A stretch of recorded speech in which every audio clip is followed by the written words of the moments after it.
Good morning. I saw that I missed your call. Yeah, it was very. I was trying to tell you that I didn't know what time we start today, but I didn't tell you that we had no internet, so not to rush. Yeah. But we got it resolved. I have a question. When we get to the end, when I do jury instructions, and I have to make changes, I just do them up right here. Even just a simple cable. Can I use this printer here? Yeah, the printer's connected to you. Oh, you want? I can't get all my jury instruction stuff on my. Yeah, they're all. I mean, I just say them stuff. When I make changes, Yeah, we can. We can get a printer cable. Okay. Yeah, I don't even see where there was one on here. Looks like it's gone. But there got to be one. Yeah, it's missing. Well, we can get one put in. okay, no problem. Just at the end, because I do the jury instructions for the lawyers, which is a question. Changes. Okay. As I need it. And I feel pretty comfortable with all this stuff. I think I don't want to choose. No, you did good. Yeah, yesterday it rained. How? Yeah, I noticed that one of the switch went down. That's what Okay. Well, I appreciate all your help, so I recognize the things. You told me this one went from here to 15 and then back to here. Yeah. I appreciate it. We use this setup. I had to generate it with when we were doing the cruise because we had like about 10 wireless mics in here. That's understood. It should be good.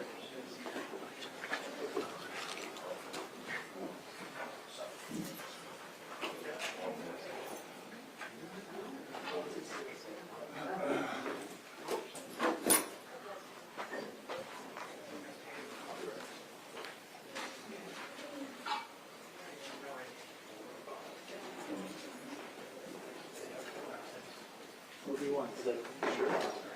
You found that easier, absolutely. I would.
Good morning, man.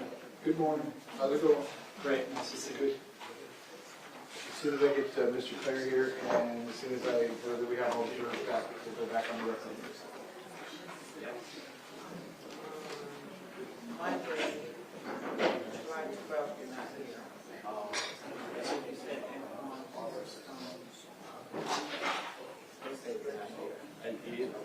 No, I'm not here that whole week. Is that what I just did?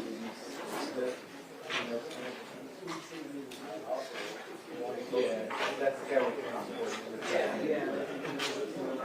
Move to the 19th.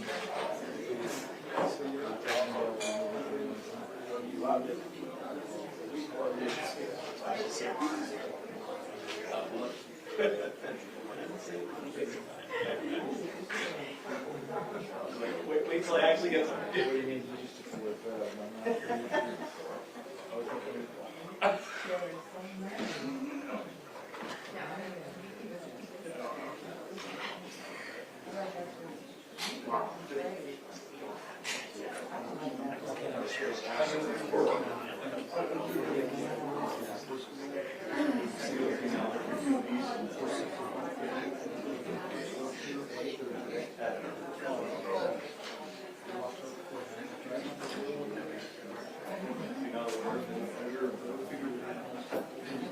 I would anticipate that you're responsible for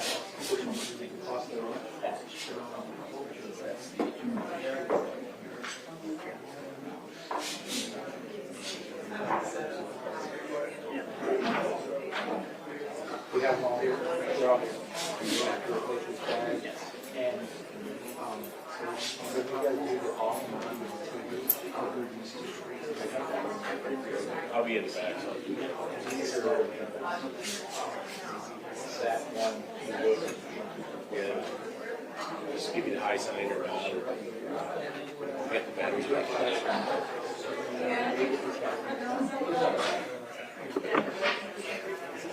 So if he was on my team, It's not you.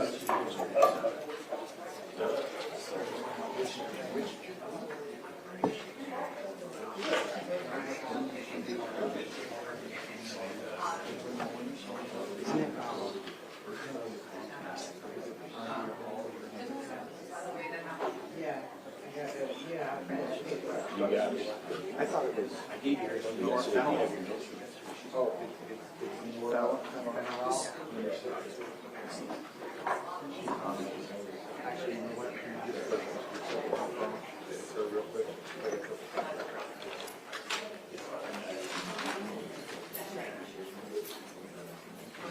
Excuse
me.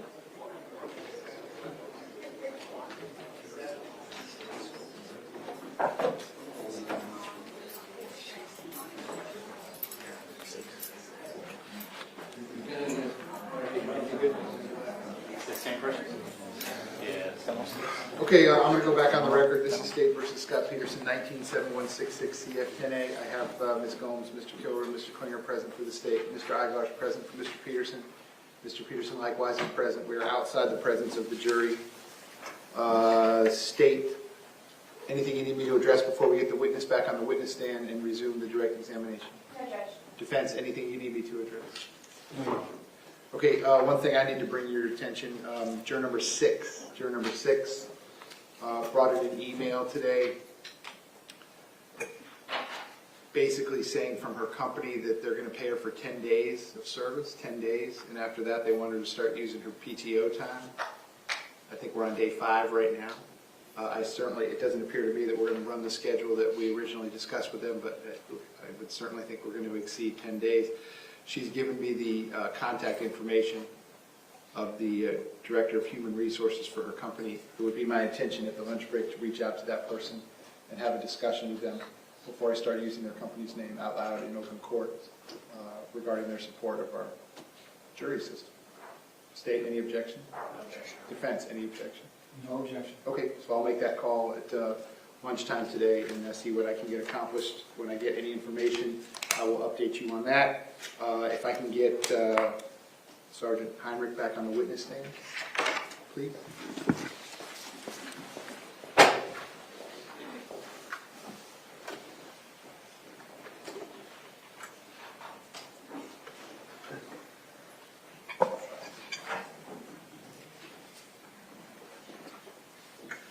And then Dan, once I have the sergeant back on the witness stand, you can bring the jury back in, please.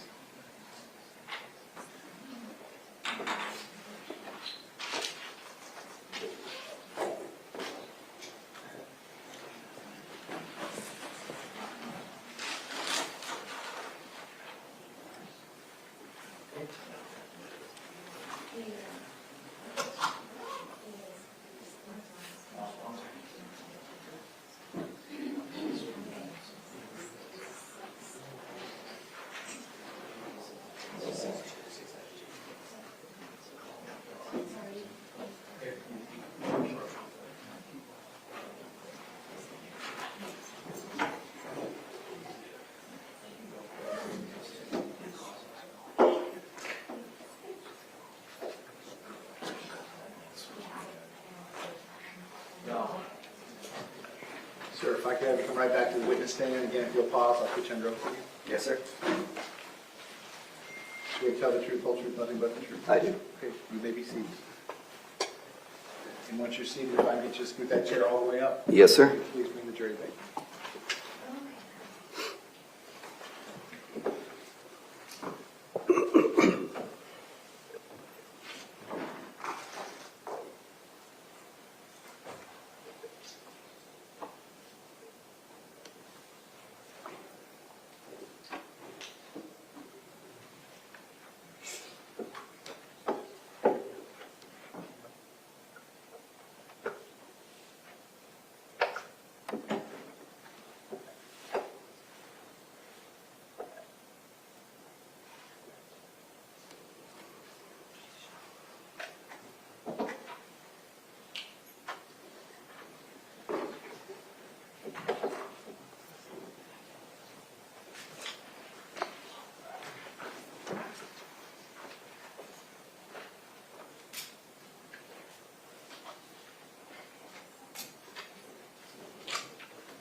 Ladies and gentlemen, welcome back. Come on in.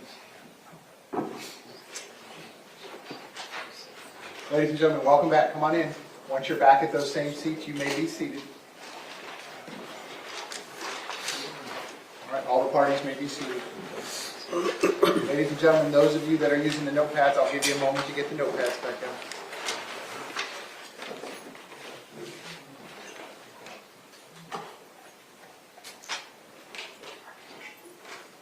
Okay, ladies and gentlemen, welcome back. I hope you had a nice night last night. When we recessed the trial yesterday, we were in the middle of the direct examination of the witness. We're going to pick it up right at that point. The witness remains on the witness stand and under oath. State, when you are ready, you may proceed.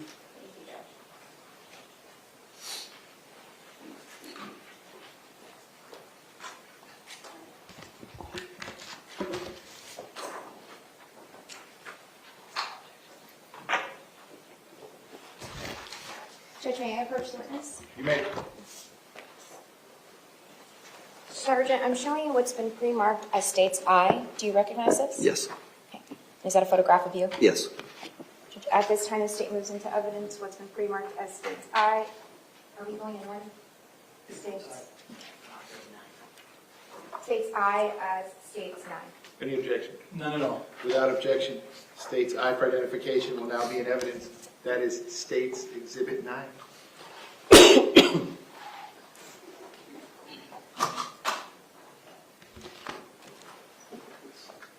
Your Honor, there's something on the screen. Yeah, is there something on the... I'm not sure what it is. That was a test run. Oh, okay.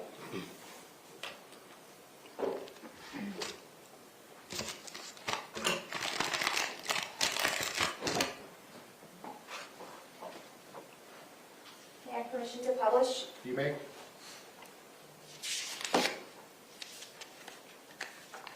Sergeant, can you describe for us what we're looking at in this photograph?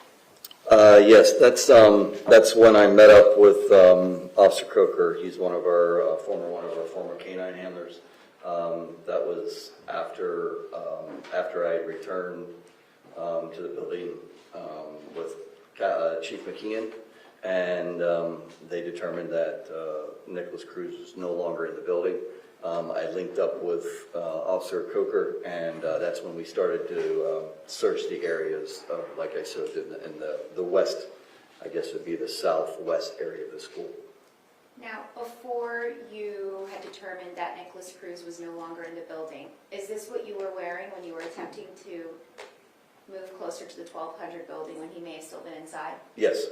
And can you describe for us, is this what you were wearing when you were, initially you did not have this vest on, correct? Correct. I didn't have the vest on, nor did I have the gloves or the firearm. Okay. And why did you place these items on? Obviously, we thought the shooter was still at the school, or inside the school, inside the building. So that's why we were going back. He had not been caught yet.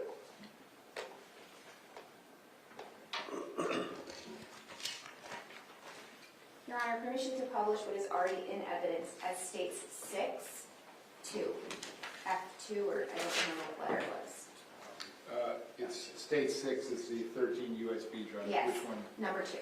You want to do F2? Yes. Is this something that the screens need to be turned off for? No. No, you're okay. Go ahead, you may.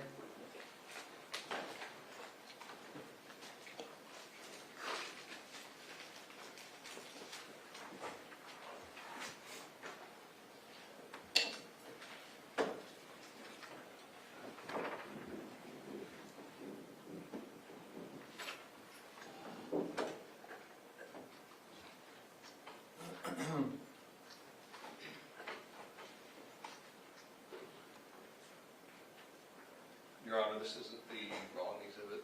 I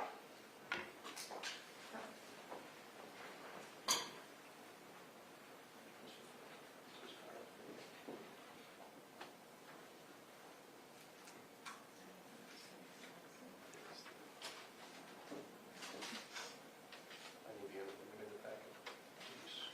The whole exhibit.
Sergeant, when you see yourself on the screen, will you please identify yourself? Yeah, I can see myself out in the middle of the baseball field with the fire hose, watering the infield. Is that on what corner of the screen? I'm sorry, like the top, I guess, top center.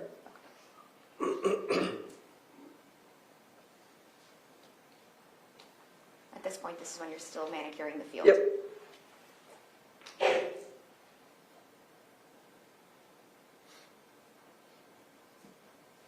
Sergeant, those students running, is that when you started? I don't believe I saw them at the time, because obviously I'm still, I don't recall anybody running at the time prior to that.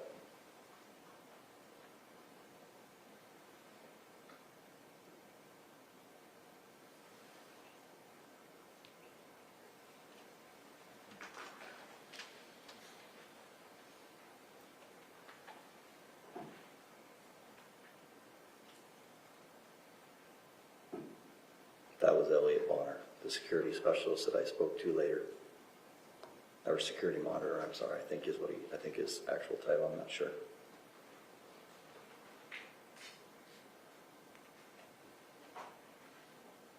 So you can see me there, that's where I dropped the hose. And I should be showing up here.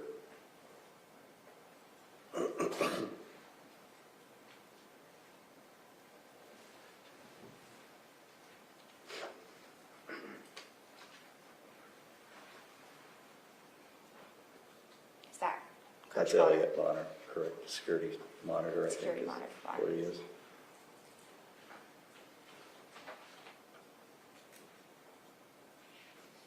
And Mr. Bonner is who tells you that Aaron Yeah, Weiss? like I said, I have a very, very quick conversation with him, and then basically yelling at each other, and he takes off and continues to leave. So this is when I come around the corner and I actually walk into the parking lot. Just to the left is where that gate is that enters into it's like the senior, there's some faculty parking there, but there's also a senior parking lot, and that's where I encounter Kyle. You can see there's a large group of people already there. There's a bunch The of kids. top left corner of the screen? Yes, the left corner. There's a bunch of kids there, and you can see when the gunshots start again is when everybody starts to flee. At that point is where I'm taking Kyle along the backside of those cars, out and around the football field, back to where I originally started, back at the baseball field. And at that point, is there any doubt in your mind that you're hearing gunshots? No.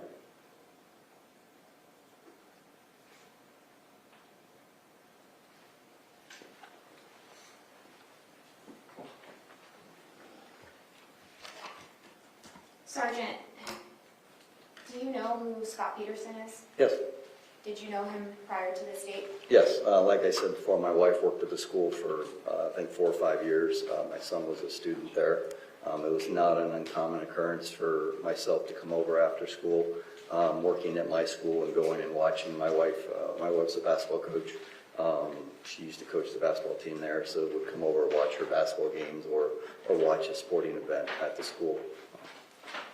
Did you see Scot Peterson on the day of this incident? No, Did you see him enter any buildings? no, Did you see him render any aid to Aaron Weiss? no, Any of the students? no, Did he assist you in clearing any buildings? no. Did you see him assist any law enforcement officer in doing anything? I had no contact with him the entire day. Moment to refer?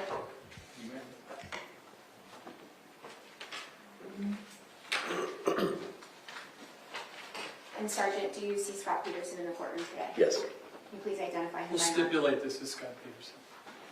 Go ahead, ask your question. No, I have no other questions, Judge. No. Oh, I'm sorry. We're in the middle of your last question. Yeah. I know you're sitting, go ahead, ask Can your you question. please identify him by name? yes, he's sitting right there. And what To article? the left, I'm sorry, behind the computer, in a gray suit. Thank you. Your Honor, let the record reflect the important identification.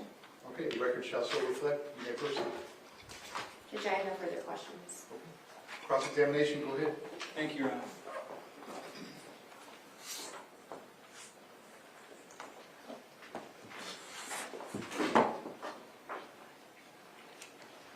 Good morning, Sergeant. Good morning, sir.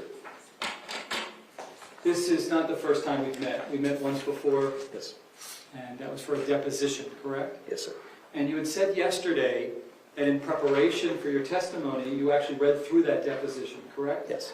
And that was back on June 30th of 2022, is that correct? I'm gonna have to, I'll stipulate to you, yes. Okay. It sounds correct, yes. For jurors who might not be familiar with what a deposition is, right? We know what that is. That's Yes. something that in 27 years in law enforcement, you've done many of them, correct? Hundreds, you would say, probably? Yeah, probably. All right, describe in detail so they're not lost exactly what a deposition is. It's where you meet in front of an attorney, could be either a state attorney or a defense attorney, and they ask you questions to what your actions were and what you did during a case, or during an incident. And there's a court reporter present, Yes, that correct? report records everything. And both sides get a chance to ask you questions, right? Yes, Because unlike we see on TV, it's not trial by ambush, right? We get to know exactly what you're going to say, Yes. correct? And then the court reporter transcribes it, meaning type it up, right? yes, And then you get a chance to read through it for accuracy, correct? Yes. And it helps to refresh your recollection about something that you said over a year ago, correct? correct. Okay, and you did that, it helped you refresh Yes. your recollection. Perfect, okay. If I heard you correctly, you're a sergeant, supervisor in the K-9 unit, correct? Currently, yes. And that is Coral Springs Police Department, correct? Yes, not the sheriff. No, not the sheriff's Just office. so they're clear, Coral Springs Police Department is different than Broward Sheriff's Office, correct? Yes, sir. Broward Sheriff's Office, my client works for, you work for a completely different agency. Yes, sir. And while some of the areas that you patrol overlap, you are completely separate agencies, correct? That is correct. And I think we said it earlier, you've been with them for 27 years, Yes, sir. correct? And you knew my client from interactions that you had with him, correct? Yes, About 4 to 5 years, your son went to school there from 2015 to 2019, isn't that correct? yes. And you knew him to be a good person, correct? I would call him a friend of mine. Okay. And you never saw him be a coward in any respect, correct? No, Okay. And just so we're crystal clear, during the entire shooting, you never saw my client at all, that correct? is correct. Let's explain why, because you were in completely different areas, Yes, sir. right? So you never would have seen what my client was doing, correct? That's correct. How he was acting. I never had any interaction with him the entire day. Great. Judge, if I can approach? Sure. Let me see if we can do it standing to... Judge, I'm going to object to this demonstrative, but is it being used for demonstrative? I'm not sure. Yeah, is this a demonstrative aid to assist the witness in his testimony? It is, yes. Okay, so the objection's overruled, go ahead, sir. Okay. So, you're familiar with the campus, Yes, sir. correct? Very. So you're familiar first with the 100 building, which is where the administrators are, correct? Yes, sir. Did you know that that's where my client's office is? I knew. Okay. You're also familiar, this is the 1200 building, correct? Yes. Now, if I were to tell you that it's 73 yards long, would that be consistent with your understanding of it? Yeah, it's a long building. 3/4 of a football field long? Yes? Yes, I mean, I would say so. I mean, I would say that the football field there and those areas are, if they're drawn to scale, would be similar. So Okay. I would say, yeah. And even the building next to the 1200 building, the 1300 building, that's about the same size, correct? Yeah, I would imagine. So from the east side of the 1200 building, all the way to the west side of the 1300 building, you're talking about a football field and a half. Is that That correct? would be, yeah, that would be a good estimate, I would imagine. And then you add even more space between the two, because there's like a courtyard area here. Is that a yes? Yes. How far would you estimate that courtyard area is? Probably like 20 yards, Okay. somewhere in that Now we're area. getting closer to two football fields between the east and the west of those two buildings, correct? I don't know what building 13 is, but it's a good distance, yes. Okay. So you initially, if you could point on the board to where you were initially, we saw you on the video, you're watering the field, Right, right? yes, sir. Okay, baseball field, okay. And my client, you know where his position was. I believe he was in his office or somewhere near the front main office, I believe. Got it. Ultimately, though, his position of cover, okay, during the shooting, do you know where that's located? Just based off what I've seen and stuff, I don't have any independent recollection of exactly where it is because I've never saw him. But if you tell me he was sitting, I know he was somewhere in the corridor near the end of the building. Okay, so assuming we're saying between the 700 and 800 building over here, okay? You initially would be over there, Yes. correct? Can you estimate how many hundreds of yards distance between the two of you? It's got to be several hundred yards. Okay, I mean, he can't see what you're seeing, you can't see what he's seeing. No. Your view of the kids, we saw in video kids running, there is no way he could have seen any of that, correct? Objection, lack of personal knowledge, speculation. Well, it's overruled, but I don't want you to guess, sir. If you have personal knowledge, you can answer the Yeah, question. I do If not, you I can say it. have no knowledge of what he was able to see and what he wasn't able to see. Based upon the physicality, right, of where you were located, it would be highly unlikely for him, from where he was positioned, to see the things that you were I seeing. can't testify to what he said or what he saw or what he didn't see. I can only testify to what I saw. Got it. And one of the things that you said that you didn't see are the kids who were running on that video that we saw, correct? That's correct. There's no question, we saw it. There were kids running in your general area, correct?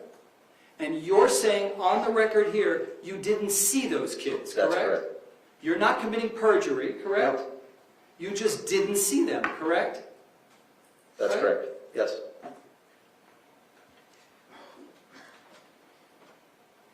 Now, when you were on the baseball field, you hear the fire alarm go off, is that correct? Yes. You didn't know what that was for, No, correct? sir, I did not. My guess is, I mean, fire alarms go off all the Yeah. time, it doesn't mean it's a Yeah. mass shooting, right? No, like I said in my deposition, culinary students all commonly will burn something and have a fire alarm go off during school. It's not an uncommon occurrence in schools. Correct. In fact, a lot of the kids are like, oh, here we go again, right? Yes, sir. Okay. Then you hear 5 to 6 bangs, correct? Yes. And your initial thought was, wait, that's gunfire or no? No, fireworks, Correct. like I stated. You thought it was fireworks. So the sounds that you were hearing are equally consistent in your mind to fireworks, firecrackers, correct? Correct. Okay. So you hear those shots, and you don't have a specific location of where those shots are coming from, correct? No. You can't say, 1200 building, No, correct? absolutely not. 1300 building. No. Okay. You couldn't tell whether it was inside or outside, correct? No, sir. So when you're listening to those particular sounds in that particular area, there was no way to discern from the sound, the unique sound that was being created, that that was from inside a building or outside a building. Isn't that correct? Yes, not from where I was at, no. Okay. Then you hear another round of gunfire, correct? That's correct. And that was before you see the kids running, correct? And only because you see kids running do you start to think, well, wait, that might be gunfire, correct? Yes, sir. So had you not seen the kids running, your thought still would have been, well, this could possibly be firecrackers, correct? Correct. Okay. So that extra stimulus, seeing the kids running, helped provide you some additional information, Yes, correct? sir. All right. And by the way, all this is happening on the west side of the campus, correct? Yes, sir. All right. My client, as you know, is on the entirely opposite east side of the campus, correct? Yes, sir. All right. And there's no question, by the way, and I'm sorry you had to go through this. This was a very stressful situation. Yes, sir. And you've been through a lot. I mean, 27 years in law enforcement, you've seen some things. I would imagine, I do feel for you, this is trauma that you have to carry with you, correct? Objection, Your Honor. Relevance and counsel testifying. Yeah, it's actually sustained as to both. Go ahead, sir. Ask your next question. This was a very traumatic experience for you, Yes. is it not? Okay. You encounter security specialist Bonner in his golf cart, correct? Yes. And he tells you that a code red had been ordered, correct? Yes. And did you ever, that afternoon, speak with either Anna Ramos No. or Assistant Principal Jeffrey Morford to determine whether it was my client who ordered the code red? No. Okay. Did Bonner ever tell you who he heard order the code red? No. Okay. Then you ran into Kyle Lamon right outside the gate by the entrance of the senior lot, correct? Yes, that is correct. Can you show us on the board This, by the way, now you're moving closer to the area, Yes, correct? that is correct. Okay. And you still don't know where those shots are coming from as you approach the gate, That's correct? correct. And show us, if you could, where it is. I'll have to stand up, please. Yep. So, let's make sure I'm in the right place. There's a shed here. As you come through here, there's a parking lot that goes out in the parking lot, and it's right on the back side of the shed right here. There's some Okay. grassy area. So if I saw you correctly, I don't want to put words in your mouth, you were rubbing where it says like building 11. Yeah. What was the building Yeah, I 11? would That's say a good right- place? right- Yeah, that's probably pretty good. Hold on, place. folks, one voice at a time. The court reporter can be one Yep, voice at a I'm time. sorry. Yeah, we're building 11. Hold We're on, the- hold on. Oh, I'm sorry. So the lawyer's gonna ask a question, stop talking, then the witness is gonna answer the question, and then he will stop talking, and then the lawyer will ask the next question. Go ahead, sir, you may ask your next question. So was it fair to say that you got to where it says building 11? Is that where Yes. you were? Yes. And what happens at building 11? Kyle is, like I said, he's running from the other area across the parking lot. I meet him there. He's crying, he's screaming, saying he's been shot. Has a cat. I Yeah. want to say, before he tells you anything about a location, Mhm. you're there with Kyle Lamons by building 11, where you put your finger, Yes. correct? And at that point, when you're that close, you still don't know where the shots are coming from, correct? That's correct. You still don't know whether it's inside or outside, correct? That's correct. And at that point, you've heard a number, you didn't just hear one shot, you heard multiple shots, and you still couldn't discern precisely where the shots were coming from. Isn't that correct, sir? Yes. But Kyle Lamons, he gives you some additional information to help you discern where the shots were coming from, correct? He does, but that doesn't happen until we get back to the locker room. Okay, so of the tell, school. go ahead and tell us what happened there. So at that point, when he comes out, obviously, I think I've already testified to it, but he comes out, he has a catastrophic leg injury. Obviously, I go into saving his life is my first priority. We get him, I go down around the football field, all the way out to the baseball, back to the baseball house, the baseball locker room. Once we go in there, we start giving him first aid, bandage his leg, and at that time is when I had a conversation with him, asking him what happened, what he saw, what the description of the person. That's when I made the phone call to. Got it. We'll pick it up there, but I want to go back. Yes. You did hear, after you made contact with Kyle Lamons, where you showed us where you made contact with him, you actually heard additional shots, did you not? Yes. Okay, well, let's talk about those. While you're by the building 11, how would you, in words, describe for the jurors who weren't there, how would you describe the sounds that you're hearing? Loud, percussive, and reverberating off of the area. It was very, like I said, it felt like you were being shot at. It felt like you could feel the percussion of the fire, of the shooting. All right, you said a lot, and I want to make sure that I heard you correctly. First, you said it was very loud, correct? Yes. I'm sorry. You also said reverb. Yeah, reverberating, yeah. Explain to the jurors what you mean by that, just to be crystal clear. The sound was reverberating out, away from the building, out towards us. It was coming away from the building, bouncing off the building, coming out towards us. And when you say bouncing off of a building, again, just to be crystal clear, what did that mean to you? It's just the way it felt. I don't know how to explain it. It just felt like the sounds were coming out towards us. Does that make sense? If that makes sense. If you, because they've never seen the school, describe how physically the buildings are set up that would account for the reverberation and the banging off things. Yeah, they run. I mean, the building 13 is just slightly offset from building 12. So the walls run all the way along where we were. So you actually see both sides of the west side, or sorry, the north sides of those buildings. So it's one big cement barrier basically along those. And what does that mean? What does cement do when you're talking about gunfire? Big building, Right. cement. Explain to them It why that made it. It reverberates out, makes it louder, moves it out. Like if you're shooting at a range, a closed range, it becomes louder as it moves out towards you. So that's what it felt like in that situation. Do you believe that the buildings, the way they're configured with concrete, the way that they are, made it more difficult to discern precisely where the shots were coming from? I felt at the time that they were coming from that area. Now, like I testified in the area of the 12 to 1300 building, in that area.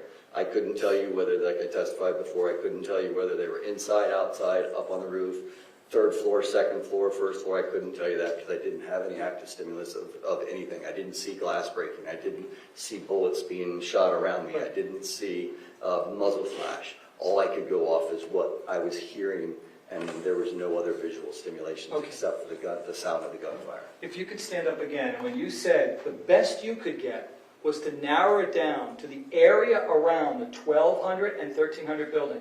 I just want to make sure that we're talking about the same buildings. These two right here, 12 and 13, correct? Yes, like when I testified earlier, I circled it on the monitor. I would say between this area right here is where I anticipated it coming. So somewhere in between the 12 and the 1300 building. Got it. Because I could see, I was out in this area, I could see this whole end of the building. There was nothing that I would see visually or anything along the line. So if someone was shooting out of that building, I probably would have been able to see, hear a glass break or something along those lines. So I would estimate that it was in the area of the 12 and the 1300 building. But you also couldn't rule out a much larger perimeter, isn't that correct? No, like we've talked before, that's just where I heard the gunfire. That doesn't mean that was the only place there's gunfire. That's where I heard the gunfire.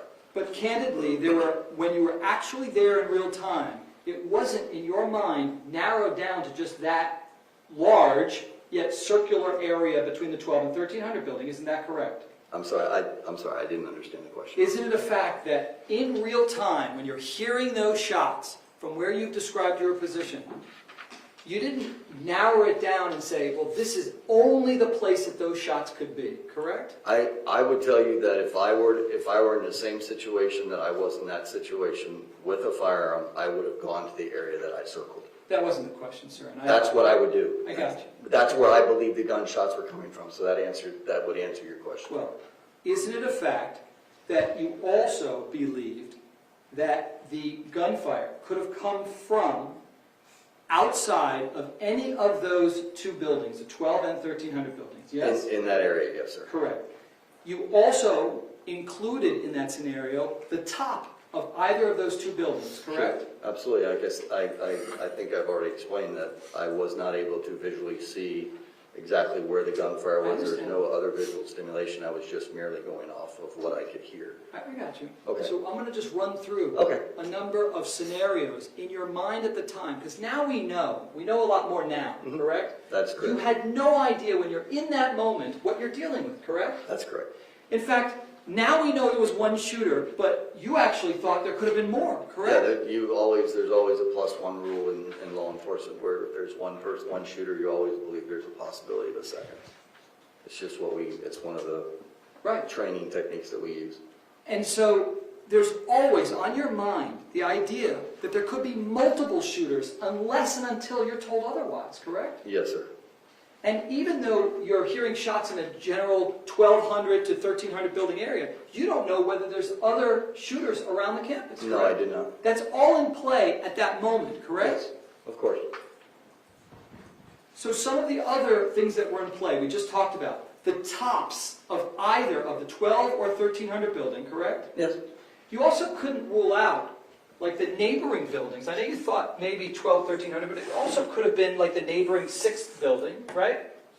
Based on where I was and how I heard things, I didn't believe it would have been from the 6th, nor would I have believed it would have been from the football field. Got it. So let's narrow it down to this area, correct?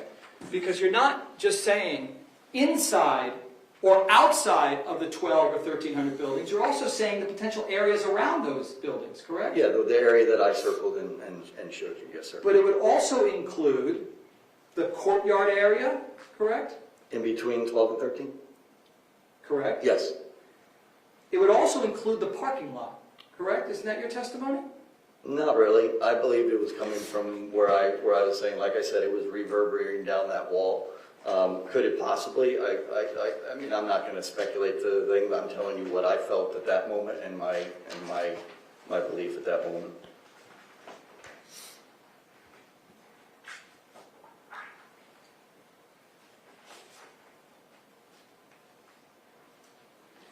Are you saying that your testimony is that you're eliminating the parking lot as a possibility? I'm saying that my testimony was that I believe the shots were coming from somewhere in the area between the 12 and the 1300 building. Okay. The west side of the 1200 building possibly the east side of the 1300 building Okay. would be my testimony. Gotcha. And I believe I said that in my deposition. Now, at some point, when shots go off again, you yell active shooter, Yes. correct? I actually yelled it to the officer that was standing on the outside of the fence. And in response to that, you hear something, correct? I'm not sure what you're asking, sir. Was there another cop Oh, who said yes, something yes. to you? Yes, well, I don't know if it was a police officer or not.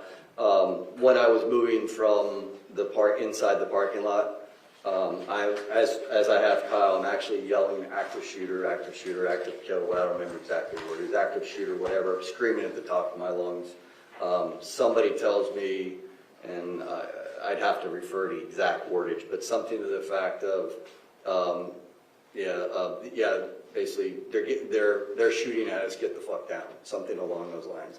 I have no independent recollection of who that was. I never saw anybody. All I heard was a voice. I'm not sure if it was a police officer who was on the outside. I've never been able, nobody's ever come to me and told me who it was. But it sounded like the terminology that a police officer was used. So I do assume that it was a police officer telling me to Right. get the fuck down. And specifically, if I heard you correctly, and you've read your deposition, the words that person shouts is, their, contraction for multiple, they're shooting at us. They're shooting at us. That's what you heard, Yes, correct? that is correct. And you believe that to be true, correct? Yeah, I mean, like I said, that goes to the +1 rule.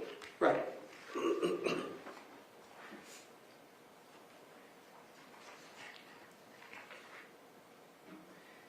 The only reason why you knew that there was shooting going on specifically in the 1200 building and not outside or the areas around it or on top or in the courtyard area is because someone came up and told you that. Isn't that correct? Yes, because I went towards them and found him, yes. Got it. And then you take that information, and you thought that was pretty important information for everybody on scene to know, Yes. correct? So important that you didn't call the general police line, you called 911, Yeah, correct? like I said, I think by mistake I actually called our non-emergency number, but I got through and I talked to our communication supervisor and provided that information. I don't know if it was a 911 call or not. And so specifically, you recall that the person that you spoke to at 911 was named Pat Thurman. Yes. Isn't that correct? Yes, So you have a specific recollection during the shooting of calling into 911 and relaying critical information that there is an active shooter inside the 1200 building. Isn't that correct? yes, sir. Do you know what Pat Thurman did with that information? I do not. Pat Thurman works for Coral Springs, not for BSO. Yeah, that's the state, Mr. Igosh, you are not the witness, so you need to form your comments in the form of a question Yes. to the witness in your cross-examination. Go ahead, sir. Isn't it a fact that Pat Thurman works for Coral Springs? Yes or no? Yes, he's a supervisor in our communications division. Okay. And you're aware that the communications that exist with Coral Springs is separate from the communications of BSO, correct? Yes. You don't share radios unless they are patched and intentionally joined together, correct? That is correct. So a BSO deputy, like my client, would never get that critical information unless it's shared from Coral Springs to BSO. Isn't that correct? That is correct. And or unless radios are patched, correct? Is that a yes? Yes, I'm sorry. I didn't know that was a question. Did you think when you made that information, when you gave that critical information, that that would make its way to my client and other BSO deputies? Of course. You believe that that information was critical, correct? Of course.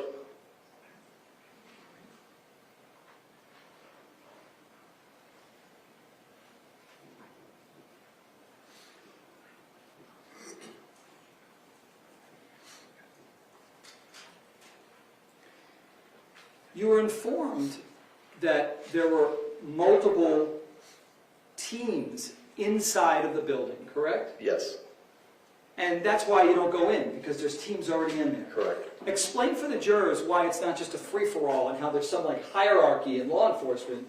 Explain how you just don't decide on your own to just go in and do something. Well, like I said, like I testified previously, when we got to the position, we had every intent and purpose of going inside a building.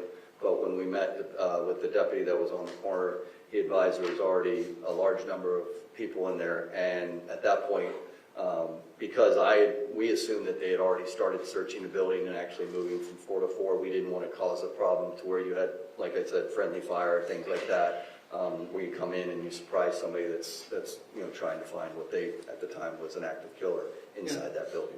Very reasonable, but explain to them, when you say friendly fire, you don't just run in, because when you've got teams in there, what could happen? No, that you can get shot. Even if you're in law enforcement gear, that could happen. Yes. Correct? Yes, it's a stressful situation. So those situations have to be controlled. People can't just run in willy-nilly, correct? Correct.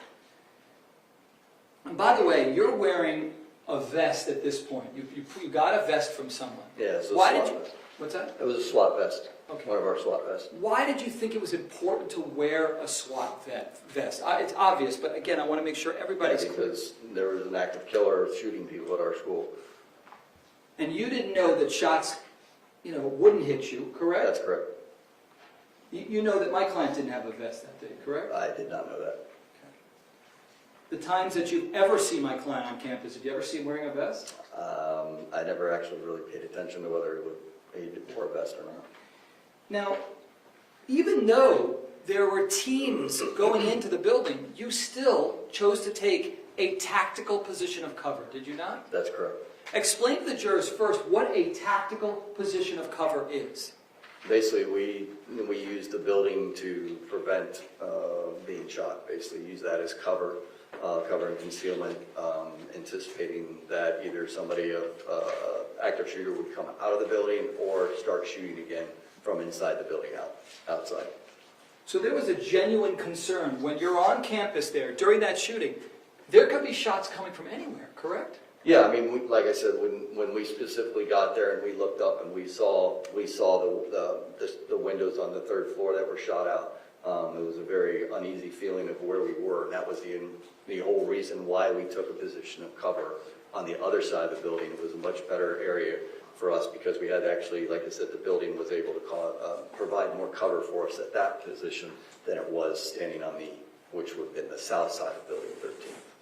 The windows that you saw shot out, that was on the west side of the building, Yes, correct? I believe so, yeah. Okay. It could have been west or, I think it would have been west side. Okay. If I can show you a picture and let us know whether this fairly and accurately depicts kind of, first of all, the west side of the 1200 building. Yes. Mr. Iron, that item is not there. You got it. Thank you. Yes. Okay. There's more stuff, more building to the left, but Correct. I think there was some more to the left, but yes. Does this memorialize the windows that you saw Yeah. shot out? Okay. Let me get it marked, and I'd like to introduce it, Judge, so there's no issue. Okay, can we do that? It can certainly be marked. State, you have any objection to the defense introducing evidence not in their case in chief? No, Judge, I have no objection.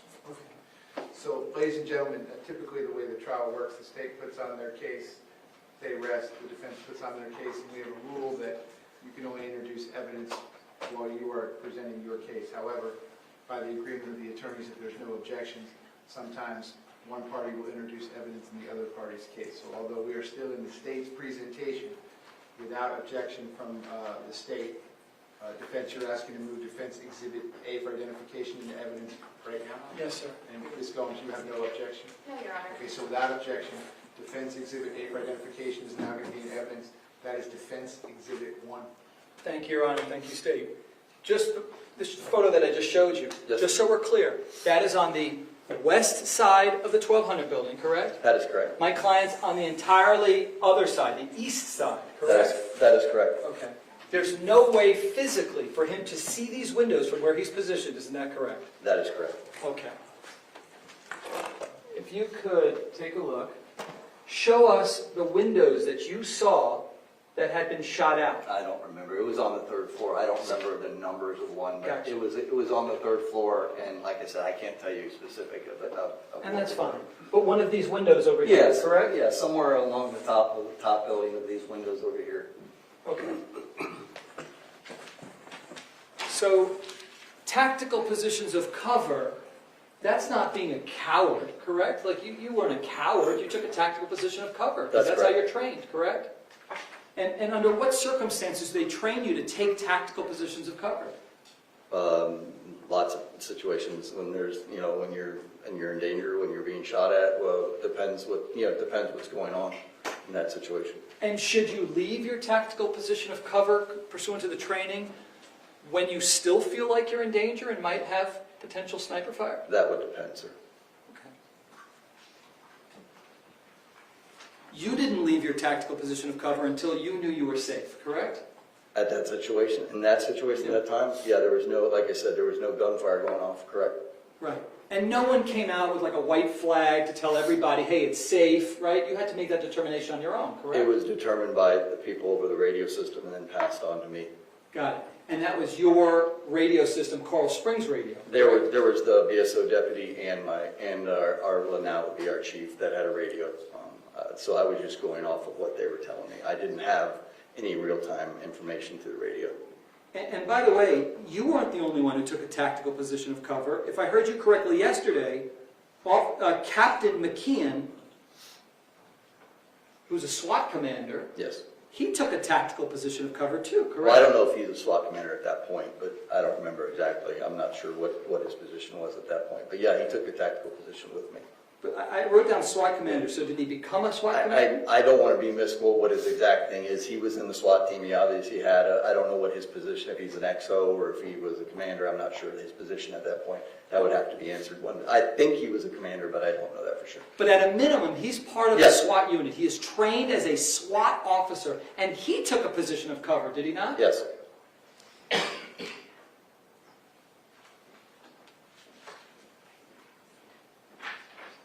And it was your words that when you took a position of cover, he, they, however many people you thought they, quote, could be anywhere. Isn't that correct? Those We were your didn't. words. I mean, we knew the last place that they were, based off the information that we had, was the last place that the shooting was taking place. The last gunfire that was found was inside of Building 12, is the Okay, information that we but had. when you took a position of cover, you didn't know where potentially sniper fire could be coming from, We correct? believed that the shooter was inside of Building 12. Okay. That's what we believed at that time. You still were in fear, however, that at any moment you could be under sniper fire, correct? Well, under fire, yes. And the only reason why you knew at that point that there was only one shooter versus multiple is because you were then informed of that, correct? That's correct.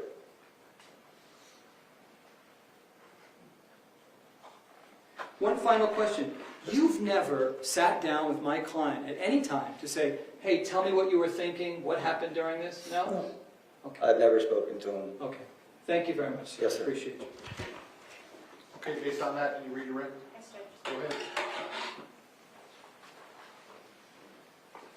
Sergeant, you started to say something, you were cut off a bit, I just want you to clarify. You said that if you had been in uniform and had your gun and you were in that area, you would have ran into that building. What do you mean?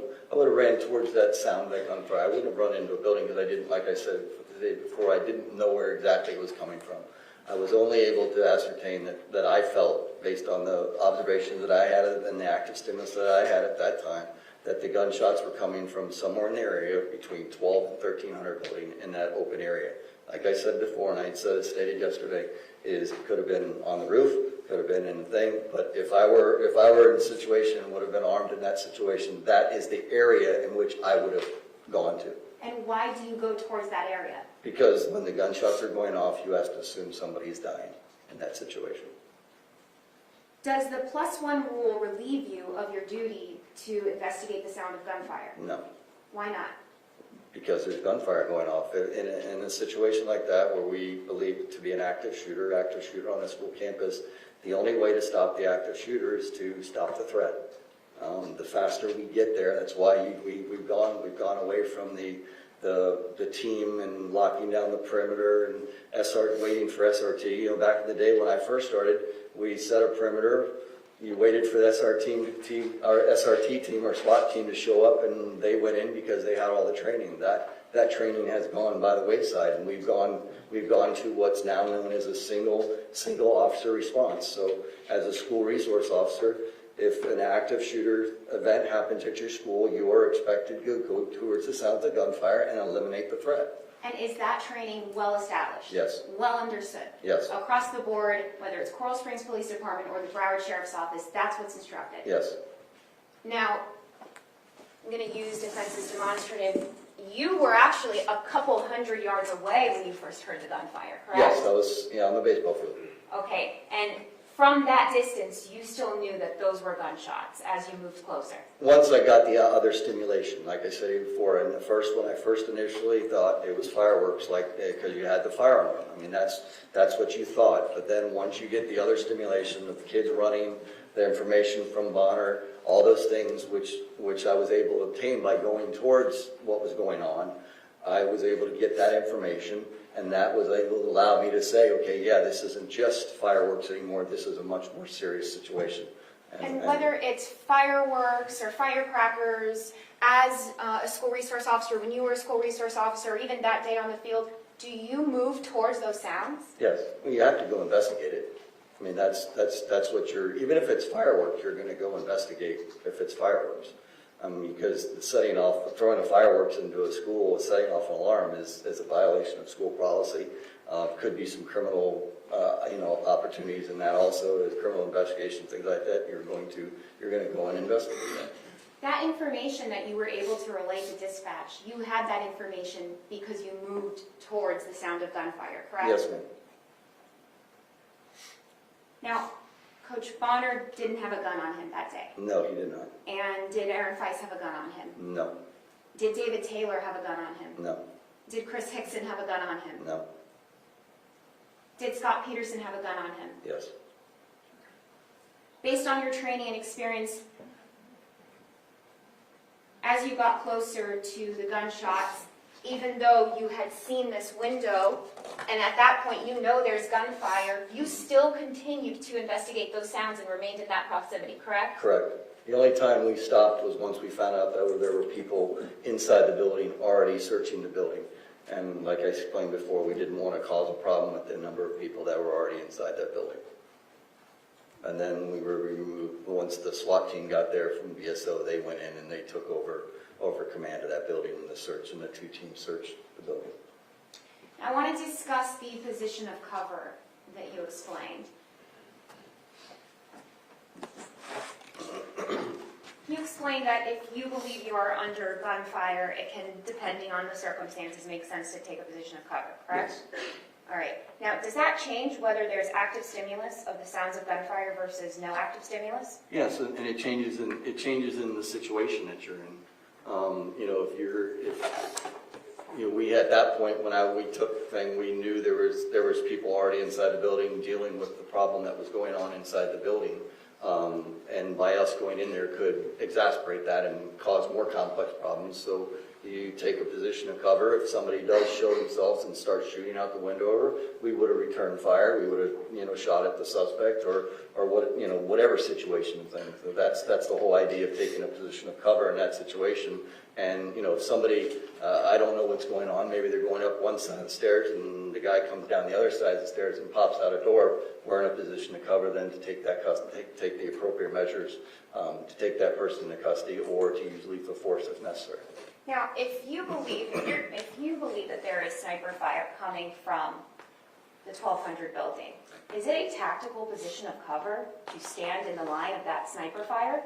I don't know exactly where he was standing, so I don't feel comfortable. Well, not where he was standing. I'm asking you generally. I agree.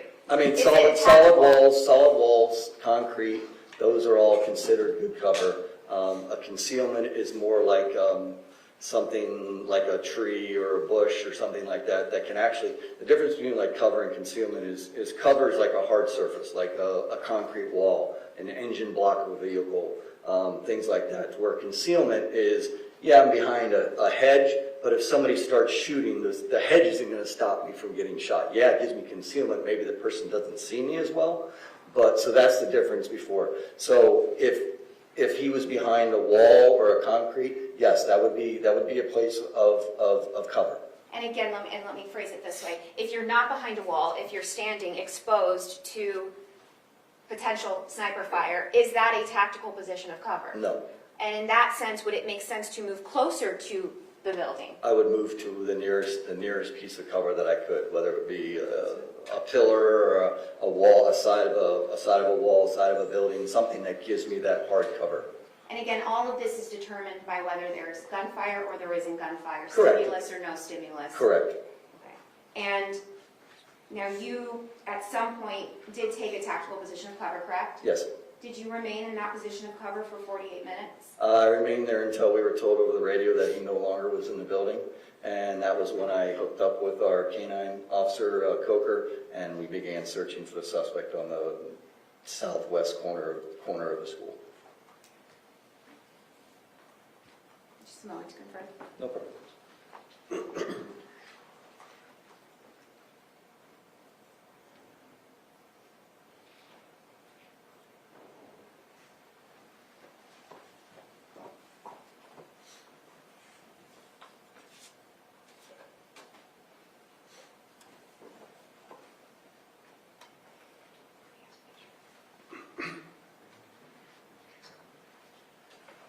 Do you want the monitor on? Yes, please.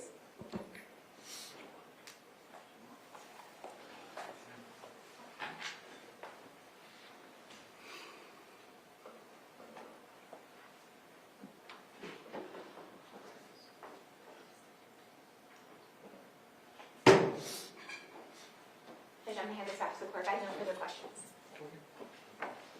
Based on that and recross. Just one question. Please.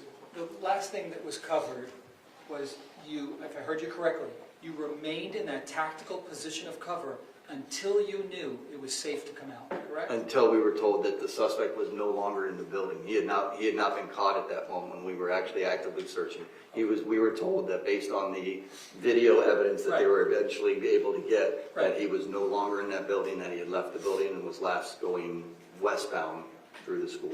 Okay, so you knew that it was no longer, first of all, you knew there was only one suspect at that point, correct?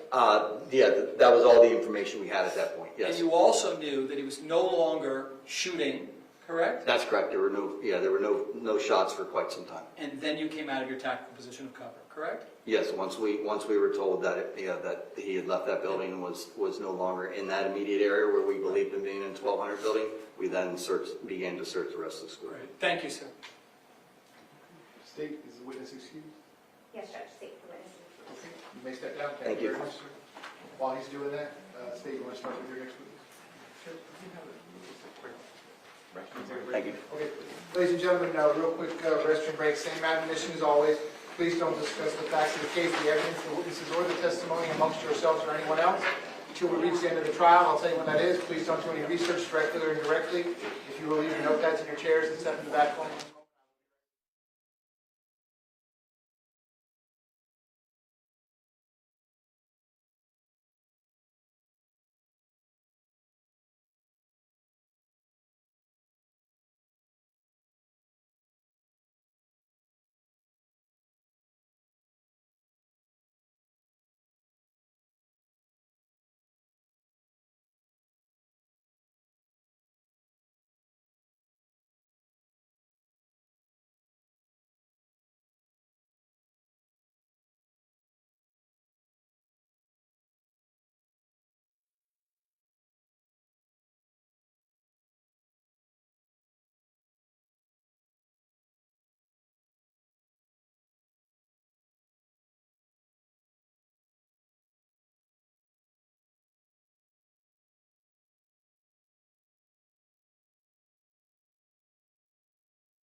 You have Ms. Gomes, Mr. Killer, and Mr. Klinger present for the state. I continue to have Mr. Agarsh present for Mr. Peterson, who likewise is present. We're outside the presence of the jury. State, are you ready to proceed with your presentation? Yes, sir. Defense, ready to proceed? Yes, sir. Okay, please bring the jury back in. The one that's not in evidence, you can have that back. The one that is in evidence, Ms. Wilcox gets that one.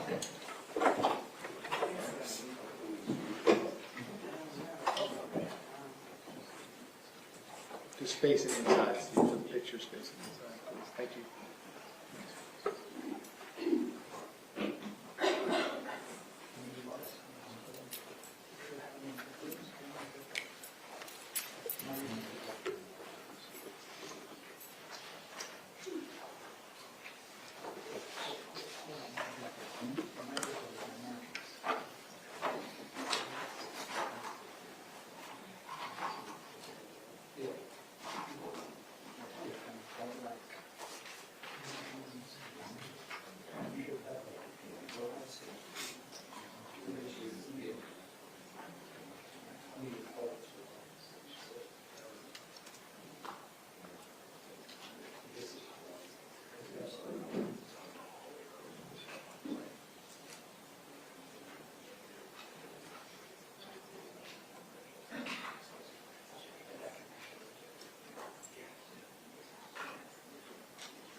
Jurors entering.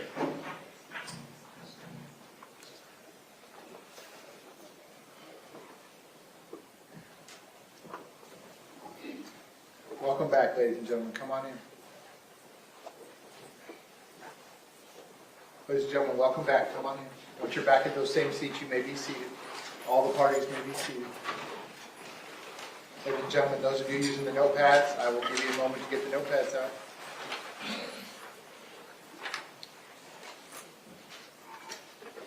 Okay, ladies and gentlemen, when we took our quick restroom break, we were in the middle of the state's presentation. We're going to resume at that point. State, when you're ready, you may call your next witness. Thank you, Your Honor. The state calls Brian Stawley to the stand.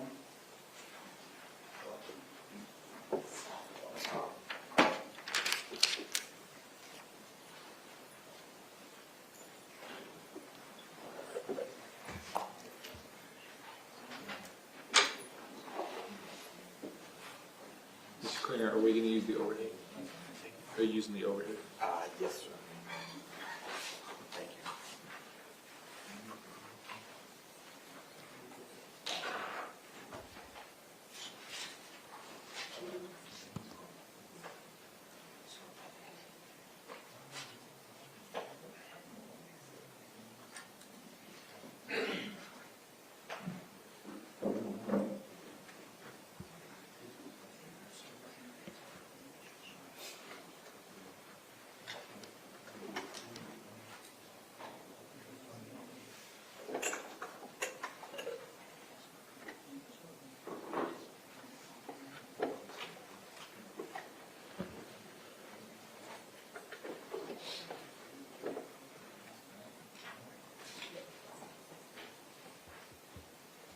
Sir, if I could have you come all the way up here to the witness stand, please.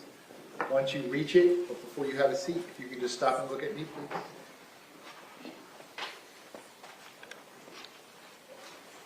Raise your right hand. Swear to tell the truth, whole truth, nothing but the truth. Yes, I do. Please be seated. And once you are seated, if I could just scoot that chair all the way up as far as it will go, can you please state your full name and spell your full name? Brian Joseph Stawley, Brian Joseph Staubly. Mr. Klinger, you may inquire. Thanks, sir. Good morning, Mr. Stawley. Morning. How are you doing this morning? Hanging in there. All right. Could you, please let the jury know who you are, give them a little background information? My name is Brian Stawley. I was a campus monitor at Stoneman Douglas, also coach. I coached there for 13 years, retired this year, retired as a campus monitor in 2020. Congratulations on your retirement. When you say campus monitor, could you explain to us what that entails or what that means as a job description? Well, campus monitor, when I was first hired, I was told that what we would do was we would observe and report, but we did a lot more than that.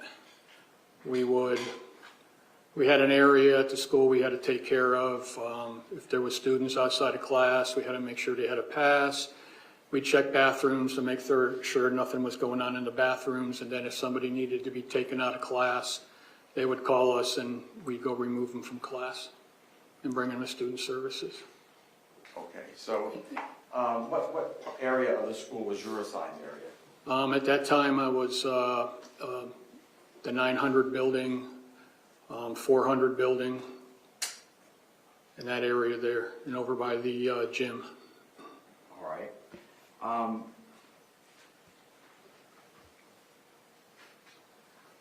Had you, as a campus monitor, had you had any training on what is known as a code red? Yes. Could you describe that training for us, please? When they did a code red, like a code red drill, we had to make sure everybody in our area that all the rooms were locked, the lights were off, and all the kids were, the teachers got the kids into a safe, what they called a safe space. And could you describe for us what that's meant by the word safe space? They would get them away from the windows, away from the doors, basically take them to the back of the room, get them down, and have them be quiet. And do you remember, if talking about the year 2018, because we're going to be talking about February 14th of 2018, was there any time in and around that time that there was any training done for the faculty and the administration? I don't really remember. I know we did have one. We did have some people come in, and we did have a meeting, but I don't know how long before 2018 that was. All right. Well, at that meeting, was that a meeting on Code Red? Yeah, we did a Code Red meeting. Pardon? Yes, we did. Okay. And is that where you were instructed and other folks were instructed about going to the hardened areas and taking precautions? Yeah, I would assume, yes.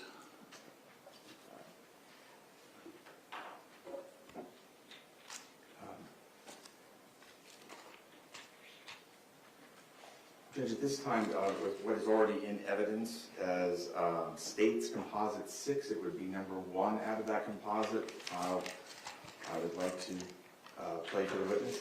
Yeah, you're going to play F1 of State's Exhibit 6? Yes, sir. That's fine. Is this something that can be broadcast in the court? Yes, you can. You all will let me know if we arrive at material that cannot? Absolutely. Okay, sir. Thank you.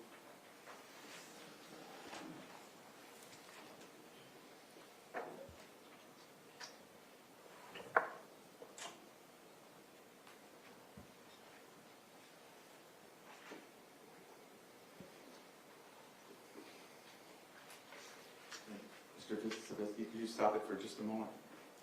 Mr. Stawley, do you recognize what this particular room that we're looking at on the video? Yeah, that's student services.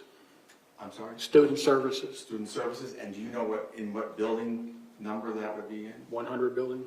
Okay. Thank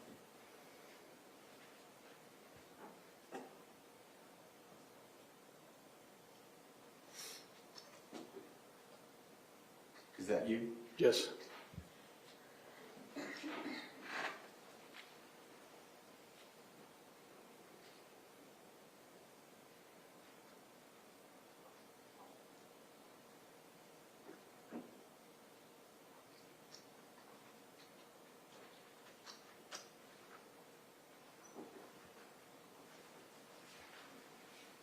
Could you stop for just a moment?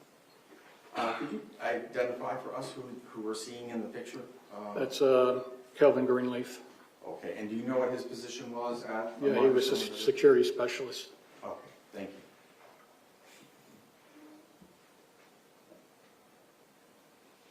you. Is that you going in that door? Yes. And that door leads to where? That's the 800 building. All right.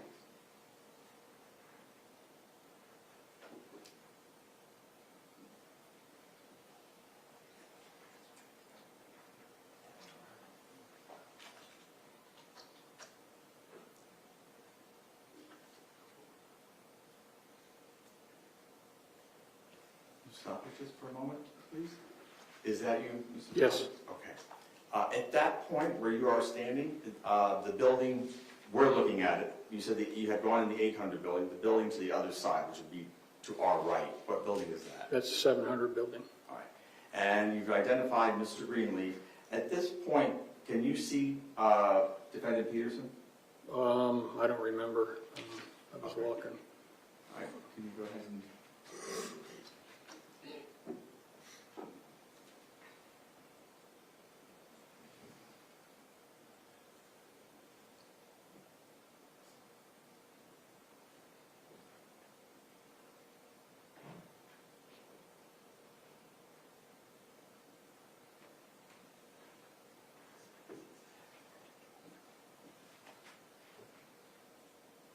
Would you stop, please?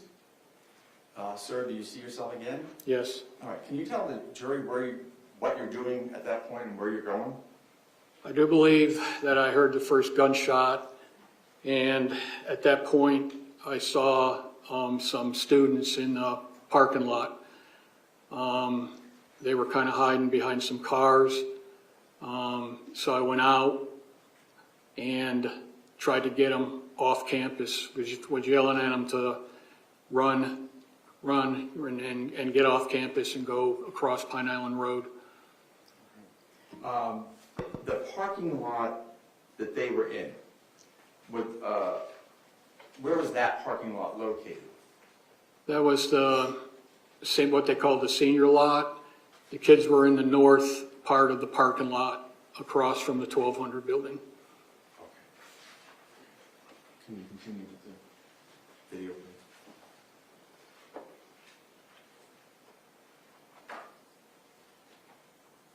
And is that you walking back? Yes. Okay. Was there any particular reason why you were walking back? I do believe Deputy Peterson told me to get out of there. Did he tell you why you should get out of there? No, just, Brian, come back, get out of there. All right.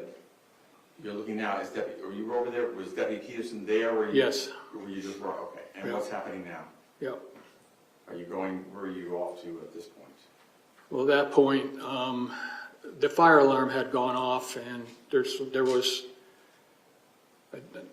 I'm not sure, well, I do believe the fire alarm went off, and there were students coming out of the 700, and as you can see, there's somebody walking my way now. Right. And that's when I turn and start yelling at everybody to go in the opposite direction. Now, at that point, are you looking at, why are you telling the students? Because there's gunshots going off. Okay. And, thank you. You heard the gunshots? Yes. Where did you believe the gunshots were coming from? Well, I believe the gunshots were coming from inside the 1200 building. Okay. I'm going to put up a map of the school.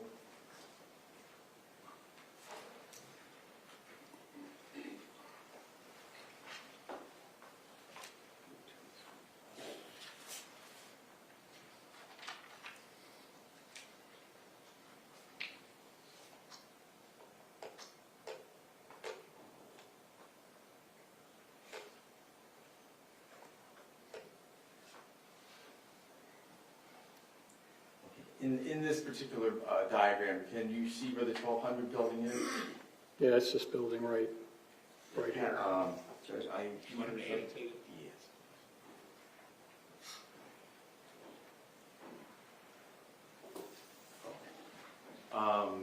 So, Mr. Stawley, on the screen, you see all the little squares at the bottom, I believe up at the top, my glasses on, there's a pen, There's an pencil. icon bottom left, sir. You see the icon bottom left? It's a pencil. Mhm. You just hit the pencil button at the bottom left. Okay, got it. All right. Okay, and if you could just maybe make a circle where the 1200 building is.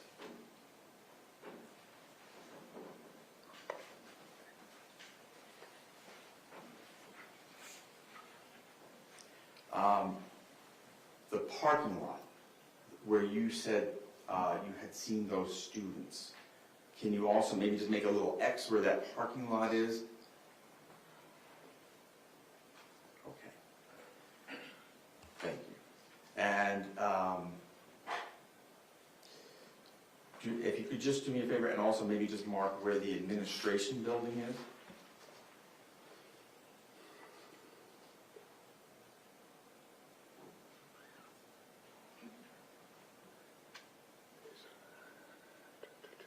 It's right around in, right here. But it helped, okay. I could turn the map if it helped, okay. Yeah. Great, thank you.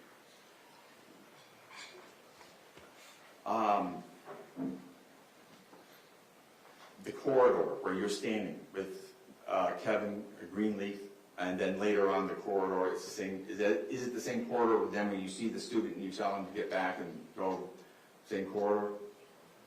That's the same corridor that we came down. Okay, between the 800 and the 700? Right, between Okay. the 700 and 800. And I know it's getting a little crowded, just if you could just put a quick little circle around where that is, I'd appreciate it. Perfect, thank you, great. All right. At the point in time when we see you on the video telling that student to move back, what happens after that? What do you do after that? Well, I ran back. We were getting everybody away from the 1200 building. We were funneling kids into the auditorium, kids and a few staff members into the auditorium, and then I went into the auditorium with them. Okay. And is the auditorium in or part of Building 8? Yes. Now, I do want to back up a little bit because the video sort of got us slightly ahead of ourselves. At the very beginning of the video,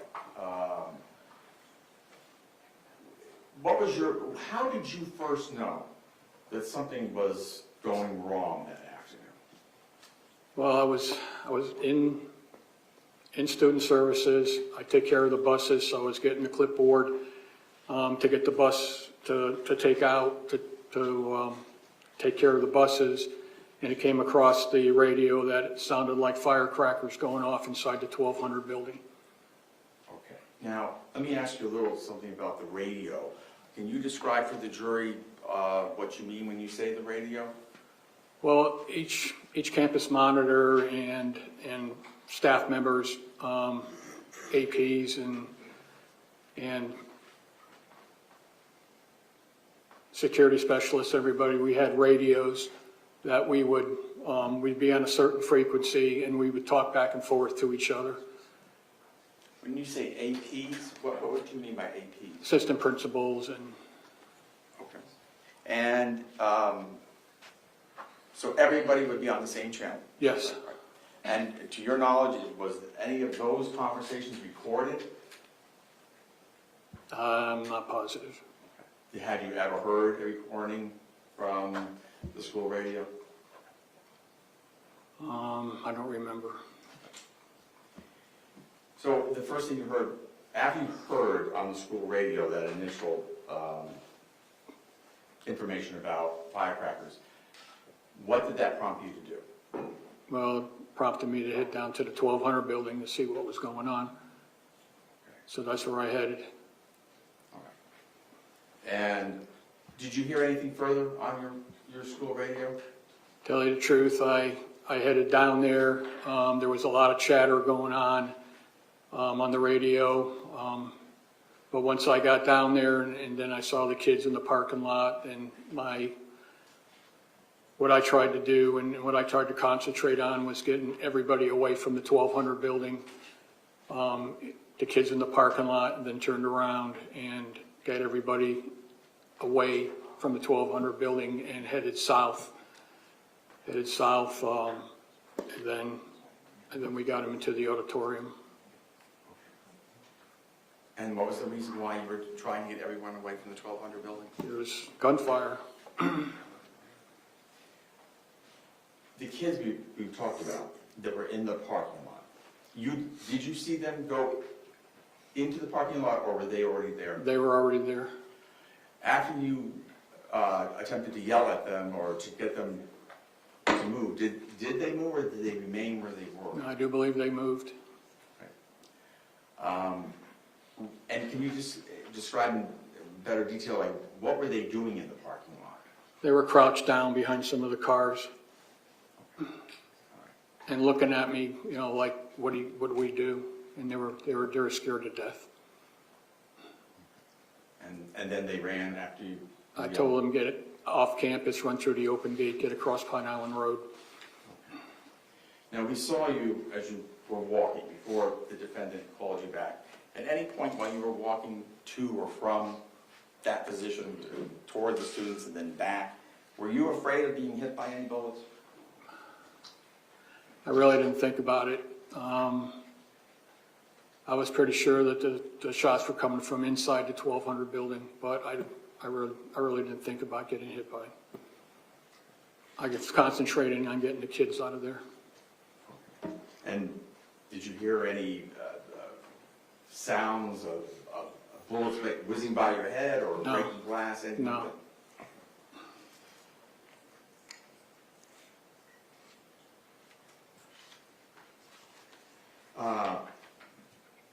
What happened, you could tell the jury what happened after you were in the 800 building, the auditorium, locked down with the kids. What happened after that?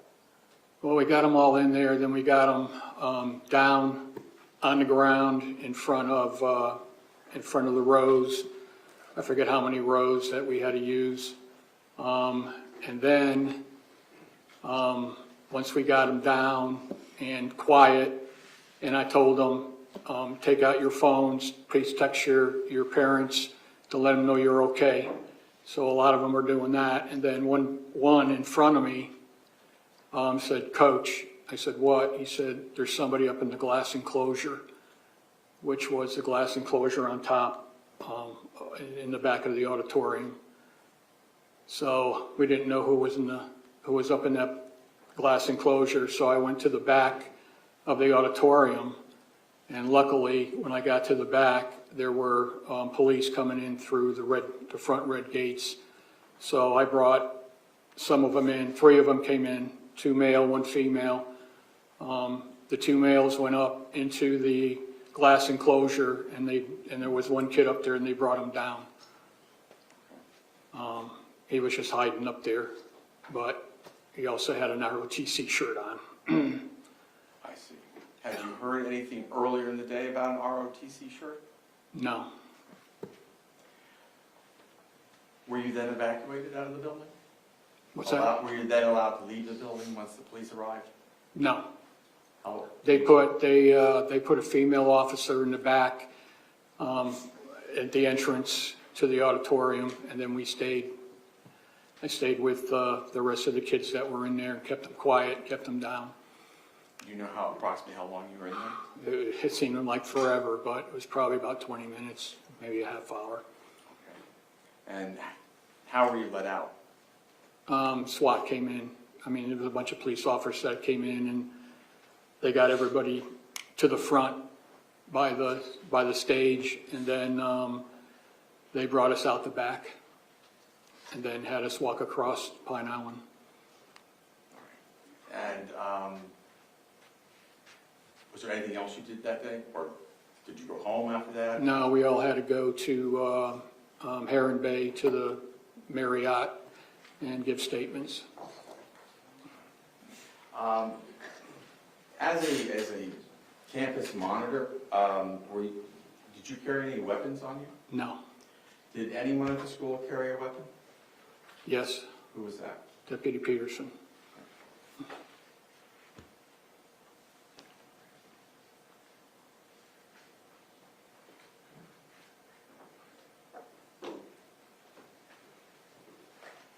Thank you, Mr. Stawley. We very much appreciate your coming in.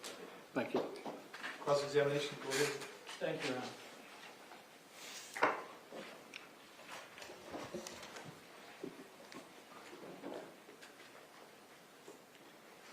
Still good morning. Good morning. Good morning. Mr. Stawley.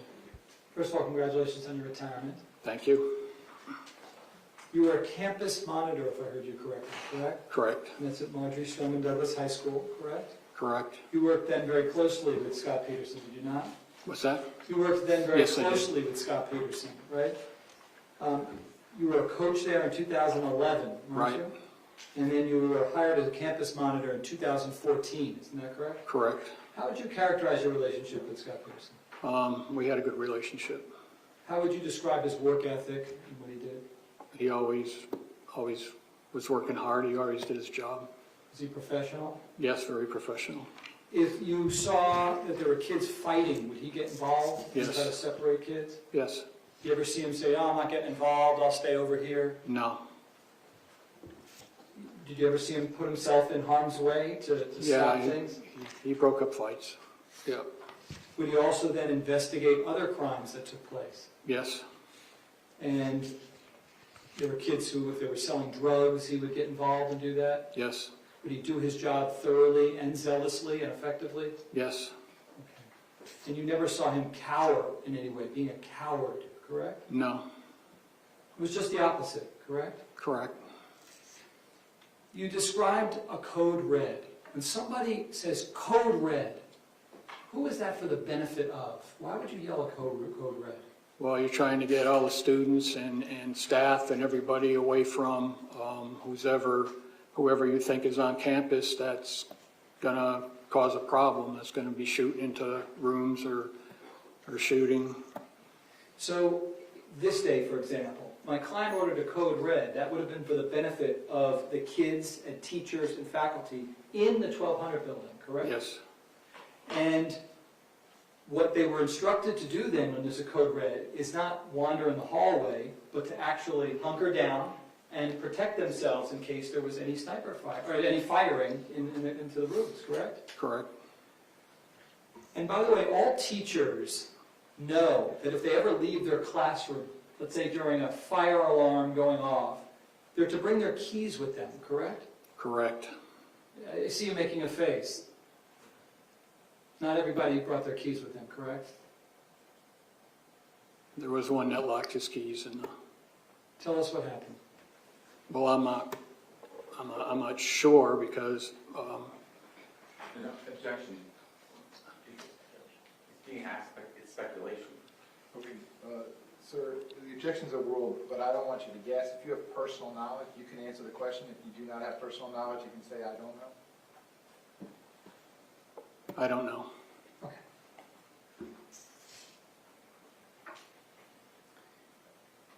We saw on the video, if we can pull that up, can I ask you to pull up the video again? And while he's doing that, I'll just ask you a few questions, okay? You learned initially that there were fireworks on campus somewhere, correct? That's how the call went out over the school radio, correct? It said it sounded like fireworks going off in the 1200 building. Got it. So it wasn't, there's an active shooter. No one said that over the phone, over the radio, No. correct? You all believed that we were dealing with someone who was possibly letting off firecrackers, correct? Correct. Which, in your many years of being there, that was something so extraordinarily unusual, right? Well, the whole time I was there, I don't ever remember anybody lighting off firecrackers, but then again, it was Valentine's Day, so. Right. You thought it might have had something to do with that, correct? Correct. We all set yet or no? Okay, great. I just want you to watch the video, and I'm just going to ask you some questions. If you don't mind, I'll tell you to pause it a couple times. This This, by the way, is the 100 building where my client works out of, correct? Correct. And would you see him occasionally having his radio being charged in his office? Yes, Because those radios, unless they're charged, they'll run out, correct? correct. Right. This is, you see Scot Peterson, right? He's on his radio like this, that's him? Yes. Okay. And that's Mr. Greenleaf, Kelvin Greenleaf? Yes. Correct? And you see them running because the fire alarm went off, correct? Correct. Pause it for one moment. Just so the jurors know, the fire alarm is meant to be super loud, is it not? Yes. That's not a low thing. That is something to get everyone's attention. And certainly in the hallways here, it's extremely loud, correct? It's loud throughout the whole school. Got it. Okay, so let's keep going. And tell me when you see you. Is that you right there at the top? Yes, of the that's me screen? with the clipboard. Okay, so stop right there, okay? You're aware that eventually Denise Reed, who's Denise Reed, by the way? Denise Reed was the assistant principal who was in Okay. charge that day. Okay, she was in charge, correct? Correct. And she is going to be coming up right behind you, correct? I do believe so, yes. All right, tell us when you see Denise Reed on the screen. Could those be her legs right there? Yes, it is. All right, stop it. Stop. Okay, so about how much distance is there between you and her? Where that, she's by the garbage can, correct? Yeah, I don't know, Just give me an estimate. 20 feet. Okay. Now, at this moment right here, at 2:24:40, because that's what it says at the top left, where would Mr. Peterson be in relation to where Denise Reed is at that point? I do believe he'd be out in front of where it says 9, somewhere in that area there. Wait, 9. Oh, so to the right of the screen. Can everybody see that? I can have you circle it, but the right. I on do the right of believe the they were around, maybe in front of here somewhere. Ooh, you know how to do that. Yeah, Okay. but I don't know. All right, good. All right. And so, are you good at estimating? I know you were uncomfortable a minute ago. Can you have an idea between where Denise Reed is, right there, where we see her by the garbage can, to the area that my client is at the bottom of the screen? Are you comfortable estimating? No, not really. Hold on, sir. What's the legal objection? Justifying his memory and not from the video. The question is how far the distance was between himself and another person who was there? Is that the question? No, we had done that already, and now where he circled, where he thought my client was located, between where Miss Reed is, at the top by the garbage can, the estimation between there and, I can actually draw it. Okay. So the objection's overruled, Yeah, you can- sir, but I don't want you to, the state's point is well taken. I don't want you to answer the questions based on what you see in the video. I want you to answer the questions based on what your personal knowledge is. Yeah, Okay, you can answer the question. Go ahead, sir. Absolutely. Obviously, you've been at that Hold on, school. Mr. Igo. Hold on. So what is the estimation between where Miss Reed is in that photograph and approximately where Mr. Peterson is located there? I don't know, 75, 100 feet maybe, I guess. I don't. Okay. And do you hear Miss Reed saying anything as you're going into the building? I don't remember. I know at one time, well, I don't even remember really going into the Hold on, 800 building. What's the legal objection? Yeah, that's his thing. Without telling us what, maybe you don't remember her saying, do you hear anything at all as you're going into that room with the fire alarm going off? Do you No. hear anything? No, Okay, other than a fire alarm, I guess. that's it. Yeah. Because as you're going in and as Denise Reed is following you, the fire alarm is very loud, correct? Correct. Okay, if we can, hold on, I'm going to try to use the eraser for my first time. Okay. All right. If we can proceed with the video. Looks like you're going into, what room is that right there that you're going Well, into? that's the band room, that's the 800. Pause for a moment. That's the band room, that's the 800 building? Right, Okay. And that's where she would remain throughout the shooting, correct? Do you know? no, I don't. All right, we'll ask somebody else that. But this is Denise Reed now, following you, seconds after you go in there, correct? Correct. And if we can proceed.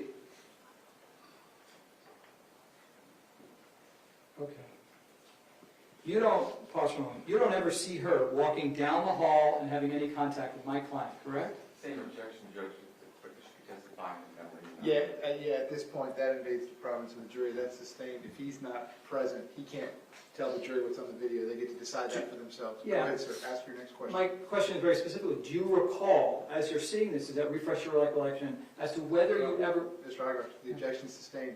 He cannot refresh his memory with I got it. something that he was not present for. The jury can see what's on the video just as easily, and they will make Got it. Okay. the determination. Go ahead, sir, ask your next question. Fair enough, okay. So we can take this off, all set.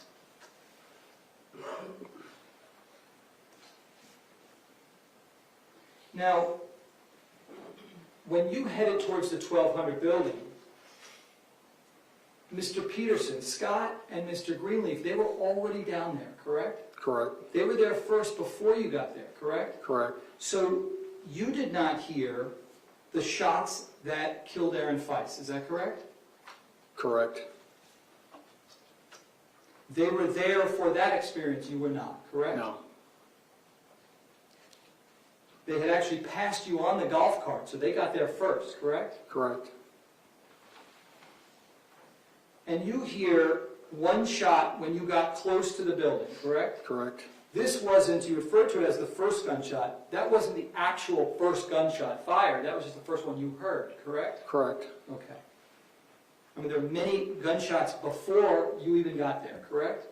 yes, Including the one when Aaron Feist was shot, correct? yes, And that would have been on the west side of the 1200 building, correct? correct, And would you agree with the estimation from the east side to the west side of approximately 3/4 of a football field in terms of yeah, size? it's a long ways, Okay. And when you heard that one shot, Scott was over by the 700 building stairwell, correct? correct,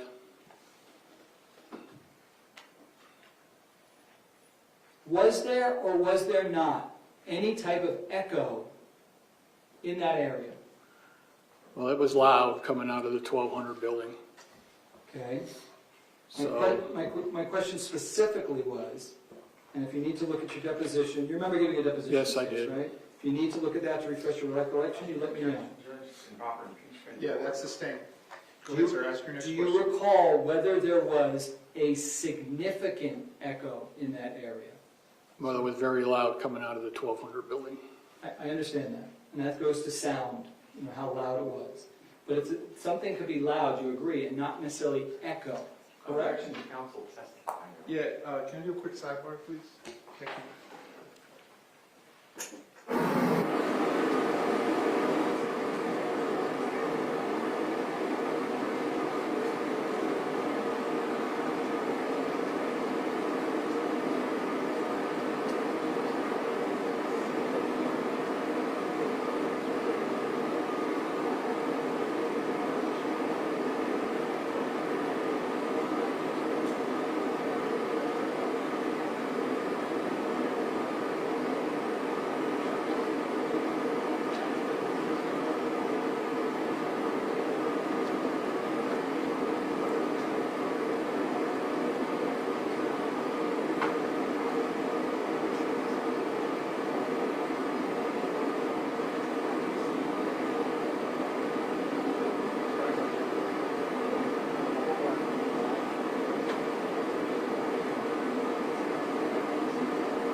Yes or no, did you describe the sound that you heard as having a significant echo? Yes or no? yes, And that was in the area right around where my client was, correct? correct,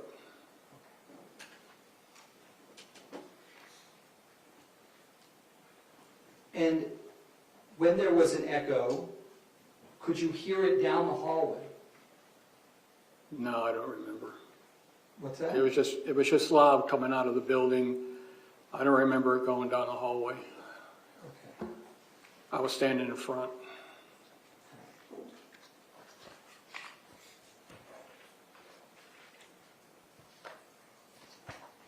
Do you remember me asking the following question to you, page 9, line 7? Your Honor. What's the legal objection? Improper impeachment. That's sustained. You said, did I not hear you correctly, that you couldn't hear an echo through the whole hallway? Is that your testimony? I don't remember, I remember hearing the shots. I remember they were loud. They were loud coming out of the building. They were loud all through, everybody was hearing the shots. Okay. The echo that you described earlier, was that including the whole hallway area, do you recall? I don't recall. Like I said, they were loud. They could have been, everybody was hearing the fire. Okay. Let me ask you something, you say you don't recall. Would looking at your deposition help refresh your recollection as to whether there was echo throughout the whole hallway? Sure. Okay, if I can approach the witness. Sure. Please see what counsel's. Yeah, page 9. I don't have it. You don't have a copy of the deposition? Page 9, Yeah. line number 2. 7 through 11. All right, so the point of the exercise is, the attorney's going to ask you to read something, so just take your time, read it to yourself. When you're done reading it, if you can look up, and I'm sure the lawyers will have more questions for you, but what I don't want you to do is read from the document. Okay? Just read it to yourself, see if that refreshes your memory, and then the lawyers will ask you additional questions.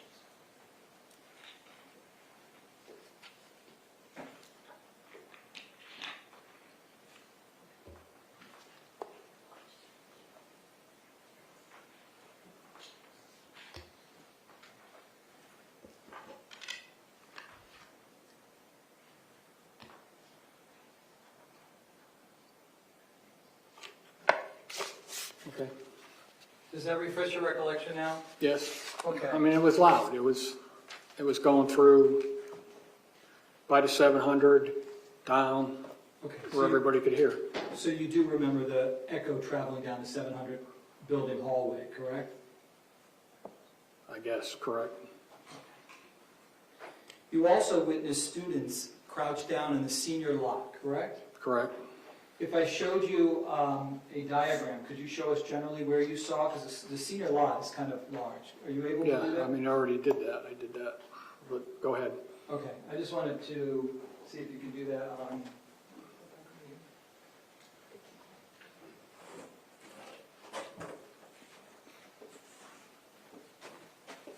You might have to stand up. Just, if this is the 1200 building, and this is the 700 building, can you show us where the students were located? Right in here. Over in here? They're right in here on the north side. Okay. And then here's the open gate, and I'm sort of yelling at them, get through the open gate and get out of there. Got it. Those students, they were crouched down in a position of cover, weren't they? Yes, And they seemed scared to you, correct? correct, And did it appear to you that they had also heard gunshots? correct. And you wanted them to get out of the way because you were concerned for their safety, correct? Correct. I wanted everybody away from the 1200 building. Got it. Because, again, you didn't know if the shots were contained within the building or whether they were coming out somewhere, correct? Correct. It could, You also, at the time, didn't know how many shooters there were on campus. Nobody told you at that moment, correct? no, we didn't know. So there could have been multiple shooters from different directions in different areas on campus, correct? Correct.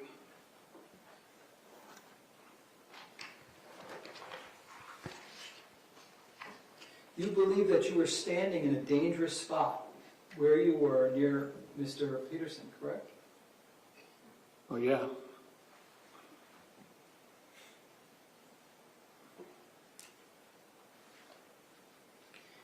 Even though you believed that you thought that shots were emanating from the 1200 building, you never turned to my client in real time, and I'm not blaming you for this, but that just didn't occur. You never turned to him and said, I think that there's shots in the 1200 building, correct? Objection. Correct. Again, counsel is testifying. No, that one's over you, so you can answer that question. Go ahead. Correct, You never, correct, you never conveyed that to my client, correct? correct. You did see my client as he was there in a position of cover. You saw him talking on his BSO radio, correct? Yeah, he was talking on both radios, I do believe, when I was standing there. And when you say both, you know that he has what, a BSO police BSO. radio, and he also on the other side has a school radio, correct? Correct, And he's, in that moment, he's talking on both, correct? I do believe so, yes. You didn't see him just standing there doing No. nothing, correct? No, You saw him with his gun out, correct? correct, You also heard him trying to get everything shut down so nobody could come onto campus, correct? yeah, I heard him trying to say shut down, Holmberg, shut down. You also saw him looking all the way west, did you not? Yes. So west of the 1200 building, you saw him looking in that direction, correct?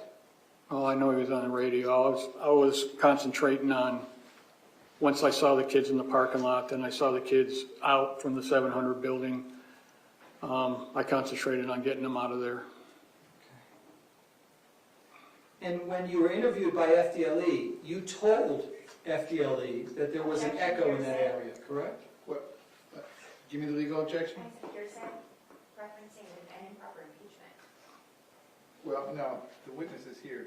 Go ahead, sir. That's overruled. You can answer the question. I'd have to go back and look at it, but like I said, it was loud, so it was traveling. But when you remember you were interviewed by law enforcement, correct? Correct, And that would have been closer to when this event occurred, correct? correct, And your memory would have been fresher, correct? correct, And if you believed that there was an echo, right, in that area, you would have then shared that with them, correct? correct. You also, you never saw any muzzles flashing, correct? No, You never saw any glass breaking out of any windows? no, You never saw any smoke that would alert someone that there's somehow gunfire in that building, correct? no,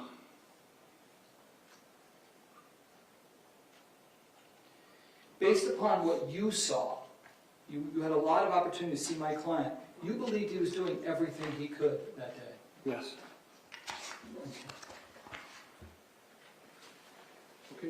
Any redirect? Yes. Go ahead. Mr. Stawley, you never saw Defendant Peterson or heard him say anything to those kids that you were trying to get out of the way and No. out of the safety, correct? No, And would it be that you never conveyed to the defendant about those bullets coming from the inside of the building because it was obvious to you that that's where they were coming from? correct. Also, if we go back, well, let me ask you this. At that point in time, when you see the children in the parking lot, were you more concerned about the safety of those children or your own safety? Safety of the children. Do you have any recollection of hearing anyone order a code red that day? I did not. And the fire alarm system.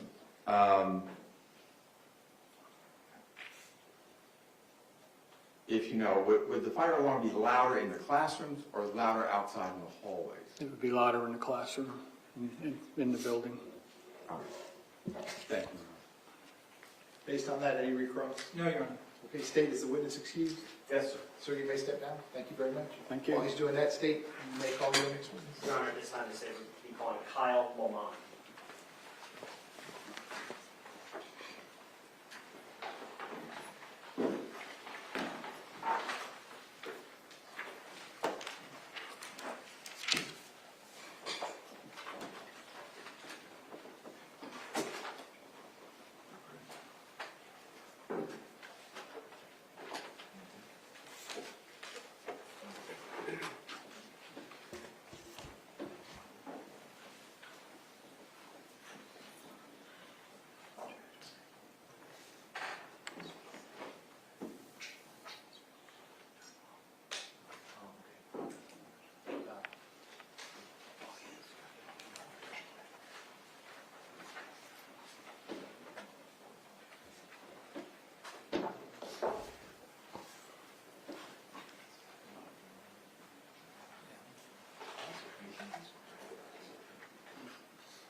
Sir, if I could have you come all the way up here to the witness stand, please. Once you reach it, but before you have a seat, you can just stop and look at me, please. Raise your right hand. You swear to tell the truth, the whole truth, nothing but the truth. Please be seated. And once you are seated, if I need you to scoot that chair all the way up as far as it will go. Can you please state your full name and spell your full name? Kyle Allen Lamon, KYLEALLENLAMAN.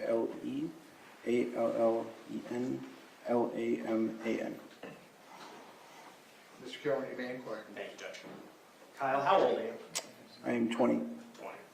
Where did you go to high school? Marjory, Stoneman, Douglas. Now, back on February 14th of 2018, how old were you? 14 or 15. Okay. On February 14th of 2018, were you shot? Yes, Where were you shot? in my right foot. Your Honor, at this time, I would ask the witness to come down to show the jury injury. That's correct.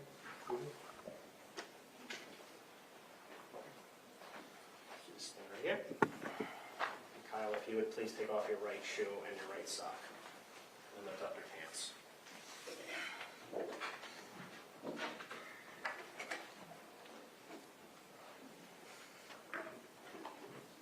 right, thank you, Kyle. You can put everything back on and sit down.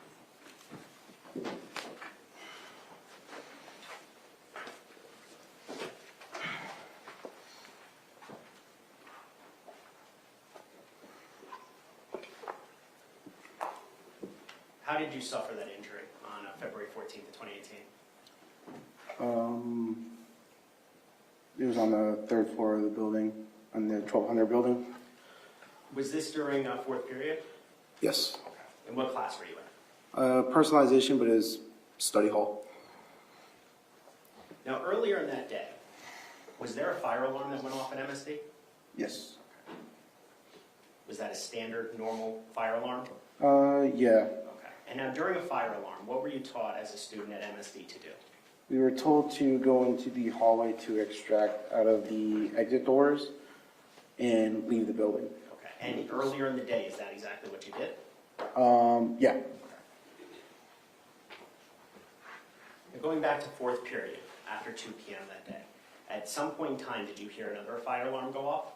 Yes. Did you think that was strange that there were 2 fire alarms in one day? Not necessarily, because culinary was always burning stuff. So culinary, Yeah. building 5, I think so. always burning stuff. Always, it's usually popcorn or something like that. And it was pretty regular to get like a fire alarm. Okay. Now, when you heard that second fire alarm, so the one around 2:20, what did you do? Just like normally, went out of the classroom as a class, and then proceeded to go into the hallway. But it was just strange that no one was like. Usually it's like quick, everyone just goes to the exit, but weren't moving.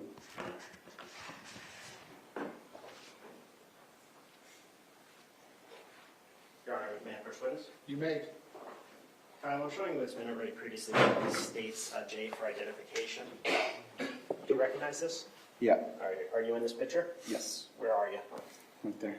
I have my headphones on. Yellow circle. Yeah. Your Honor, at this time, the state will request to move states J into evidence as states 10. Any objection? None. Without objection, states J for identification will now be in evidence. That is States Exhibit 10.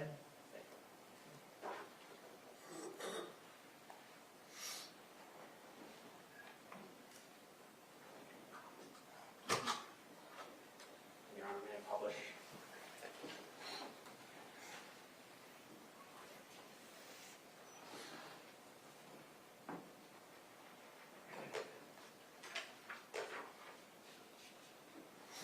Is that you, Kyle? Yep. What do you have wearing on your head, on your ears? Headphones. Were you listening to music? I believe so. Yeah. In study hall, were you permitted to listen to music? Yeah, you could. Did you have those headphones on while you weren't in study hall that day? Yeah. I usually like to wear my headphones like throughout going to classes or doing anything. It just keeps me calm. Okay. Now, at some point in time, when you're in this hallway, did you hear loud noises? No. At some point in time, did you eventually hear gunshots? No, the fire alarm was so loud it couldn't really, and everyone and talking, and even before that, it did nothing strange. Okay. So what strange did happen that day? What was strange was that usually what kind of set me off guard was the fact that nobody was in the hallway was evacuating. Like, I was like, why isn't anybody moving? And so he was kind of like a weird feeling, that gut feeling, you know? And so that's when the butterflies start to kick in. And so Did you have butterflies at that moment? when I realized nobody was moving, yeah. Okay. What did you think was happening? Someone said fire, so I was actually thinking maybe potentially a fire because maybe on the first floor. So I was thinking, oh, kick it out. I don't know. And so, and that was going through my head, but a little tiny thought in my head, because one of my biggest fears, even going to school, was that a shooting could happen. So I was like, oh God, please no. And so that's what I was thinking about mainly, but then, you know, fire stuff. So I was like, okay. Okay, so then what happened next? Next, as nobody was moving, teachers started to get antsy. You know, they're like, what's going on too? And that's when rear fear started to kick in, like, okay, what is actually happening? Because I don't want my biggest fear to come to life right now. And so, you know, teachers are getting antsy, and then I'm sitting in the back trying to look at my teacher and say, what do we do? Because there's an exit right behind us. But we weren't, then we realized that if there's doors locked or something like that, then can't get out or something. And so we were kind of just waiting, and then I believe the east doors opened, and then we were like, okay. And then it got super quiet, and then just round after round after round after round. Of gunshots? Yeah. How loud were they? It was kind of hard to tell in the moment, but because, I mean, for me, I didn't even recognize it. I was kind of, you know, starstruck about it. I was like, and then, but it was loud. You know, it was louder than the fire alarms. So that's all I know. When you were in that hallway, that's where you were shot. Yeah. Once you were shot, what did you do? Instantly took cover. Just run to anything that could get me out of the hallway. And where did you go? I went to on the image you can actually see there's a bathroom there that cut out right next to my right. You can actually draw on the screen. You're questioning a lot of privileges for that? Yeah.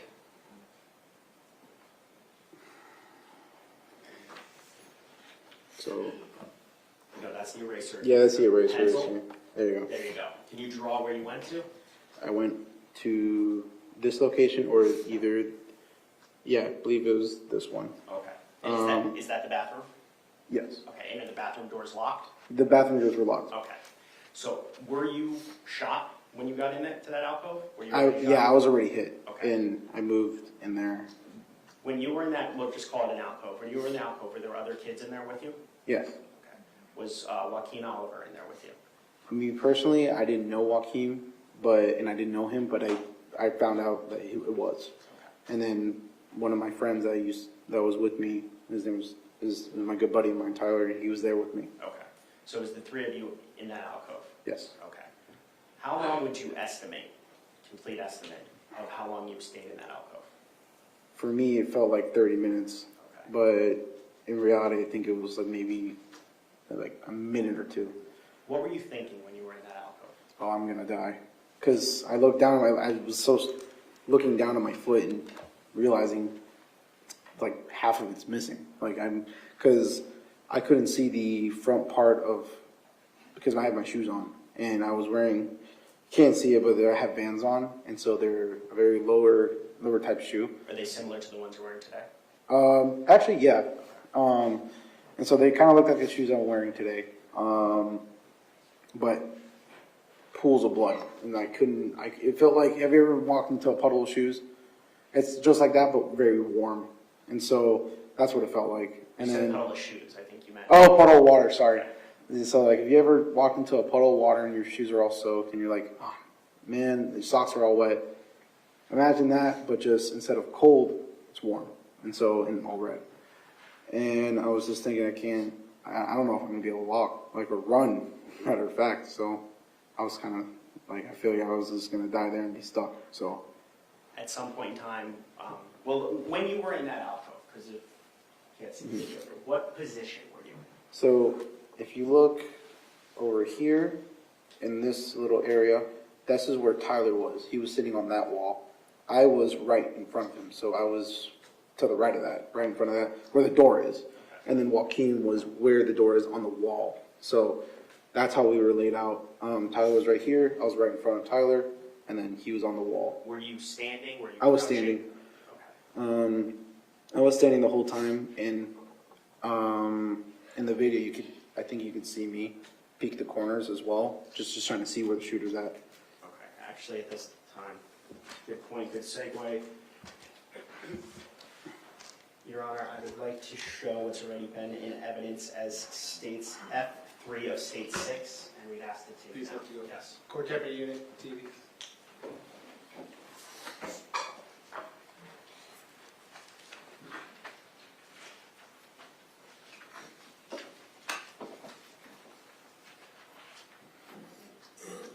Can you, maybe erase or? Don't forget. Thank you.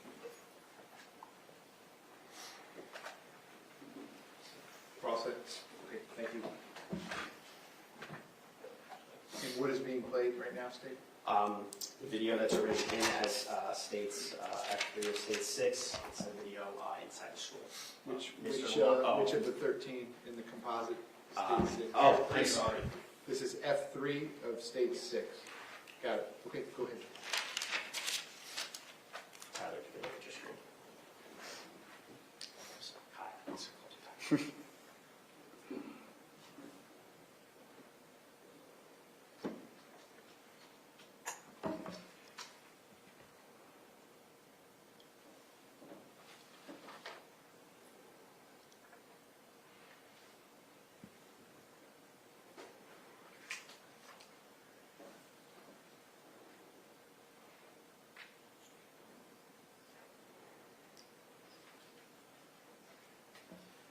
You can just pause it there, Aaron, for a second. Do you recall why you're walking kind of back and forth? No idea. Okay. But I didn't even remember that until now. I just realized that it was like, because I don't know if you can see, I'm on my phone, so I wasn't even paying attention. Got it, okay.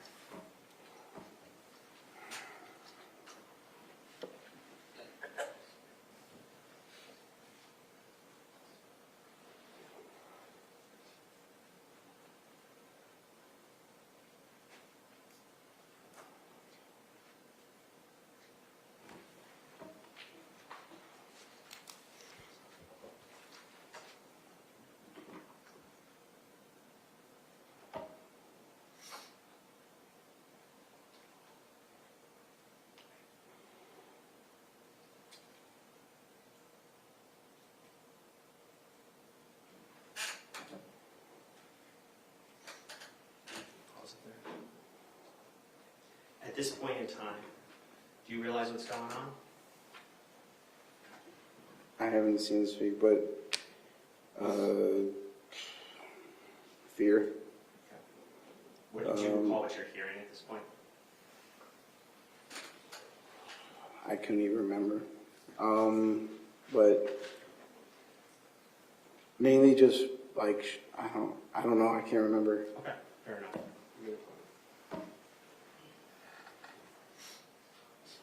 I think it was maybe around that someone was saying over there.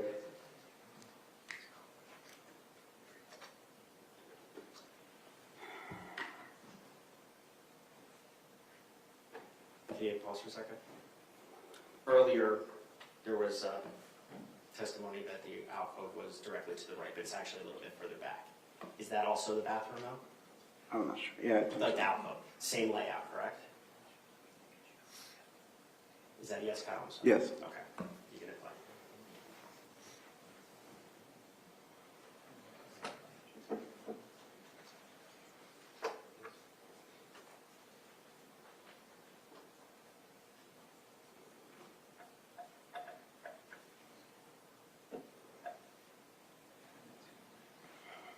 That's you running out there, limping out?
Kyle, after you ran down the 3 flights of stairs and you went out to the west, did you see other students outside? Yeah. Did you see any adults outside? I'm sorry, I haven't seen the full video before, so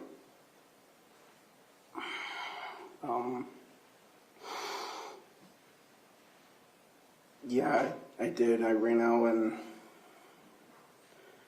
I saw my my classmates, or I don't know if they were in my class or not. I remember seeing one of my friends just remember yelling at them to run, get out of here. But first I was trying to tell them I need an adult. Someone needs to be here, because a police officer, anybody, an adult, they need somebody. Because you guys need to run, get out of here, someone. Did you ultimately come upon an adult? Yes. Is that Jeff Heinrich? Yeah. And what did Jeff Heinrich do for you? He ultimately he came out of nowhere. I didn't even see him. He just grabbed me. He was like, "What's going on?" I was like, "There's a shooter in there." And then he went to find cover in a car and proceeded to hear more shots and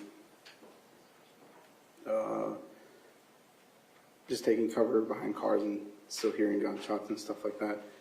Stop you there, Kyle. The shots that that you were hearing at this point, were they loud? Yeah, because originally I think I had my headphones like completely off or something like that, and they were just started getting very loud and louder. Now, once you were with Jeff Heinrich, do you recall where you went? We went more west towards the football field on the outside of the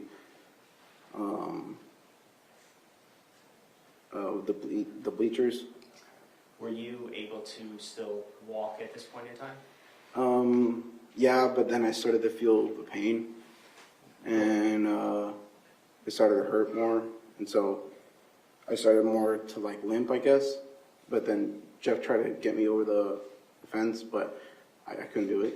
And so, because there's an officer on the other side he was talking to, and then we just decided to run more west towards the other school, and then we went to the locker room for the baseball team. And in the locker room, did you receive treatment from Jeff Heinrich? Yes. I got a tourniquet, and I believe there's someone else there. I don't know his name. Then ultimately, did the ambulance come for you? Yeah, they were very fast. Now about your injuries, do you recall how many surgeries you've had on your right foot, ankle? I can't really count them. More than 5 though, or like 4 or something like that.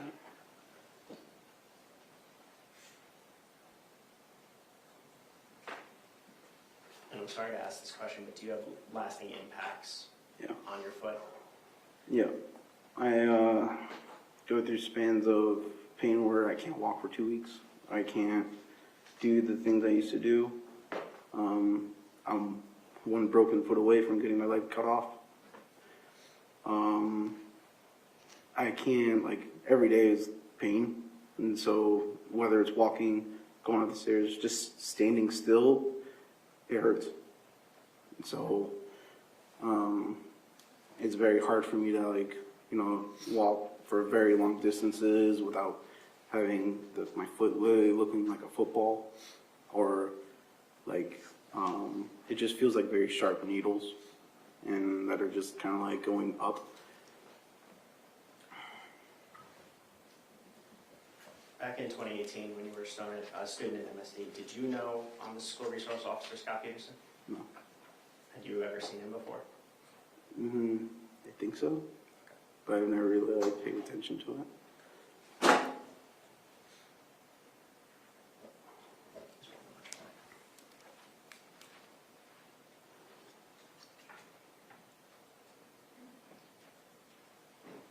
Nothing further for copy. Okay, cross-examination, go ahead.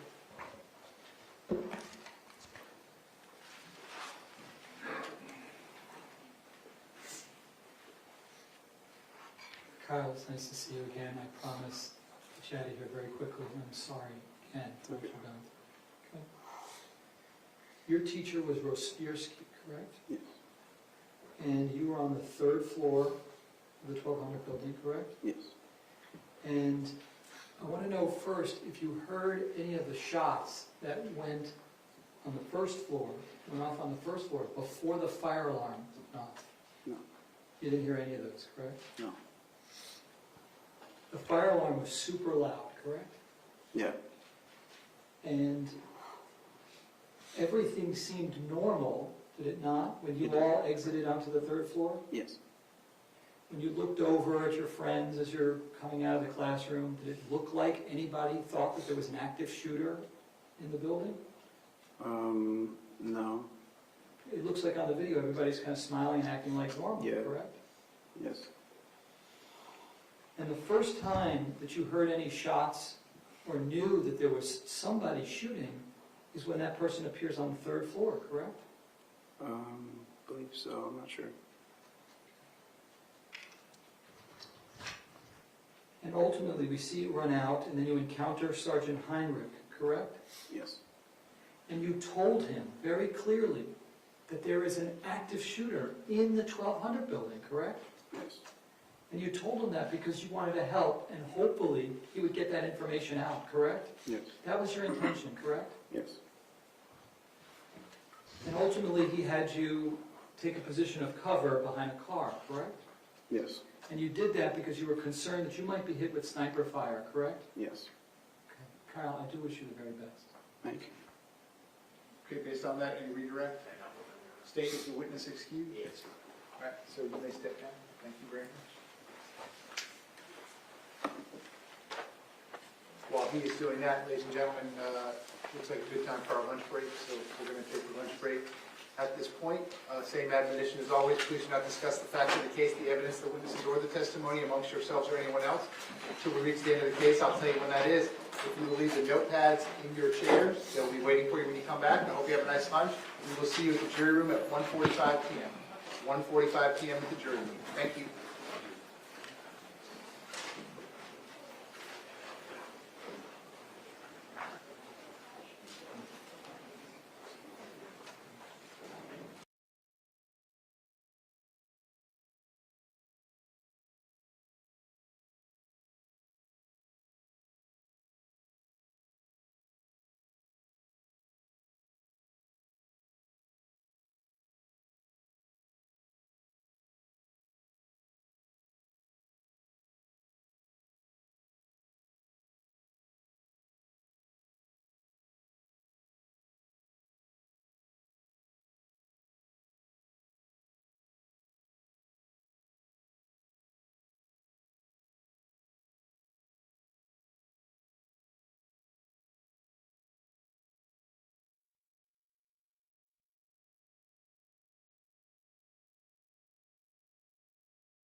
State, anything you need me to address before we resume your presentation? No, Judge. Defense, anything you need me to address? Okay, please bring the jury back.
Jurors entering.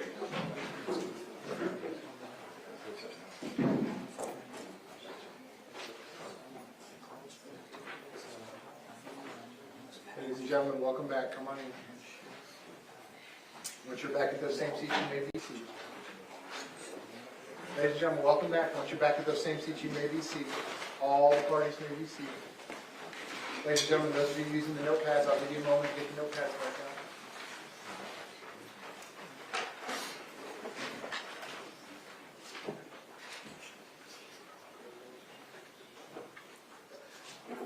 Okay, ladies and gentlemen, welcome back. I hope you have a nice lunch break. When we recess for the lunch break, we were in the middle of the state's presentation. We're going to resume at that point. State, when you are ready, you may call your next witness. Judge, the state calls Eduardo Suarez.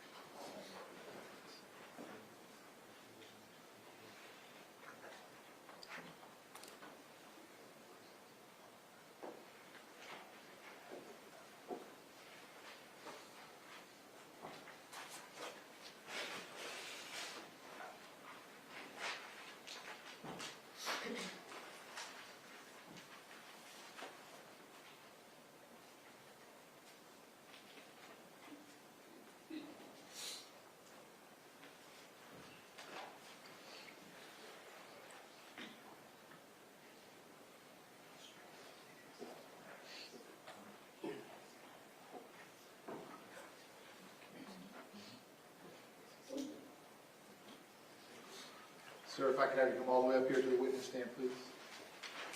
Once you reach it, before you have a seat, you can just stop and look at me. Raise your right hand. Swear to tell the truth, whole truth, nothing but the truth. Please be seated. And once you are seated, if I can get you to scoot that chair all the way up as far as it will go. Can you please state your full name and spell your full name? Eduardo Suarez. They call me Eddie. My name is EDUARDO SUAREZ. Ms. Gomes, you may inquire. Thank you, Judge. Good afternoon, Mr. Suarez. Afternoon. Will you please introduce yourself to the jury and tell them where you currently work? I work in Stoneman Douglas High School for the last between 12, 13 years. I'm the head of facilities. What does the head of facilities title encompass? What does that mean? I run all the maintenance in the entire school. Is that maintenance inside the buildings, outside? Everything. Okay. And have you always held the title of maintaining both the inside and the outside of the school? No. Okay, give us a little bit of the background on what your experience is within the school systems. I used to be the repair person for like 5 or 6 years, and then I became the head. What's the difference between the two?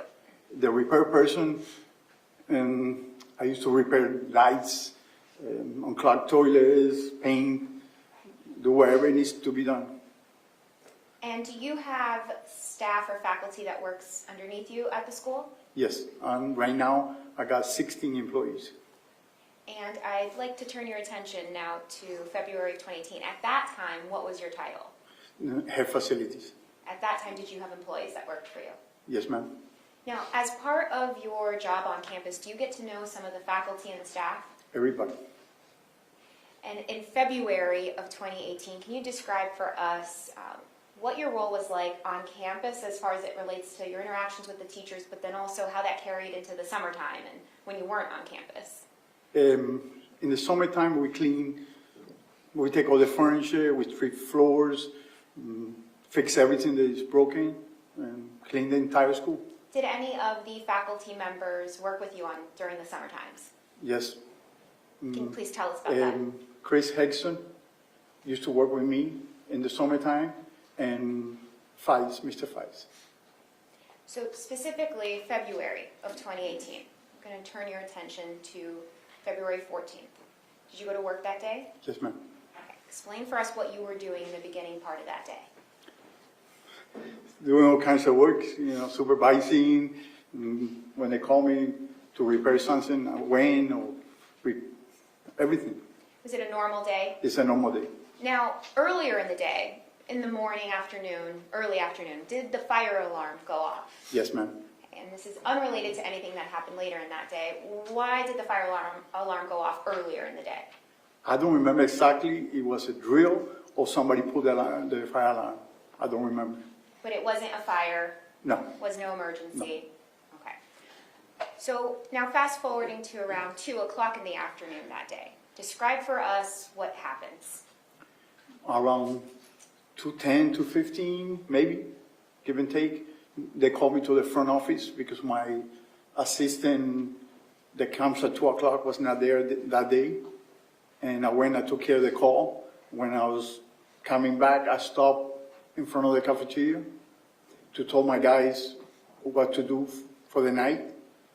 And then that's when I heard a noise that sounds like firecrackers for a couple seconds, and then the fire alarm came out. When you first heard those noises that sounded like firecrackers, where were you in the school? Right in front of the cafeteria, by building 2.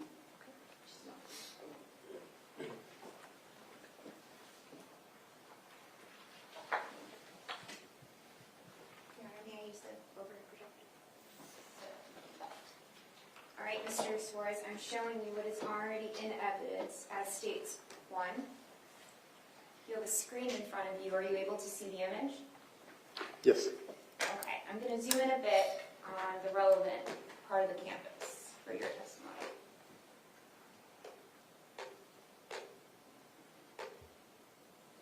See if I can get it to not be blurry. Is that blurry or can you? No, I can see it. Okay.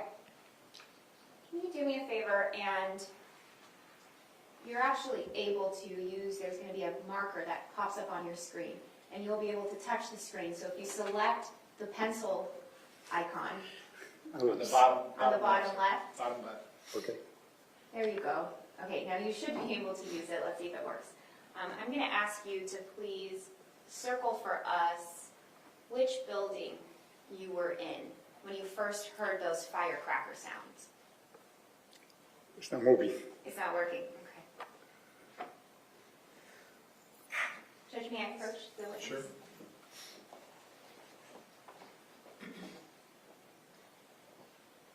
Let's see.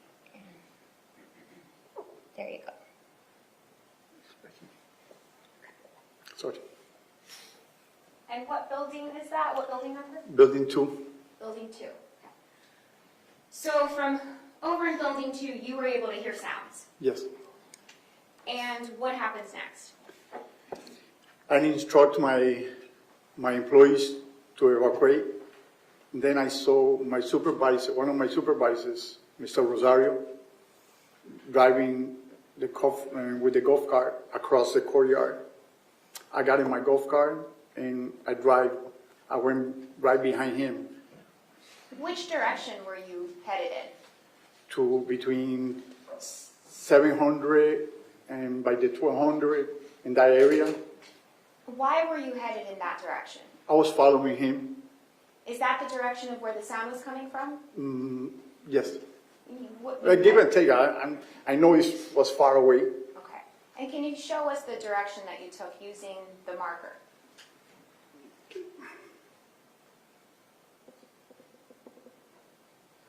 Okay. Now, you arrive in that area. As you're in your golf cart traveling towards that direction, do you hear any other noises? By the time I got there, I started hearing shots. At that time, I realized there were shots. So when, and what are those two buildings that you're standing in between at that time? This one right here is 500.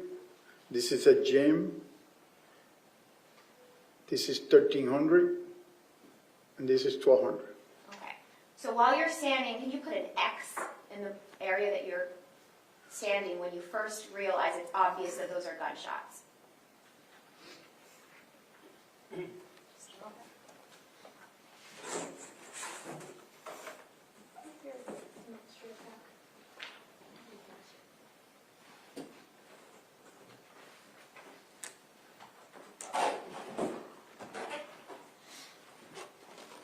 I'm going to ask you to point out here where you were when it became obvious to you that you could hear gunshots.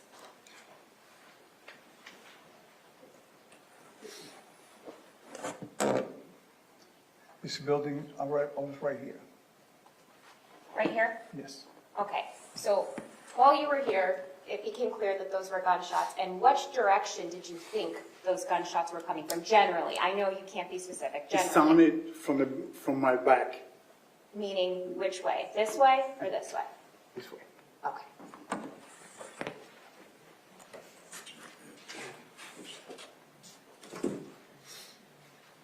So you realize those are gunshots. What do you do? And a bunch of kids that were coming toward me, like toward the 1200 building. And I stopped them and I started putting them in the first room that was available, room 504. That's a homemade room. And that's what I did. I stopped the kids. Why did you choose to stop the children? Why didn't you choose to just run away? It's my job. As a father and a grandfather, when I see a kid that can get hurt, I try to help them. Did you put the children in the classroom? I instructed them to get in the classrooms. What happens next?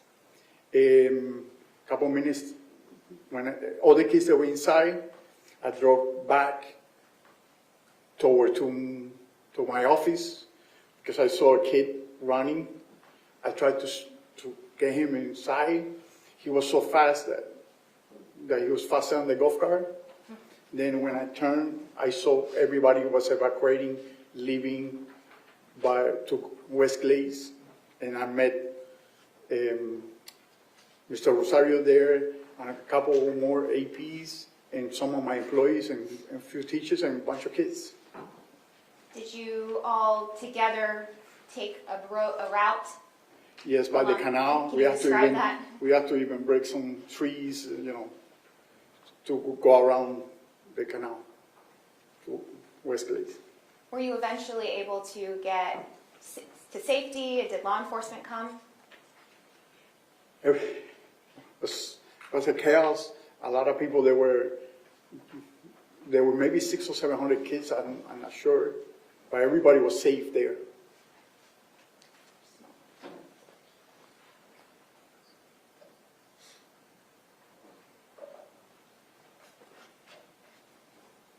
Can you show us, I'm going to zoom out, which direction West Glades is? And I'm actually going to ask you to clear it. If you select the eraser, then you can remove everything else on the screen. Is the second one? May I push judge? Yes. I can do it, sir. This one? Yes. And then just go ahead.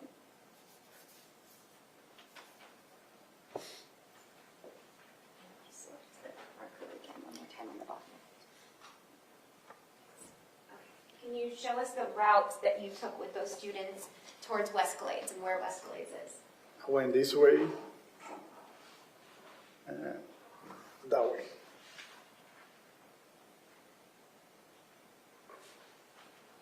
Did you have a school radio? Yes, ma'am. Do you recall hearing anything specific while the shooting is happening on the radio from Mr. Peterson? No, ma'am. Did you see Mr. Peterson? No, ma'am. I have nothing further, Judge. Okay, cross-examination, go ahead.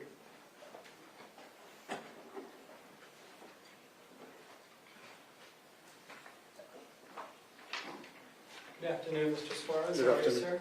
Nice to see you again. If you recall, I had the chance to ask you questions in a deposition. Yes, ma'am. Yes, sir. Okay. If I understood you correctly, you said that you were the head custodian at Stoneman Douglas, correct? Correct.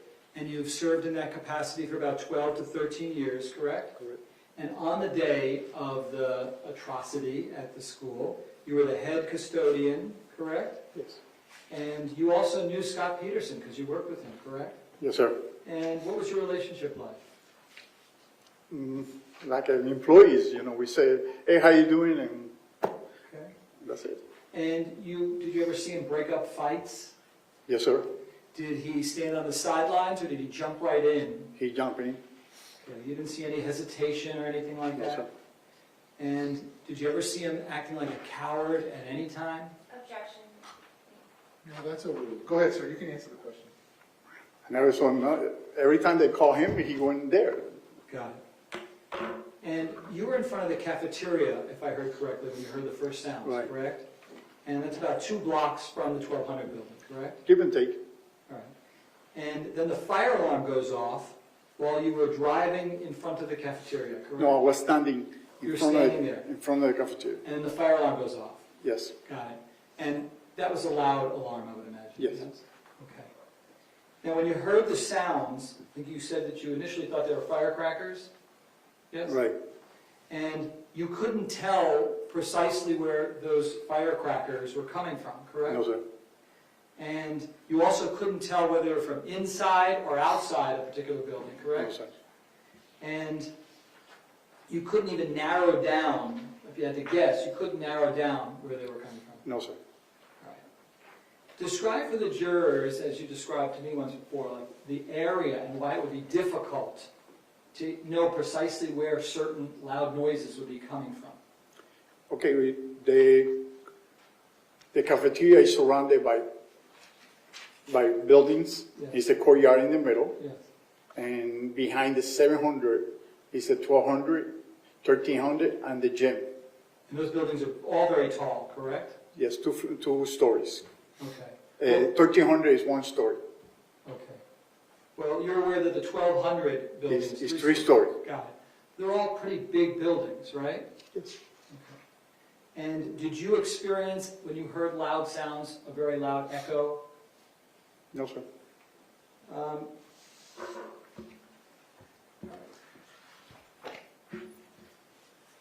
In his depo on page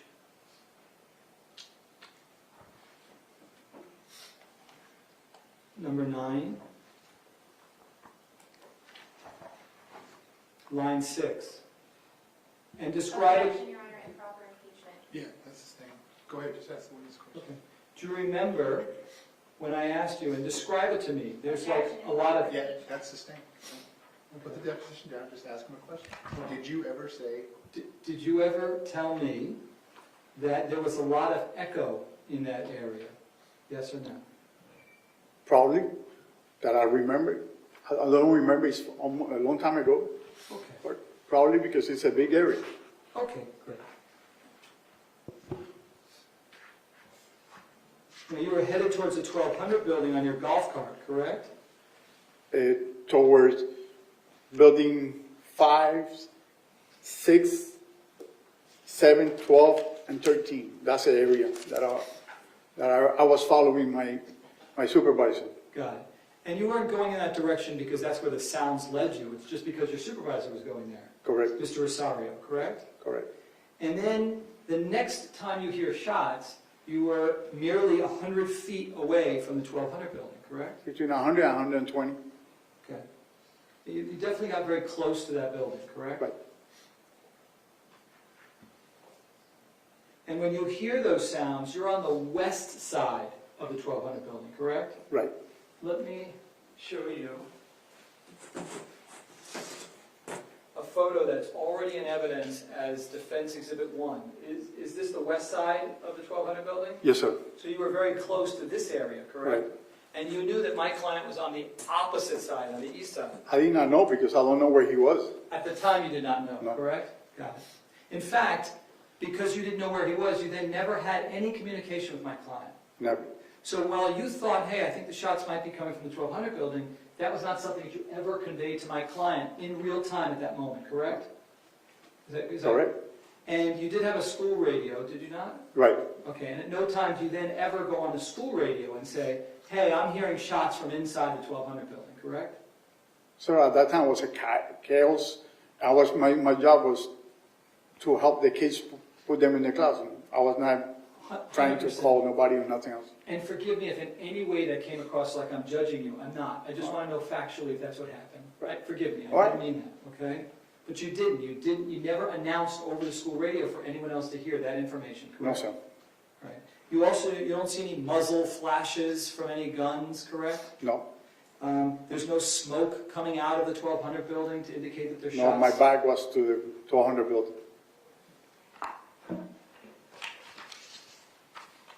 Other than the sounds, there's no other evidence of any bullets like broken glass that you see while you're standing there, No. correct? No. In fact, you only noticed the bullet holes in the windows like a week later, not while you were there, correct? Correct.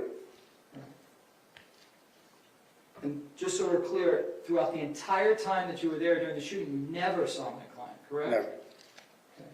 You also never saw any kids leaving the 1200 building, correct? And while you don't remember hearing everything that was said on the school radio because it was chaotic, right? Right. You do remember hearing my client say, please stop talking over the school radio, right? Yeah, but that was later on, after all the shooting has stopped. I got you. They were asking for people to report. Okay. That would be maybe 10, 15 minutes later. I don't know. I understand that, and thank you for clarifying. But you do have a recollection, approximately 10 to 15 minutes after the shots stopped, my client getting on the school radio and saying, please stop talking, one at a time. Correct. You remember that, Yes, correct? sir. And he didn't say it in a soft voice, right? How would you describe his voice? Passionate. I don't know, sir. Okay. But you remember him saying this, Yes. correct? And it seemed to you that when he did that, it was for the benefit of those trying to communicate information, correct? Objection, counsel testifying. yeah, that's sustained. Why- Questions with question marks at the answer. Go ahead. Why did you believe that he was telling people one at a time, please stop? Because too many people were talking at the same time. Okay. And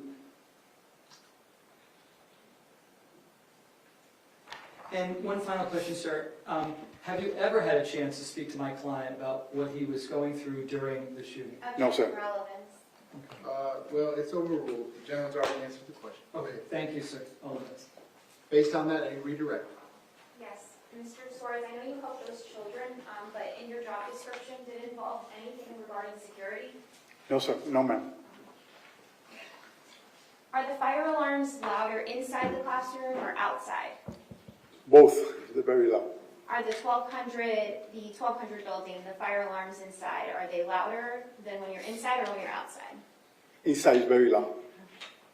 And your back was turned to the 1200 building when you realized those were gunshots, correct? Correct. Even though your back was turned to the building, did you still know what direction those gunshots were coming from? Yes, ma'am. The building across from the 1200 building, and that's building 1300. Building 700, I'm going to point your Right. attention to here.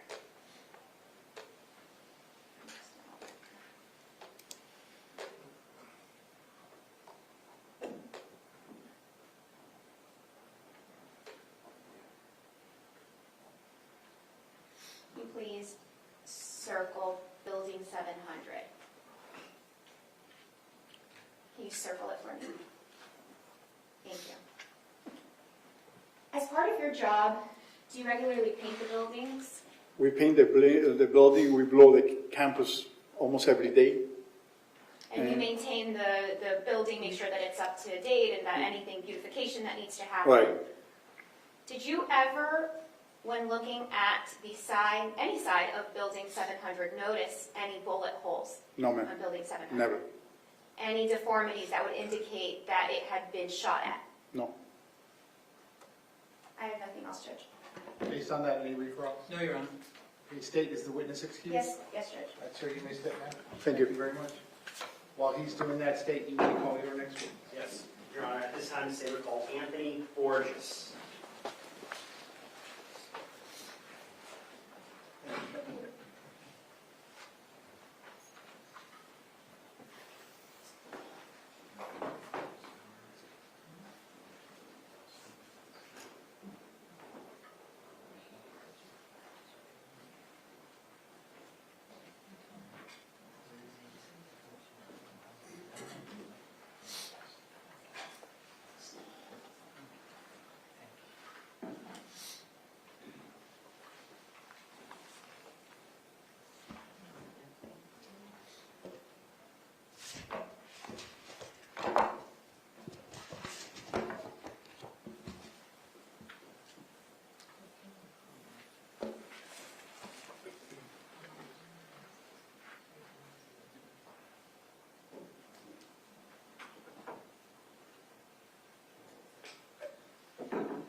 So if I could have you come all the way up here to the witness stand, please. Once you reach it, but before you have a seat, if you can just stop and look at me. You raise your right hand. You swear to tell the truth, whole truth, nothing but the truth. So please be seated. And once you're seated, if I can get you to scoot that chair all the way up as far as it will go. Can you please state your full name and spell your full name? Anthony Borges, Anthony Borges. Mr. Kilroy, you may inquire. Thank you, Judge. Anthony, how old are you? 20 now. Where did you go to high school? Marjory, Stoneman, Douglas. Back on February 14th of 2018, how old were you? 15 years old. On that day, when you were 15 years old, were you shot?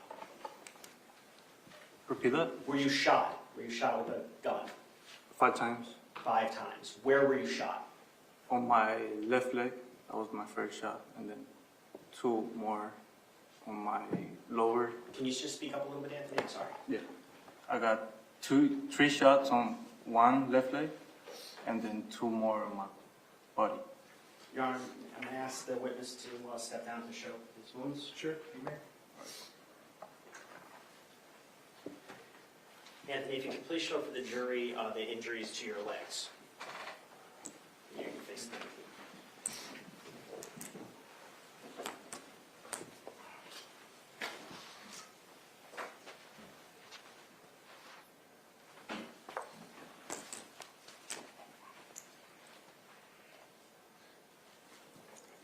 you please show the injuries to your torso?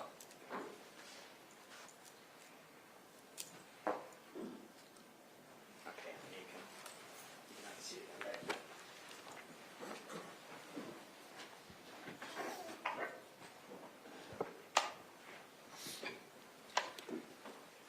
Now, going back to the beginning part of February 14th, 2018, was it a normal day? Yeah, before the it was, shooting? it was straight normal day. Was it Valentine's Day? Yes, correct. Did you have plans for Valentine's Day after school? I had a plan with my ex-girlfriend, Nicole. With your ex-girlfriend, but girlfriend at the time? I had a teddy bear and everything. I had a plan to see her after school. Okay, so the teddy bear was a gift for her? Yes. Okay. Now, where were you during fourth period? Study hall. Study hall. What building were you in? 12, The 12 building, the 1200 building. What floor were you on? third floor.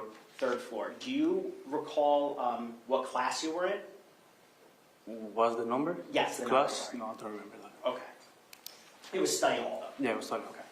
Now, during study hall, were you allowed to wear headphones? Yeah, pretty much you can do anything, homework, music, whatever you want. Okay. That day, were you wearing headphones? Yes, correct.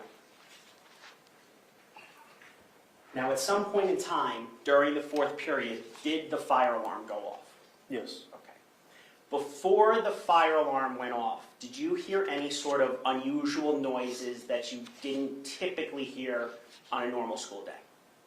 There was a weird, like a whistle sound, but I didn't pay attention that much, but it was like kind of weird. Like a whistle sound? Yeah. Okay. Did you have any idea what that sound was? No. Okay. Now, after the fire alarm went off, did you leave the classroom that you were in? Yes. To go to the hallway? Yeah, everybody went outside the hallway.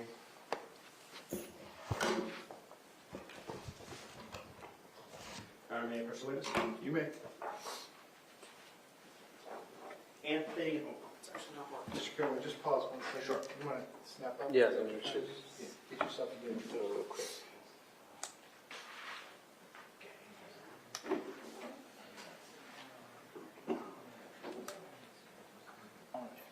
You all set?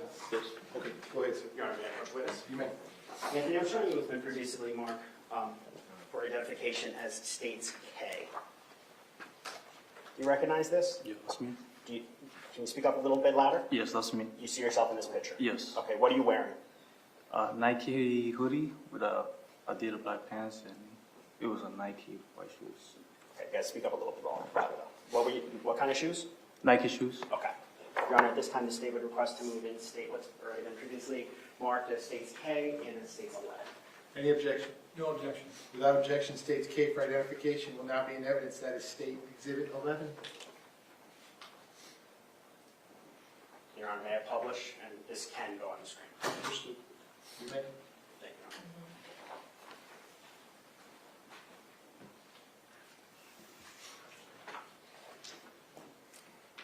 Is that you, Anthony? Yes, correct. Okay. The black thing kind of around your neck, what is that? That's the cup of it. Okay. And you have in your ears, what are in your ears there? That's a headphone. Okay. Now, you see the other students kind of towards the top of the picture. Yes, This happened after the fire alarm went off. correct. Yes. Now, during a typical fire alarm drill, a normal one, what do you do as a student? Normally, everybody goes outside, wait for the teacher. The teacher like tell you where to go, where to go out, and then we wait outside in the parking lot. Okay, is that what happened this day? No. Okay, what happened when you went out to the hallway at this time? When the alarm went on, everybody went outside, normal thing, but then it went off. So everybody looked weird, confused, like they didn't know what happened, and then it went on again. Okay. So when it was on, when the fire alarm was still going on, did you hear any other loud noises at this point in time? No. Okay. At some point in time, did you hear other loud noises? Yes. What were they? What you mean? Were they gunshots? Did Yeah, you hear? there were loud Okay. gunshots, super loud. Explain to the jury what happened while you were in the hallway when you heard those gunshots. So when I was in the hallway, I was like ready to go down on the wet side to go into the downstairs. That's when I saw like kind of the gun, like half open the door, and then I just closed the door and then turn around back and start running. So when you were shot, you were running away? Yes. Okay. Do you remember whether you were shot in the legs, lower body, or the upper body first? I just felt the first shot on my left leg. Your left leg. Other than that, no. When you were shot in your left leg, did you collapse to the floor? Yes.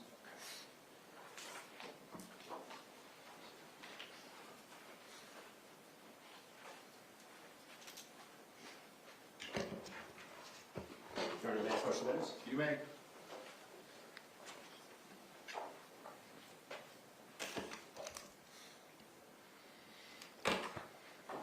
Anthony, I'm showing you what's already been previously marked as states L for identification.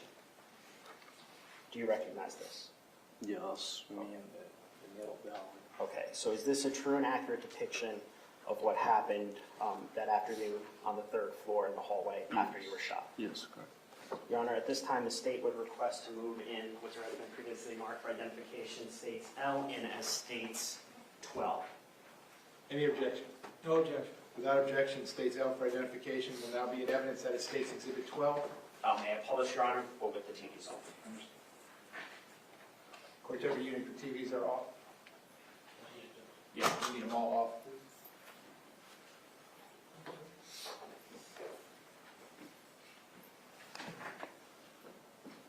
Just bear with us. Absolutely.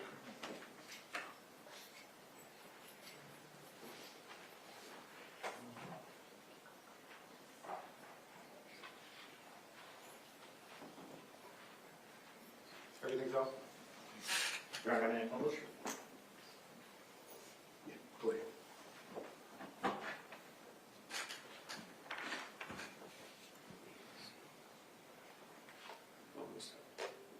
Anthony, do you recognize the middle of the picture? Yes. Who is that? What is that? That's me? That's you on the, is that you on the floor? Yes. Do you see the police officers there? Yes. Okay. And at what time, in the top left-hand corner, what time was this screen capture taken? Do you see it? Do you see where it says 3:02:57? Yeah, 257.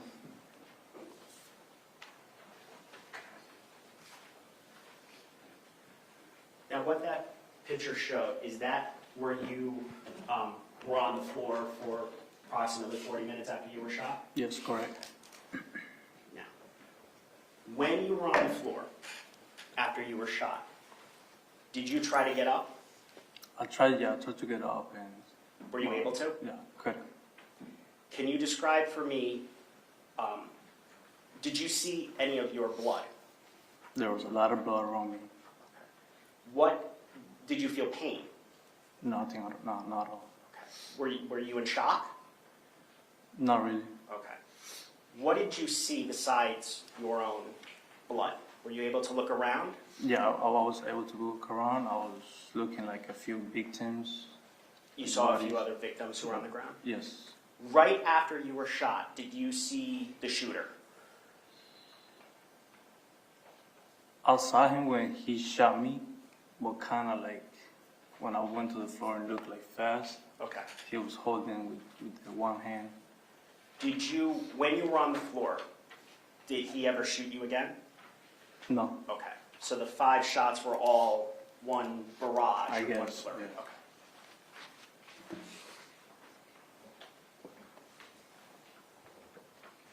At any point in time, do you remember losing consciousness? No, not at all.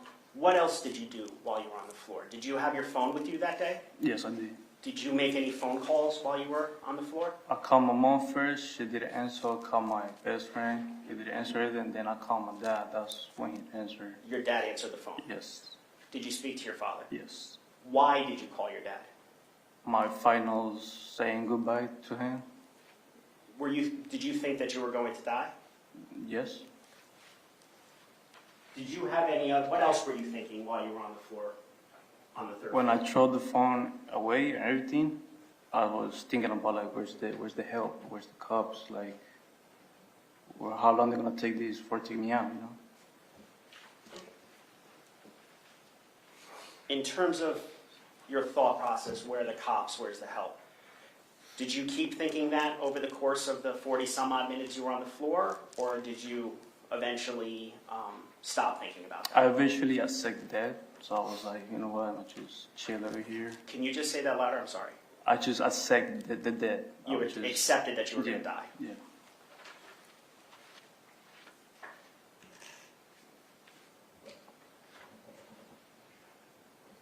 Now, ultimately, police did come to the third floor. Do you remember that? Ultimately, eventually, police officers arrive on the third floor. Yeah, after 40, 45 minutes. Say that louder. You got to speak a Yeah, little after louder. 40, 45 minutes, the cops came. Okay. And do you remember what those police officers did? The attorney came on my legs, my body, they check everything. I was right. They asked me for my name, where I'm from, how old I am, everything. Okay. So you said that the tourniquet was put on your legs? Yes. Okay. Were you in the hallway when the tourniquets were applied, or were you somewhere else? I was in the hallway, still. Were you ultimately, or were you ever dragged from the hallway into like the landing? Yes. Okay. Eventually, were you brought down the third stories and brought to an ambulance? Yes.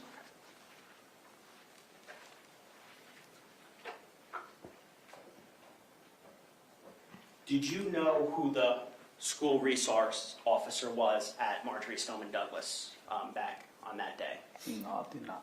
Had you ever seen a uniformed officer with a gun on campus before? Yes, yes. When you were thinking on the third floor, before the officers arrived, were you thinking specifically about that officer? You got to say Yes, yes, I did. And what were you thinking? I was thinking, like, there's no way, like, this could have happened to me or anyone, you know? If I'm an officer, I have a gun, I will automatically just go inside and, like, save anyone. Now, in terms of your injuries, we obviously saw them, but approximately how many surgeries have you had? 14, 13 surgeries. 13 or 14 surgeries? Yes. Okay. Now, previous to February 14th, 2018, did you play any sports?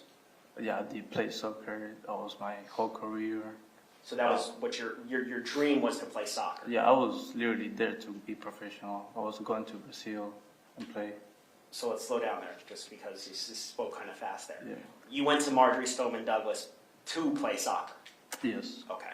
And your hope was to go to Brazil to play at some professional level? Yes, correct. These injuries, did they prevent that from ever occurring? For sure, yes. Now, these injuries, do you still, do they still hurt at times? They do still hurt sometimes. Not too bad like before. Which, the legs or the upper body? My legs, pretty much. Which leg? My left leg. Your left leg still bothers you? Yes. Is that the one that you've had the most surgeries on? Yes. Okay. And as part of your injuries, did you have to wear like a colostomy bag? I did, yeah.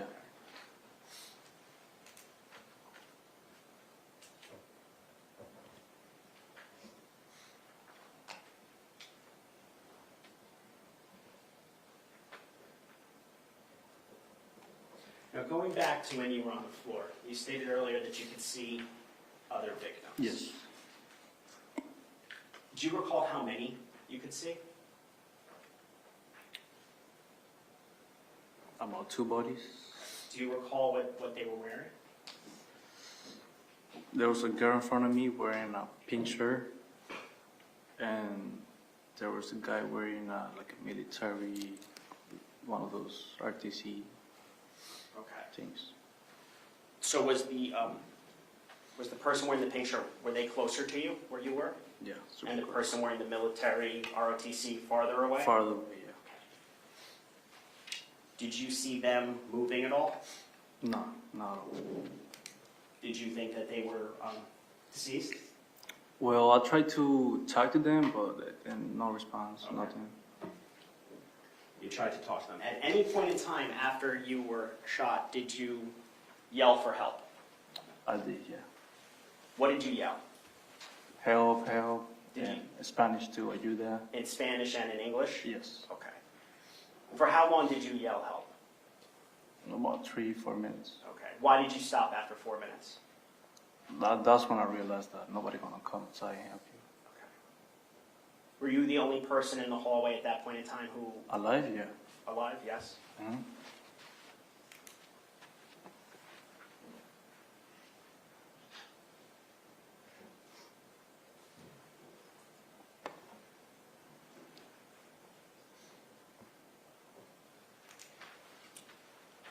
Now, when you were shot, did you hear the gunshots? I did, yeah. Super loud. You gotta speak up, Anthony. Yeah, I did. Super loud. They were super loud. Yes. After you were shot, after you were on the floor, did you continue to hear shots? No, I couldn't hear after like a few bangs and shit. Are you familiar with what previous to February 14th of 2018, were you familiar with the sounds of guns? Where I used to live in Venezuela, so that was a normal thing to hear over there. So in Venezuela it was normal to hear Yeah. gunshots. Yes. So did you instantly or immediately know that that was a I gunshot? did, yeah.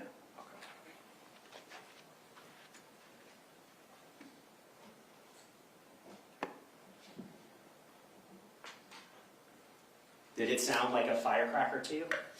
No. No. Have you heard firecrackers before? Yeah. Was this louder? Super loud.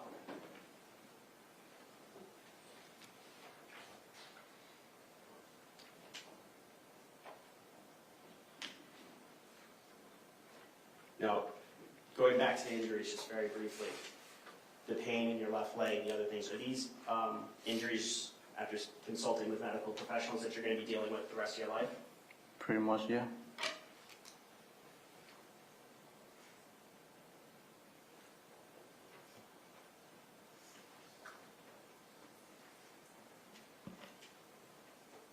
Just one more. Yes, sir.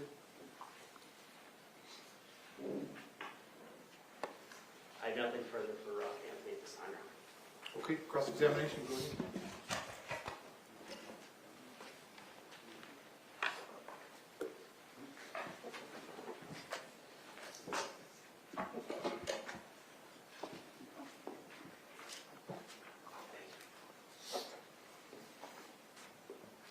Good afternoon, Anthony. Good afternoon. It's nice to see you again. I'm sorry it's under these circumstances. I'll be as quickly as possible, All okay? right. I think I heard you say that you were in the 1200 building, correct? Correct. And that was on the third floor that you were on, correct? Correct. And if I remember from our discussion, you heard a teacher talking about final exams, right? Correct. And that's when the fire alarm went off, Correct. correct? And the teacher told everyone to go outside of the classroom for the drill, right? You guys thought it was a drill, fire Yes, drill. for You sure. didn't think it was real, correct? And before you go outside of your classroom for what you thought was a drill, you never heard what sounded like any gunfire to you, correct? Correct. And because as you told the prosecutor, you know what gunfire sounds like. Yes. And I think you described it as like a whistle sound, It was like an echo from like the second floor, I think, I guess. like an echo of some sort, So I right? heard like first, yeah. Okay. And would this be accurate that you said that it's like you grab a stick and you shake it from side to side? Yes, Does that correct. sound right? Those are your words, not mine. Yes, Is yes, that right? correct. Okay. But definitely not gunfire, correct? No. So none of the shots on the first or second floor did you hear I as couldn't hear, gunfire, yeah. correct? In fact, as you go into the hallway of the third floor, you're very calm, right? I'm sorry, I have to maybe Yes, say yes yes, or no, yes. because the court reporter can Yes. write down a nod. Okay. And the other kids that were with you were flooding the hallway there on the third floor, and they're very calm too, correct? Yes. It didn't look like they had heard any shots either, correct? Yes. Everyone seemed to be normal, right? Yes. No one was running until the shooter gets to the third floor and begins to fire. Isn't that correct? Yes.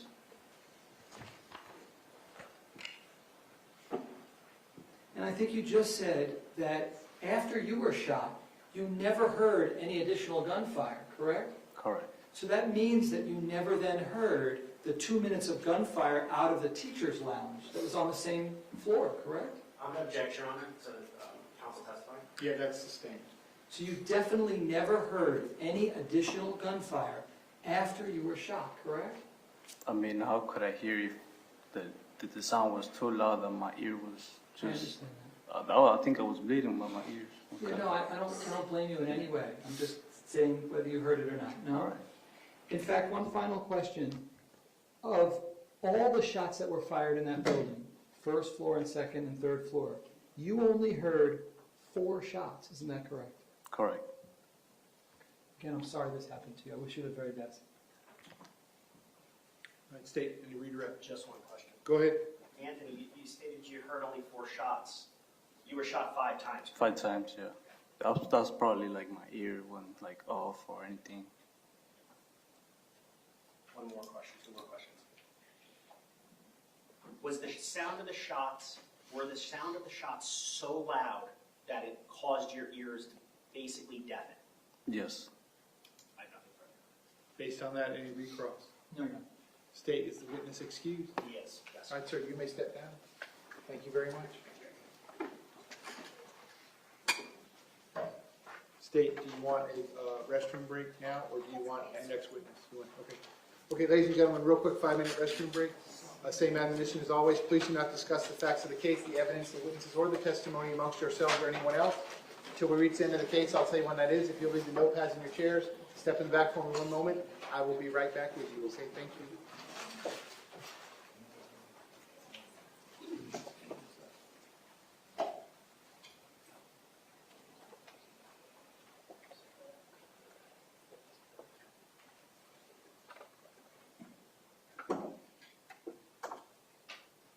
Okay, we're outside the presence of the jury. Everyone can be seated. Real quick 5-minute restroom break. We'll be in recess for 5 minutes. Recess.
Yeah, as soon as I get Mr. Agard from Stoneman back, we'll go back and.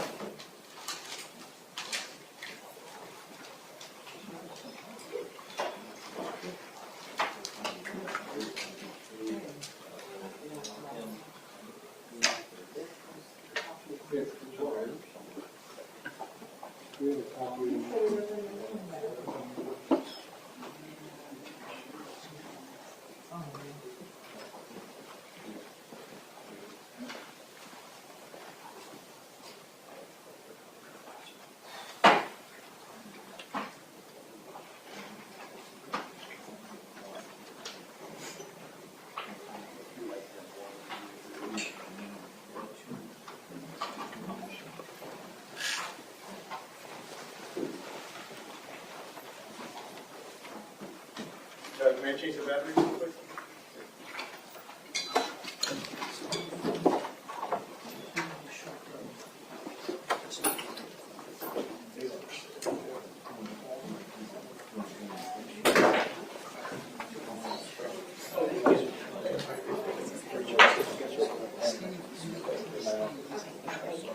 Highlighter on the top and then the turn on the bottom is from the phone.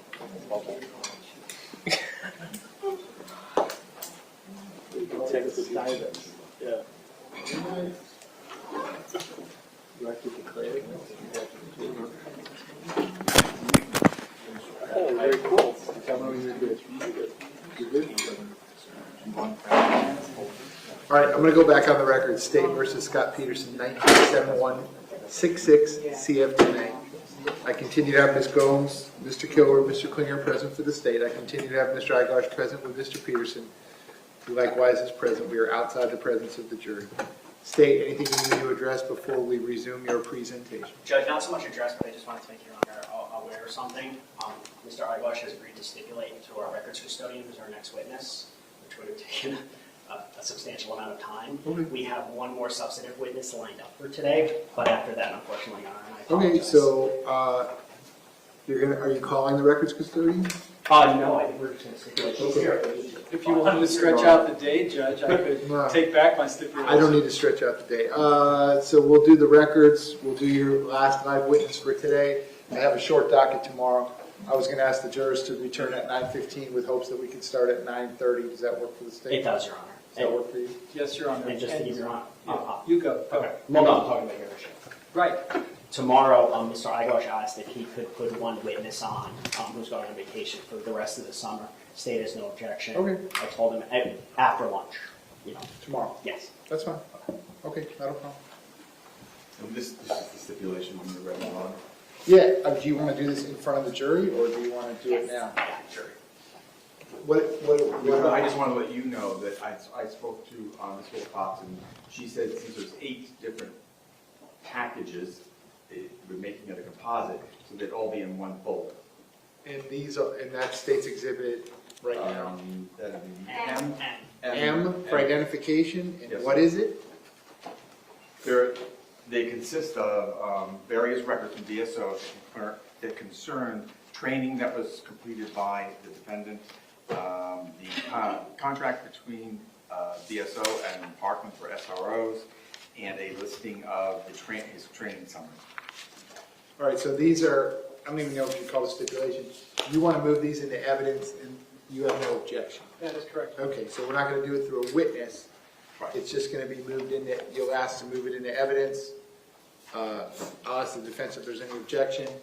There being none, it'll come into evidence. I guess that'll be state's exhibit number 13, a composite exhibit. How many different packets of information? 8, sir. 8? Okay.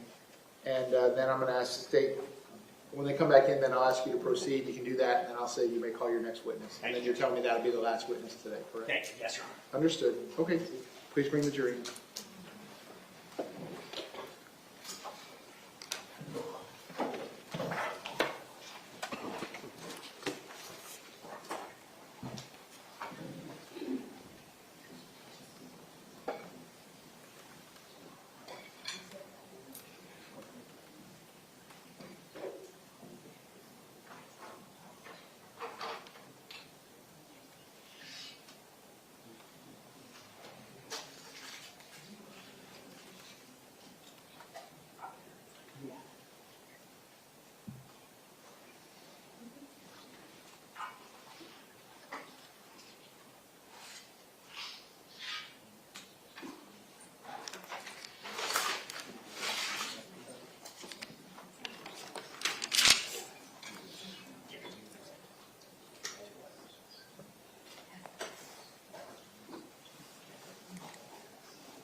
Entry.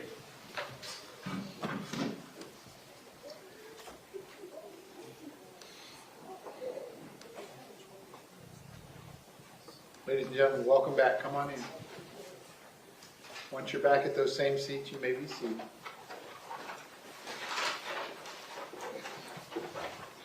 Ladies and gentlemen, welcome back. Once you're back at those same seats, you may be seated. All the parties may be seated. Ladies and gentlemen, those of you using the notepads, I'll give you a moment to get the notepads back on.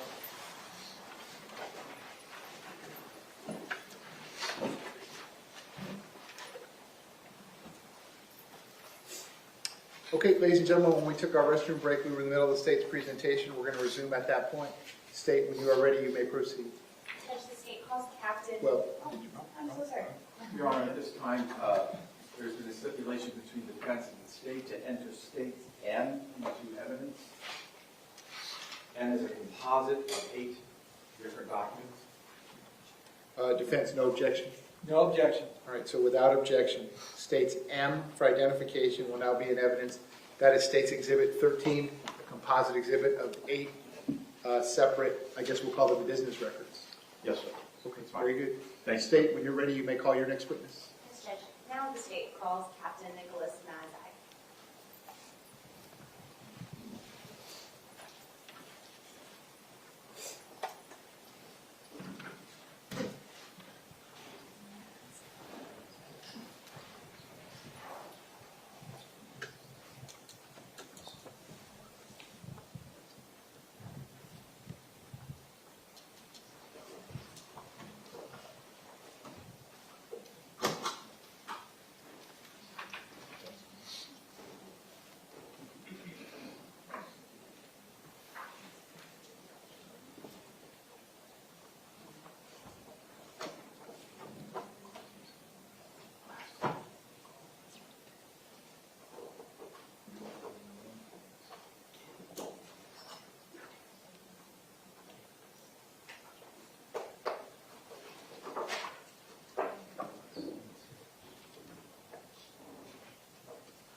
Sir, if I could have you come all the way up here to the witness stand, please. Once you reach it, before you have a seat, you can just stop and look at me, please. Yes, sir. Raise your right hand. You swear to tell the truth, whole truth, nothing but the truth. Yes. Please be seated. And once you are seated, you can scoot that chair all the way up as far as it will go. Can you please state your full name and spell your full name? Nicholas Mazzei, Nicholas. Last name Mazzei. Ms. Gomes, you may inquire. Good afternoon, Captain Mazzei. Would you please introduce yourself to the jury and tell them where you currently work? My name is Nicholas Mazzei. I am currently a captain with the Cedar Coral Springs Police Department. How long have you been with the Coral Springs Police Department? 22 years. Can you give us a little bit of a background information on your time at the department, the different places you've been assigned to, units? Originally started at Road Patrol, patrolman for 4 years. I moved into our Vice Intelligence and Narcotics Unit for about 4 years. I was promoted to sergeant after that. As a sergeant, I oversaw patrol, I oversaw street crimes unit, our strategic enforcement team, which is like a street crimes unit, bicycle unit. So I have had a couple of different supervisory roles as a sergeant. Promoted as a lieutenant. I was a lieutenant on Road Patrol, and last year I was promoted to captain. In addition, got on the SWAT team 21 years ago. I've been on the SWAT team for 21 years. I've moved up through the ranks, and I'm currently the SWAT commander. Can you explain for the jury the structure of the SWAT team so they understand what it means to be SWAT commander? So as the SWAT commander, I am tasked with being in charge overall of the entire SWAT team, making tactical decisions on call-outs. I'm in charge of the budget. I'm in charge of basically anything related to SWAT. Underneath me, I have an executive officer who takes care of trainings, making sure we're getting the proper training, documenting our training. Underneath them are our team leaders, and our team leaders are the ones, we have an operation, who are tasked with going out and making sure the operation is done to what the XO, the executive officer, and myself as a SWAT commander need to be done. Were you yourself a team lead at one point? Yes. And explain for the jury, as a SWAT commander, what trainings have you been through? how does SWAT school work? Just so we have an understanding of how frequently you all practice wouldn't be the right word. Train. Train. As our SWAT team, we're very fortunate as a SWAT team in Broward County. We do get to train twice a month. So and it actually turns out we end up making it 26 trainings in a year. Every SWAT operator is required to go to a 2-week SWAT school. We ourselves at Coral Springs Police Department have actually hosted SWAT school for the last 7 years with myself organizing the school, instructors underneath me teaching. I've taught many times at SWAT school. I've been to many different National Tactical Officer Association courses, from team leader development to SWAT command decision making. So quite a bit of training related to the SWAT team. What are some of the training topics that you've taught or attended? More specific, you name it. I've been to so many different types of SWAT school. I've been to hostage rescue classes. I've been to rappelling classes. I've been to armorer classes. Armorer, basically, working on guns. I've been to range instructor, range master. So quite many different kinds of schools related to being on the SWAT team. Explain for us some of the training that you've done, whether it's through SWAT or just as a law enforcement officer, on how to render aid. We get extensive training in Stop the Bleed. We're very fortunate. So in our SWAT team, the way our SWAT team is set up, we do have medics that are assigned to our SWAT team. We've been very fortunate with the medics that we do have. They're excellent medics. They're very vetted. They've gone to a lot of courses. They bring what they learn back to us and train us. We do have one medic who is on the team.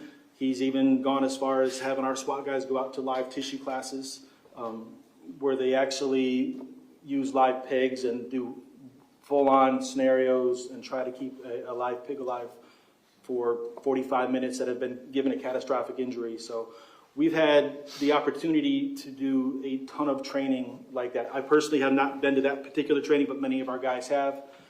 Even as our department pushes training all the time. Every officer carries tourniquets. We've had chest seals, and we've done that for a long time. I think we were maybe towards one of the first agencies that started really incorporating medical aid with our guys. It was really pushed by our training unit, and then again, being on the SWAT team, we train it a couple times a year. We train it. We go up to Camp Landing. We've trained it. We've been to a couple classes up there where we've got it from the military guys. So we've got a lot of medical training. Is the importance of stopping the bleed, tourniquets, chest seals, is that something that just SWAT people get, SWAT employees, or is it all law enforcement employees are trained on it? All law enforcement employees. Our agency is very big on training, stop the bleed, and chest seals, and tourniquets, and rendering aid. When you say tourniquet, I'm sure it's common knowledge for some, but just in case, what is a tourniquet? A tourniquet is basically it's a strap. When somebody has a catastrophic injury, it's a tourniquet. It goes around a leg. It is strapped down tight, and then you basically twist it until it basically stops somebody from bleeding. People with arterial injuries can bleed out very quickly, very rapidly. That's why our SWAT medics are, really pushed us to make sure that we knew how to use tourniquets and do stuff like that because of how quickly somebody could die with a catastrophic injury. What if you don't have a formal tourniquet with you? Are law enforcement officers trained on what to do if there isn't a tourniquet?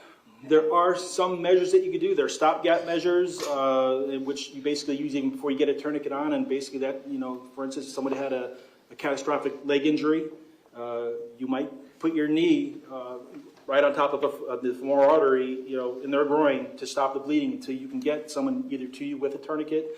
You can make a makeshift tourniquet if you can find something, a belt, something that could work. But the important thing is you need something that will help you really tighten down that tourniquet. Just pressure alone isn't going to do it. You definitely need you need someone to get a tourniquet to you. Captain, can you explain to us? Well, are you familiar with the acronym POE?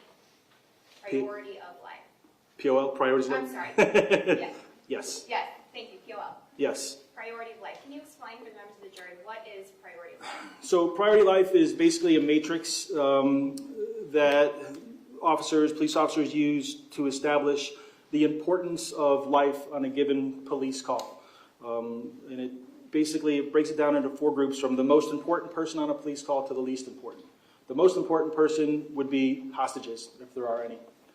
The second most important person would be innocent civilians or people in the area. The third most important people are police officers. And then finally, and they do get a spot on the list, is the suspect or bad guy, because all life is valuable. They are considered on the priority of life.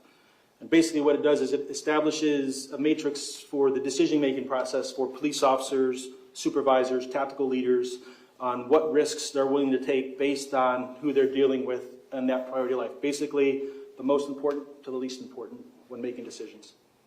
When entering an active shooter situation, are you taking into account the priority of life? Absolutely. I'd like to turn your attention to February of 2018. What was your title or rank at that time? At that time, I was a sergeant in the strategic enforcement team, SAT. At around 2 o'clock in the afternoon that day, where were you? At 2 o'clock, I was on the second floor of the City of Coral Springs Police Department building. We were having a meeting with our special operations component and our captain. So all the special operations component were in a meeting on the second floor. Explain to the members of the jury what happens while you're in your meeting. We were fairly well into the meeting, and over the radio, I believe I heard Sergeant Reed say something about we're getting reports of an active shooter at Douglas. Our dispatch got on the air and said, yes, we are getting reports of an active shooter. Our phones are blowing up, were the exact words that were used on that radio transmission. And at that point, it was run downstairs, get in our cars, and head up towards Douglas. If you recall, approximately how long did it take you to get to the school campus?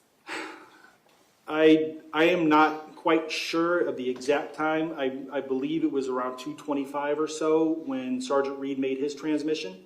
And I believe that I was at the school at like 2:31-ish, 2:32. When you were on your way to the school, explain for the jury what's going through your mind. What is your understanding of what you're about to do? My feeling is I'm going up. I know that I'm heading towards an active shooter event based on the transmissions that were being put over. You still don't necessarily believe that it's real, clearly, because it's a major event. But I'm preparing myself mentally about what I need to do when I get there. When you arrived on the school campus, where did you park? I came up Holmberg Road. I came up Pine Island Road. I had made a left onto Holmberg Road, so I was heading west, and I went into the second entrance to the school.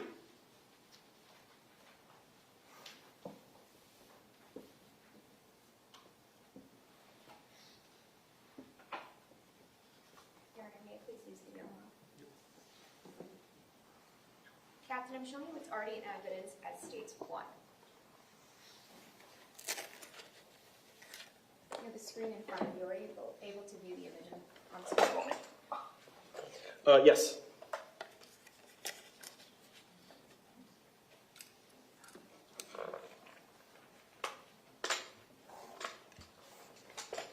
Your Honor, may I have the editing feature turned on? Yeah.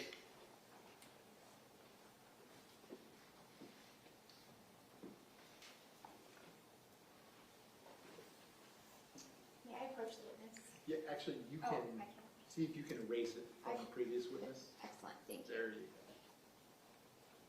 go. And then you can actually change it to right, there you go.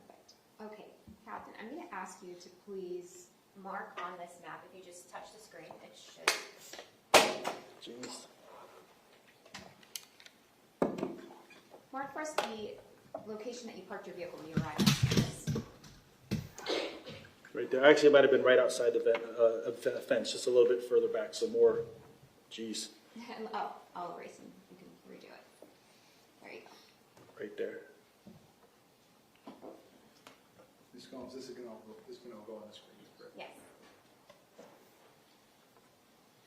Right in that area there. Okay, on the top of the screen, correct? Correct. All right, give me just a moment. Okay, so you parked your vehicle off of Holmberg Road, and what did you do next? Immediately grabbed my rifle. The way my vehicle was set up, I have a rifle that sits right over my head in a rifle rack. grabbed my rifle, pulled it down, racked around, and ran up towards the school. As you're running in the direction of the school, could you show the jury using the pen which direction you went? I went from here and I ran this way. What happens when you arrive outside of the 1200 building? So as I'm approaching, as I'm making that run, I catch up with Detective Monzone, Sergeant Monzone at the time. He works for me. I got to him, said let's go, and we ran up towards the school building, and we could see Aaron Feist laying dead right outside the west doors. As you're running towards the building and you see Monzone, what's going through your head when you see Monzone? I don't know that I was thinking anything other than I need to get inside the school. Did you have any conversation with him, like should we go in, should we not? There was no conversation. We both have extensive training on active shooter. We knew what we were going to do. We knew what we were supposed to do, and we did it. You both run towards the building, and when you see Aaron Feist, what do you do? We had no active stimulus at the time. There was no active shooting. We didn't hear anything. I thought it was important to check him for vitals. I did. He was clearly deceased. Then I went back to the active shooter protocol. Even though we didn't have the active stimulus, it was still, there was nothing more I could do for Aaron Feist. We needed to get in the school.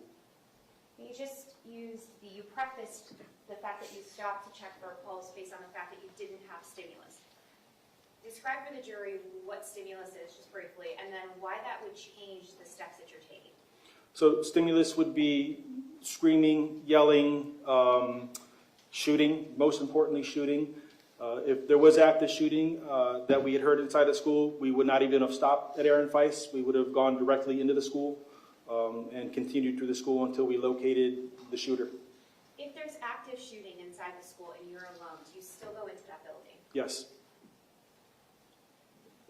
After you check Aaron Feist and you realize that he is deceased, which doors do you go through? Do you go through the west or the east side of the building? We entered right there through the west doors into the hallway. And I'm going to zoom in.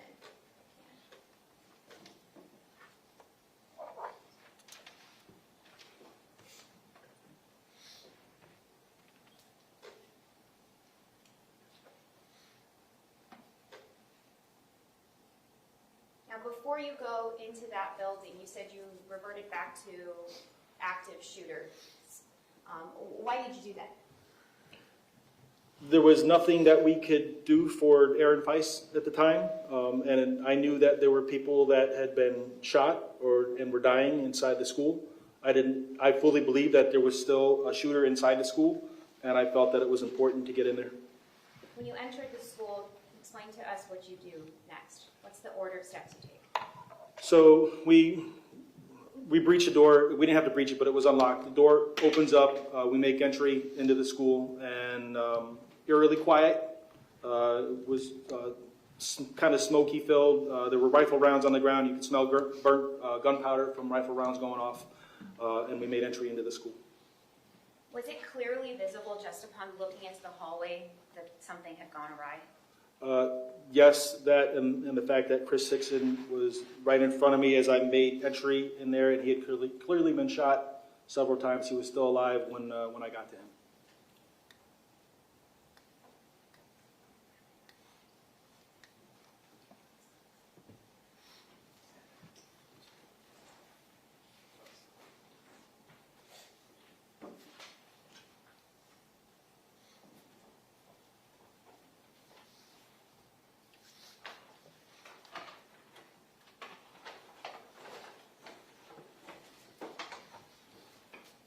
The TV's going to have to go off. Yes, please. Whatever you think the TV's going to have to go off. Please.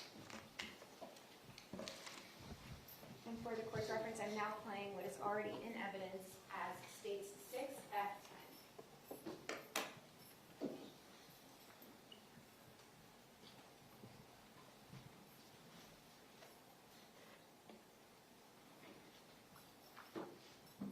State, just give me 1 second.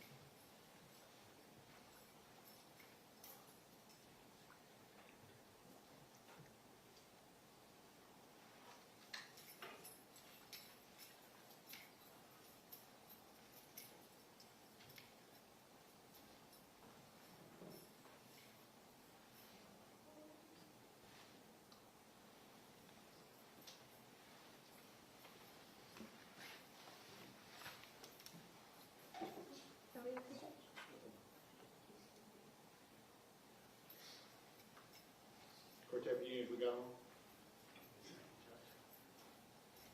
We're good on that, okay.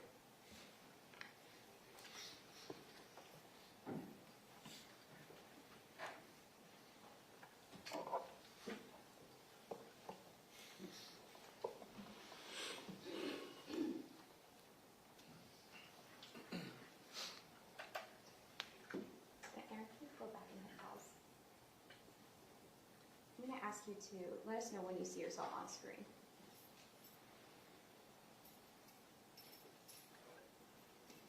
That's me. And that's Scott Myers right behind me, pointing at the third floor windows. Who is Scott Myers? He is currently Captain Myers. At the time, he was Sergeant Myers. He's a police officer at the City of Coral Springs Police Department.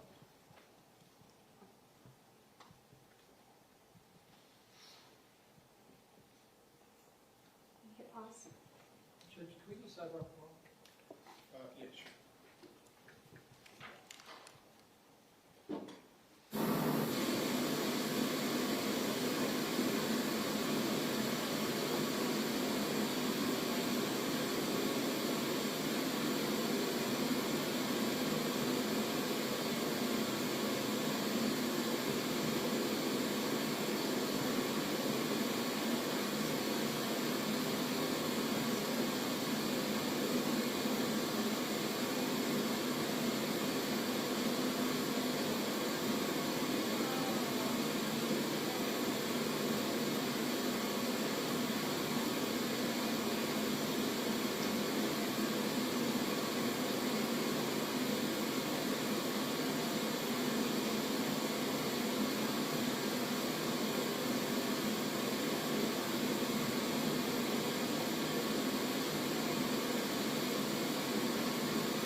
Now, Captain, is that Mr. Hickson, Chris Hickson?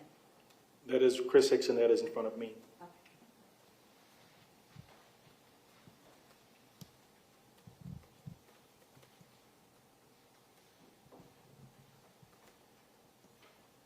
At this point, is it your understanding that you are to believe that there's still an active shooter inside the building as you're operating through that building?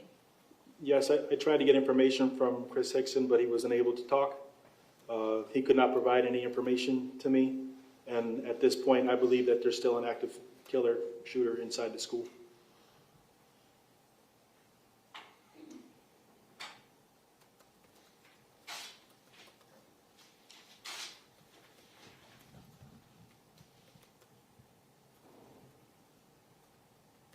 I see you pointing your rifle into the hall. Why are you doing that? So I believe, again, there was still an active killer in the school. Again, not having any stimulus, that evacuating Chris Hickson in that position is not necessarily an active shooter protocol. But the fact that there was no active shooting going on at that time, I felt it was important to render as much aid as we could, at least get him out, get him to people who could give him the proper first aid and medical care. But again, that's not necessarily active shooter protocol to treat. Again, this will sound bad, had active shooting started right there, we would have abandoned him right there and moved towards the active shooting wherever it may have been inside that school. Why would you do that? Because although Chris Hickson is injured and in dire need of medical care, the longer you wait, or as I'm stopping, or if I was to stop to treat him, more victims are being made by the shooter further on in the problem, on the second floor, third floor. as someone rendering aid, I could never keep up rendering aid to everyone else who the shooter was killing. So it's important that you break off, as hard as it may be, move towards wherever the killing is going on, find the shooter, and stop the threat. We can see on the video that there's obviously blood loss. Explain for the members of the jury why time is of the essence. You're just going to bleed to death. Bullet wounds are catastrophic. They cause catastrophic injuries. The rendering of treatment in a situation like this most likely is going to come all from police officers, and because you've got to stop the bleeding. You can't live if you don't have blood in you. You don't have anything to circulate, so stopping the bleeding is the most important thing that needs to happen in that situation. Based on your training and experience, is a matter of seconds or minutes what can determine how much blood loss is fatal? Just from training that we've had, a femoral bleed, I believe you can die within 2 minutes. Depending on where you're hit in the chest or body, you hit an aorta, you don't have very long to live. After you removed Mr. Hickson from the building, what did you do next? So, Gil Monzone, he and Brian Wilkins ended up taking Chris Hickson out of the building, took a golf cart, evacuated Chris Hickson away. Myself and Scott Myers were in the school at the time. At this time, it was just him and I that were inside the school, just basically covering down the hallway and waiting for the next stimulus to prompt us. We were ready to start moving through, but we were waiting to basically hear gunshots. I was fully convinced we were going to get in a gunshot or a gunfight in that school. You're on the first floor, you don't hear any gunshots, so where do you maneuver to next? So we start navigating down the first floor. A couple more officers, very quickly, Sergeant Monzone got back inside the school with us. We started moving from west to east on the first floor of the school building, and shortly thereafter, the east doors popped open on the other side of the hallway. Who is on the other side of the hallway? So those doors came open, and it was actually another police team of Coral Springs guys that were now started coming in from the east side of the school. Now, were those all BSO, Coral Springs? I believe it was mostly Coral Springs, but I don't know everybody who was in that stack. Was there any plan at that point? The only plan was as soon as that door opened, I said, I don't remember if I verbalized it over the radio or if I said it down the hallway, blue, blue, blue, because I was pretty convinced that it was police officers. When that door opened, I heard somebody talk. It's a police officer that works for us. He's got a pretty distinct voice. He's got a pretty deep voice. I knew it was him. He said that he saw my shiny bald head, and he knew that it was me on the other side. So there was no risk of a blue-on-blue shooting. We had identified each other as police officers in that same hallway.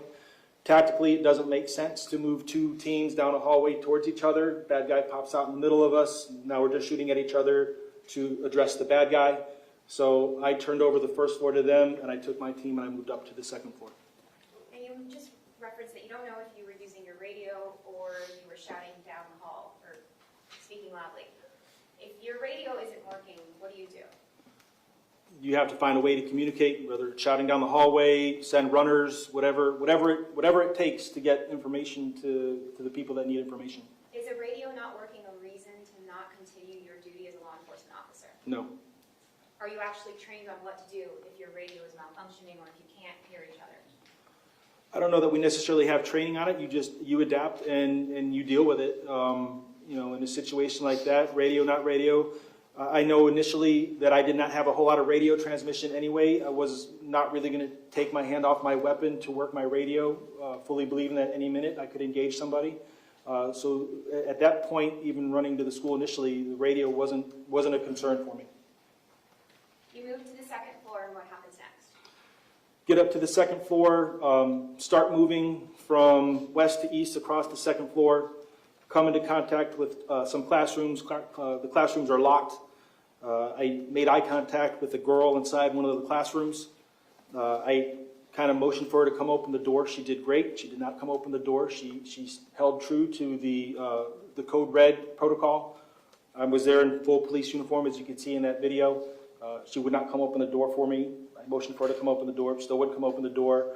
I said to the team that, at this point, I thought the behavior was odd, so I believe that the shooter could have been in that classroom. I relayed that to my team. I took out my ASP. I actually have it on me here. It has a porcelain on the tip of it, so I could break windows. I broke that little small window that classrooms have, reached in, opened the door, and we made entry into the room. Not quite sure what we were going to do. Turned out, obviously, the shooter was not in there, and they were just adhering to their code red protocol as they should have. What was the name of the tool that you just? An ASP. Your Honor, may I have permission to show the jury? Sure.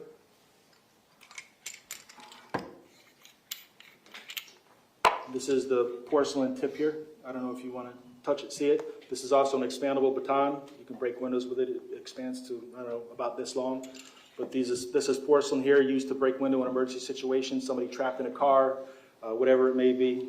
But it'll break windows, and I use it to break multiple windows that day at Douglas.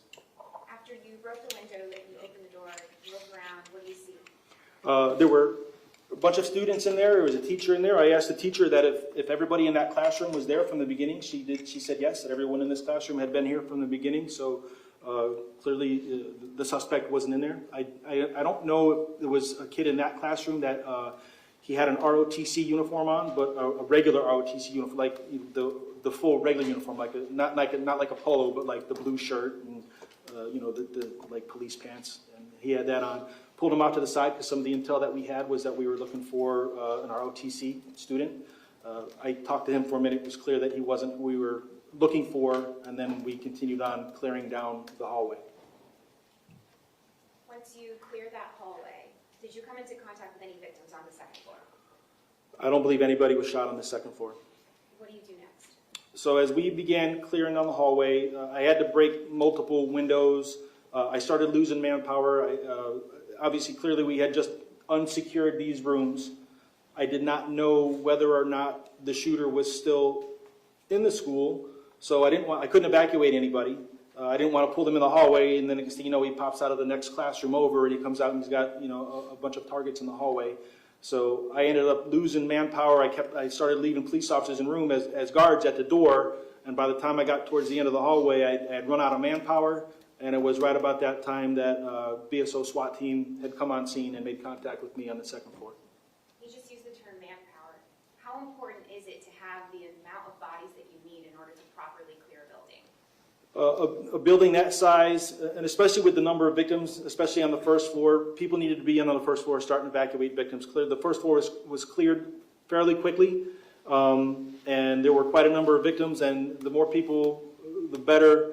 Organized as you can be to start getting people out and get them over to the casualty collection point. So, for example, if there were police officers that were around and able to help, would it be important that they help? Yes.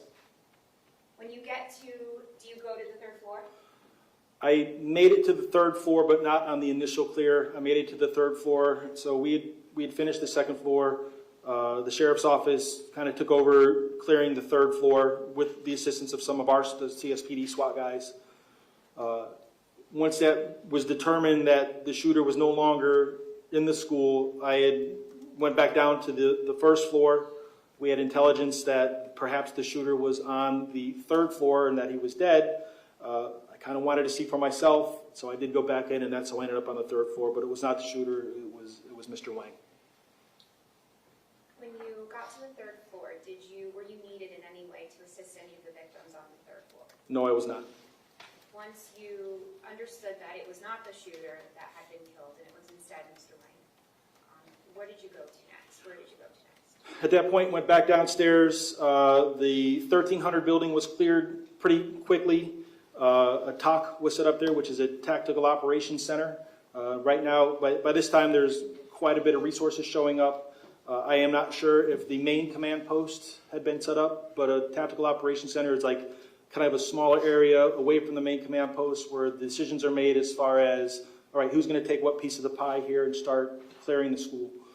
So in that room was myself. I was in there. The BSO SWAT commander was in there. Our SWAT, the Coral Springs SWAT commander was in there, and we started kind of formulating how the school was going to be cleared. Did you assist in rendering aid to any of the victims that day other than Coach Hickson? other than checking the pulse of Aaron Feiss and instructing Gil Monzon and Wilkins to get Chris Hickson out, I did not render aid to anybody. And is that because the other officers that actually entered the building were already taking care of the third floor?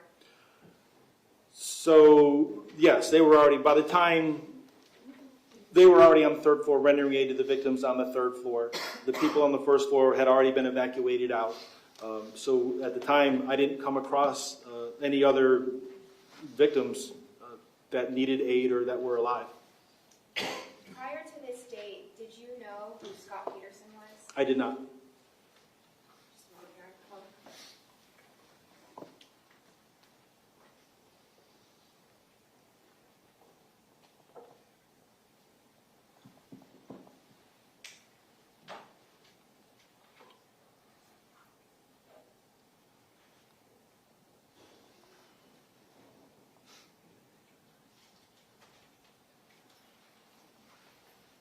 Judge, I have nothing further to this witness.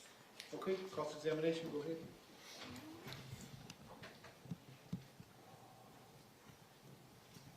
Good afternoon, Captain. Sir? First of all, thank you for your, was it 22 years of service? Yes. I'm extremely grateful. Thank you. Thank you. You're with Coral Springs Police Department, correct? That is correct. That is a completely different agency than BSO, Broward Sheriff's Office, correct? That is correct.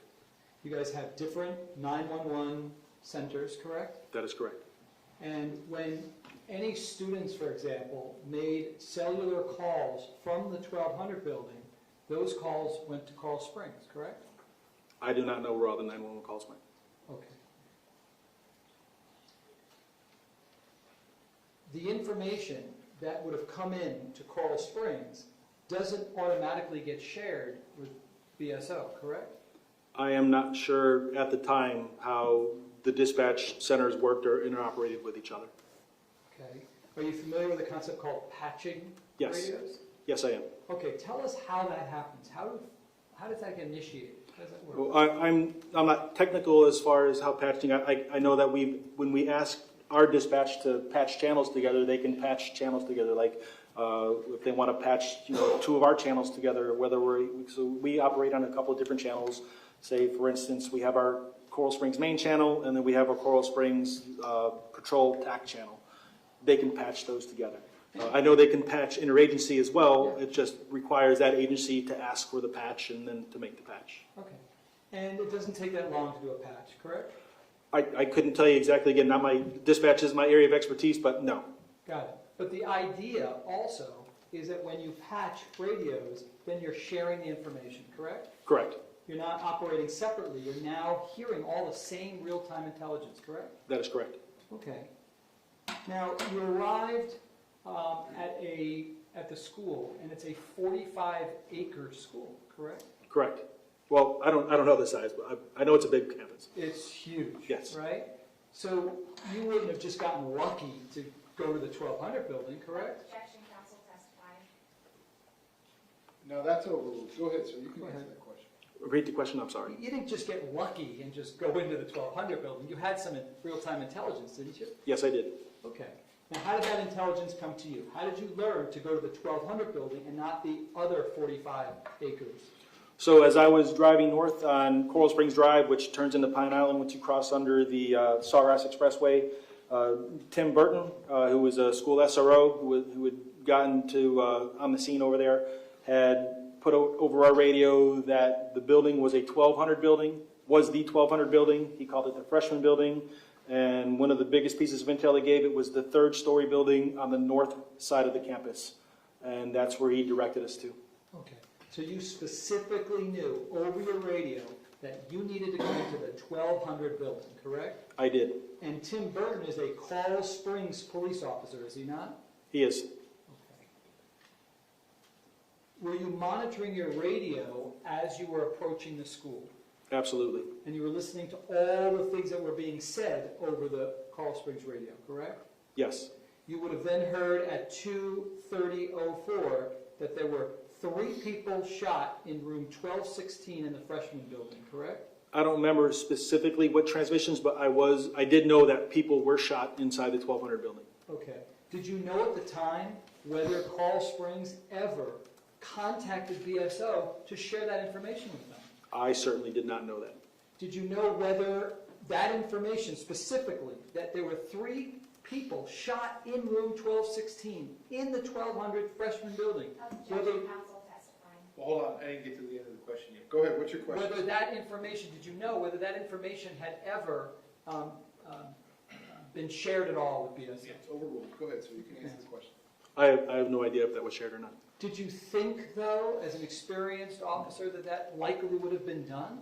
At that point, I was not thinking about whether or not we were sharing information with BSO. I get it. Now, you arrived at about 2:31, 2:32, correct? I believe so. And while you didn't know it, the shooter was already gone, correct? Missed him by 4 minutes and 52 seconds, I believe. Got it. And did you know that there was just one shooter or multiple shooters? I did not know. Okay. And tell the jurors about the +1 rule. What are you supposed to think when you get to a scene if you're not sure how many shooters it is? We should always consider that there's more than one perpetrator on anything, whether you're clearing a car, clearing a house. If you find one person, just assume that there's another person. So you can assume that there might be somebody else. You just don't want to get complacent. And it was your words, I think I heard you on direct, you said that the Coral Springs Police Department's phones were blowing up, right? That was a transmission made by a dispatcher to Sergeant Reed. Indicating that there were tons of calls coming into Coral Springs Police Department, correct? Yes. Now, when you went into the building, it was to the west end of the 1200 building, correct? That is correct. Can I show you this photograph and you tell me whether this fairly and accurately depicts the side of the building that you went in on? Yes, that looks like the west side of the building. Okay, and can you show us where you saw Aaron Feist? Is this the door that you went into on the west side? I believe we actually went into the main hallway doors. I think that's what the video will show. I think this door here is for the stairwell. Aaron Feist, not specific, was somewhere out in this area here, I believe. Got it. And you remember that he was literally outside of the 1200 building, correct? That is correct.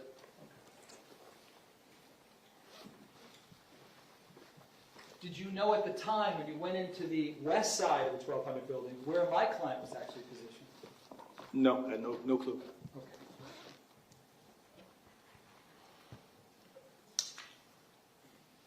Now, you discussed one of the, you even said, I know this is hard to hear, right? When you were talking about when you go into a building, that you're not there, your first priority is not to actually treat people, but to try to identify where the shooter's located, correct? That is correct. And I think you made it clear to them, and just tell us why you said, I don't remember the exact words, but you were almost like uncomfortable saying that, right? That you're not there to just stop and treat everybody. Can you tell us why you said that? Certainly, it's not easy to hear that law enforcement is going to bypass your loved ones or injured people who clearly need aid, children, adults, whatever it may be, in order, basically people screaming for your help and you're running by them and you're leaving them behind because you know that you have a job to do, which is to prevent him, a shooter, from making more victims like the ones that you're passing over. It's not easy to hear, it's not easy to discuss, nobody wants to hear that, but it's the reality of what is expected of us. I got you, and I appreciate that you softened it earlier. It is, it's very hard. I mean, and even if it's a child, it's the same theory. You don't deviate from that, correct? That is correct. So if there's a child yelling for help, in pain, that's literally bleeding out, you have to walk over them to continue to try to identify where the shooter or shooters might be located, correct? If there is active shooting, and without the active shooting, it kind of becomes a blend of slowing it down a little bit because, for instance, this case is a perfect example. Shooter was already gone. So it slowed down and became a blend of active shooter response and rendering aid response. But you didn't know that. When you're going in, right, you didn't know whether the shooter or shooters were still in that building, correct? I believe the shooter was still in the building, but Right. I did not know. Right. And so your plan, the way you're trained, the way they're all trained, is you step over bodies and you keep going, correct? Again, this one was kind of a blend because we didn't have the shooting, and that's kind of why I covered with Hickson. Technically, active shooter response wouldn't have been rescue Chris Hickson and get him out. It would have been bypass Chris Hickson if there was shooting. But without the shooting, let's slow this down a little bit, let's render aid, knowing that, once again, once the shooting starts, we are going to wherever that shooting is occurring, and we're leaving everybody behind. You had the luxury, though, of having a team of people with you on the west side, correct? That is correct. And how many people were with you total? I don't know. I wasn't looking behind me. I know initially there was 4, but I don't know. I wasn't concentrating on what was happening behind me. My focus was forward and directing that. Could there have been as many as 6 or maybe even more with you? Certainly, behind you? there may have been. Okay. Now imagine you're alone, okay, alone, and you go in there, okay, and the first priority is to try to find out where the shooter or shooters are located, correct? That is correct. And so if you're alone, you're not pulling Chris Hickson out by yourself and treating him when you think there might be active shooters in that place, correct? That is correct. You have to go and clear out, you start on the first floor, correct? That is correct. Describe for the jurors first, again, imagining one person is going in alone, assuming they even know that there's maybe a shooter or shooters in the building, right? Tell us what you go through to clear each classroom, right? You do one classroom at a time, correct? That is correct. You walk in and you don't just stick your head in and go, okay, it looks good, right? Because someone could be hiding, right? That is correct. Tell us what you go through to clear each room of the 1,200 building. Are you talking as a single officer, or are you talking Let's as... do that, because I think that applies here. Well, as a single officer, we have the luxury in Broward County, you're only going to be a single officer for a very short period of time before somebody shows up. Especially in Coral Springs, it's going to be a very short period of time before somebody else shows up to give you backup. To sit there and, being on the SWAT team, we always train 2 to a room anyway. However, if there's active shooting going on, you may not get that luxury. You don't get that luxury of having somebody else with you. You have a job to do. I don't necessarily think I don't want to speculate of how it would go down if you were a lone person in that school for 10 minutes, because I don't know how it would go down. If the shooter was in there, I could tell you how it would go down. As soon as the shooting started, that's where you would go. All right, so if we can just return to my question, you got one person, and that person would start with the first classroom on the first floor, okay? Describe for us what that person would do and how long it would take and where they would search. Again, put us there with words. Okay. What would they have to go through? So if you were by yourself and you had no active stimulus and you were tasked with clearing, start moving your way across the first floor because you didn't have the bodies with you, you would get to the door. You'd have to figure out a way to breach the door, whether it was with the ASP. Again, all the doors were locked, whether there's ASP or other means.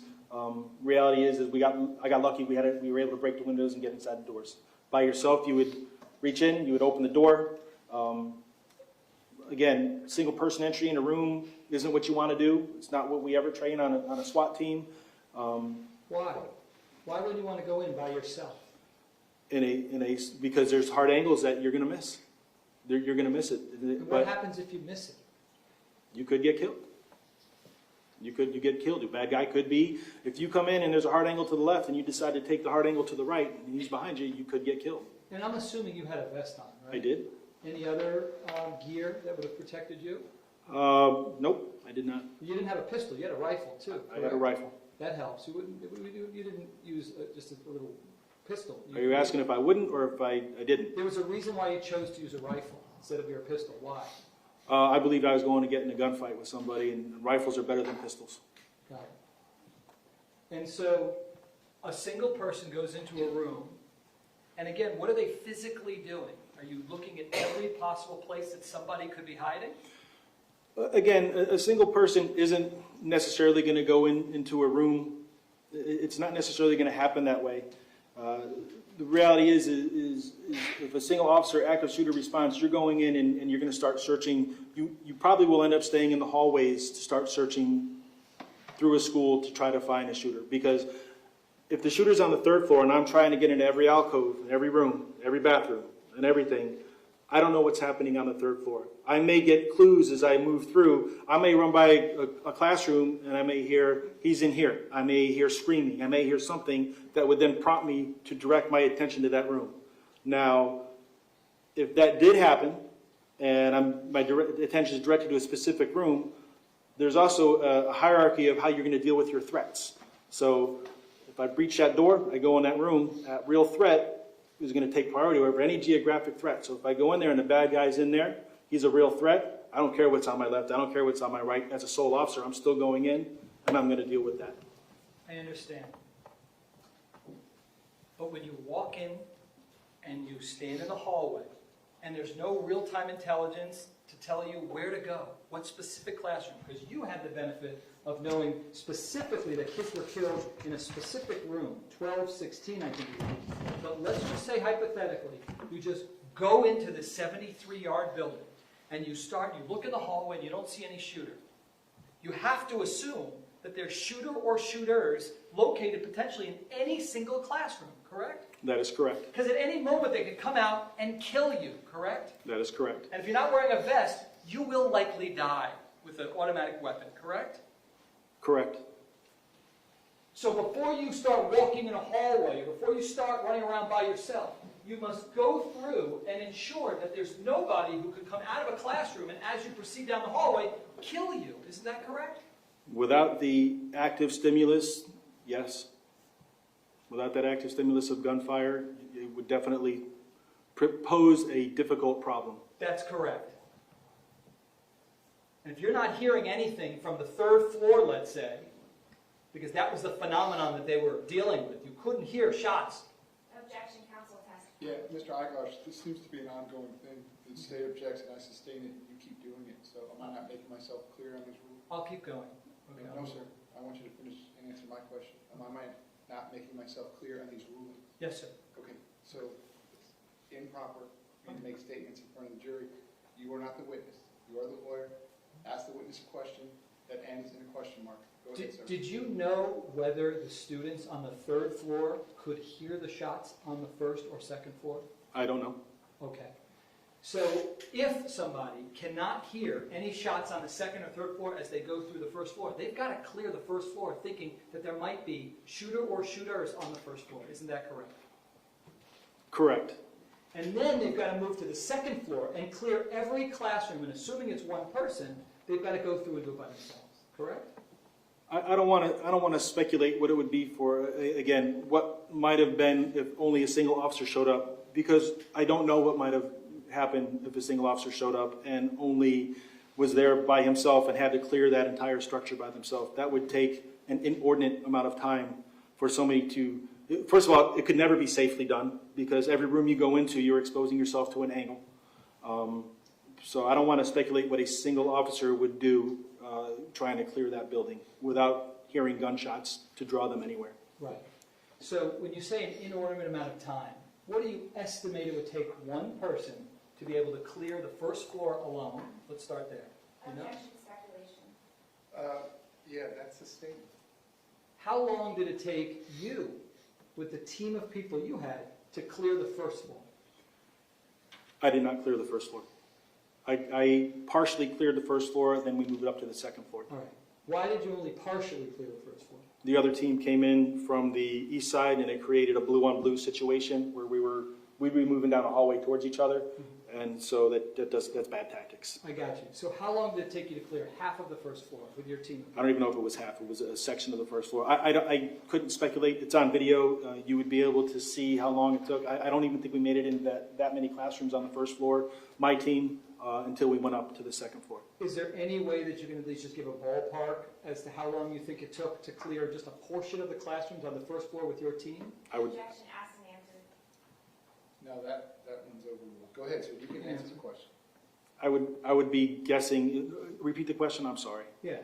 Just a ballpark of how long it took you to clear the section that you did on the first floor with the team of people that you had. With the 5 to 6 people that we had and what the little area, I mean, I don't even remember exactly even how many rooms it went in.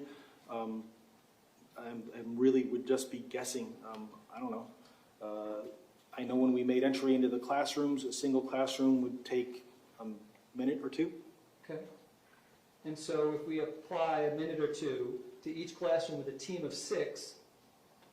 Well, that's a minute or two for 2 guys making an entry while the other guys are going to the next classroom. Okay. So that clearly would speed things up. I mean, 2 to a room, 2 people in this room, 2 people in this room. As you're moving through, it would clearly speed things up. Okay. And do you know how many people were on the other team that came in on the east side? No, I don't. I know at the time I did not know how many people were coming in, and I would be speculating now to tell you the number of people. I know there is a number of people, and that number of people is known. I just don't know it. Okay.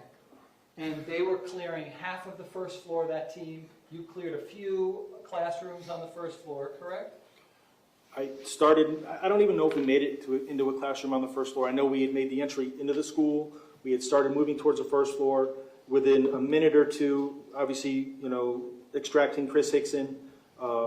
Within a minute or two of kind of moving through, the other team had already breached the other door and were coming in, and it was a pretty quick, hey, we're leaving this behind, we're giving it to the other team, we're moving up to the second floor. Okay.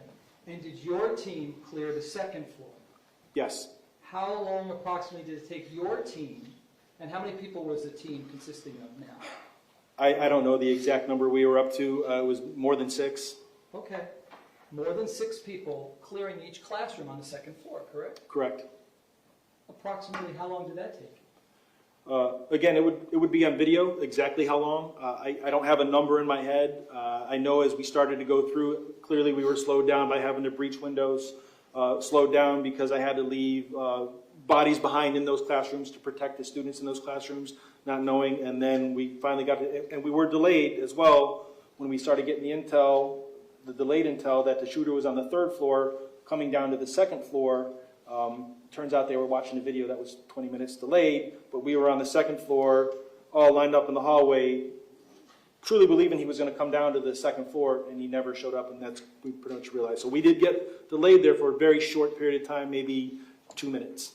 So what I heard you say was you were delayed as you're going to each classroom because not every classroom door was open. You had the word you used was breach to get in? Correct. And by breach, that would mean more time to take out your ASP, correct?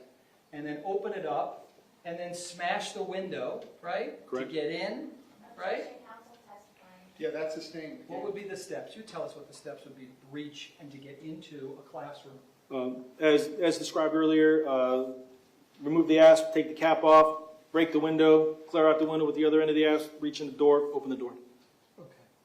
And so how many minutes would that add on to one classroom search? Maybe 1. Okay.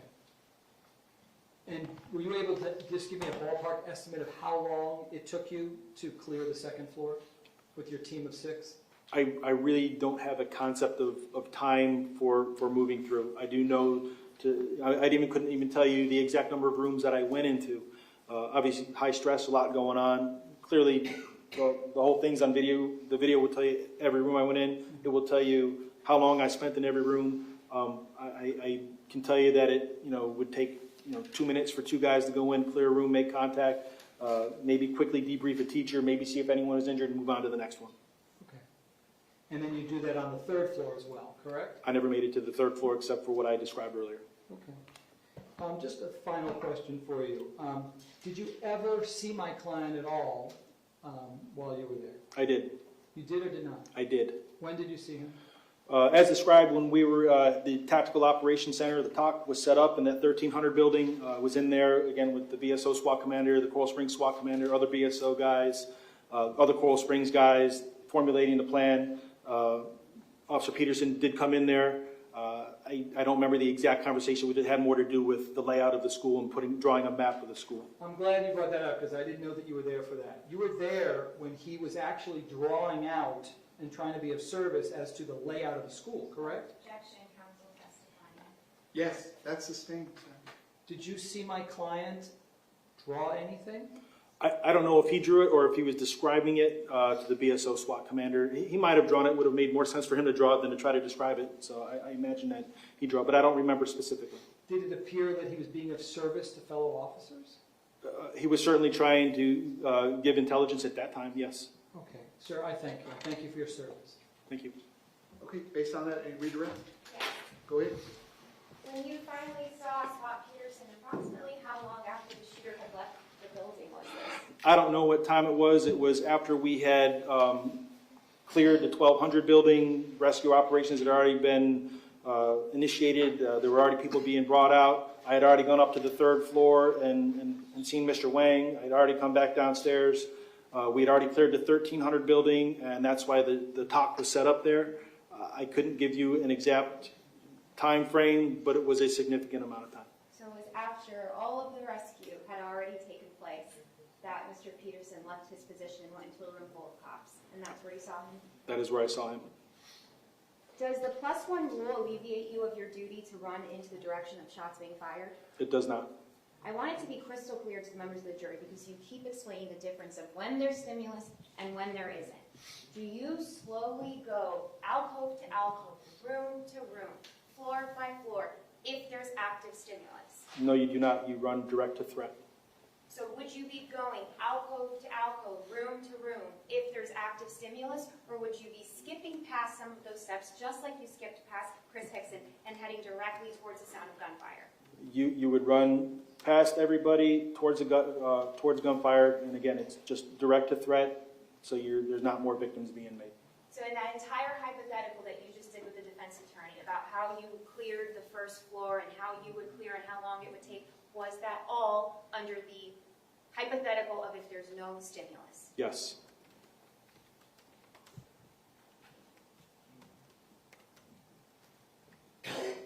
You talked about real-time intelligence.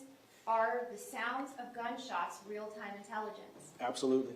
So if you're standing somewhere and you can hear gunshots for almost 5 minutes, 70 rounds, is that stimulus? 100% stimulus. And does that stimulus, should it have an effect on any reasonable law enforcement officer? Yes.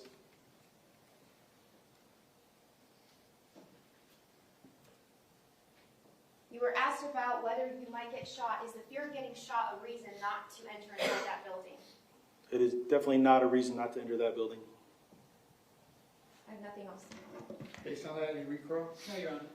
State, is the witness excused? Yes, Judge. So you may sit down. Thank you very much. Thank you, Your Honor. State, that's the last witness for today. Yes, Your Honor. All right, ladies and gentlemen, again, going back to that first Wednesday that I met you, remember when I told you sometimes it won't be quite 9 to 5, that schedule is fluid. Just based on some scheduling issues, we're going to pause in the state's presentation at this point. So with the same admonition as always, that please do not discuss the facts of the case, the evidence, the witnesses, or the testimony amongst yourselves or anyone else. No research on this case, directly or indirectly, from any source whatsoever, the internet, social media, anything on your computer, anything on your phone. I'm going to ask you all to please continue. Do not watch the news. Do not read the newspaper.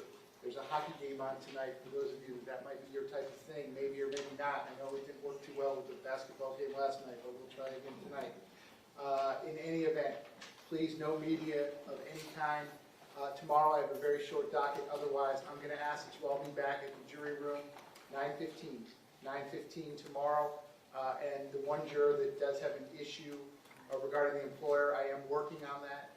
I know we have a 10-day window. I think tomorrow will be day 6 of your service. So I am working on that, and I will keep you updated as to that. I did get all the information from the court deputy. So with that being said, ladies and gentlemen, if you will put the notepads in the envelopes, they will be waiting for you when you come back tomorrow. I hope you all have a good night. I'll see you tomorrow, which is Friday, June 9th at 9:15 a.m. in the jury room. Have a good night.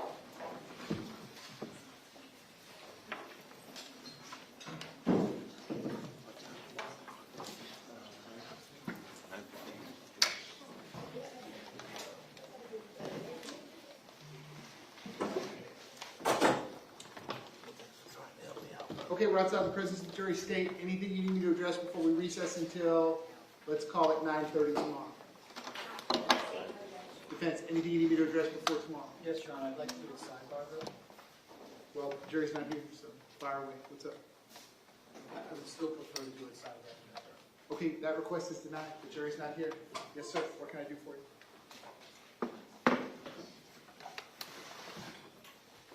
I was admonished numerous times from this court.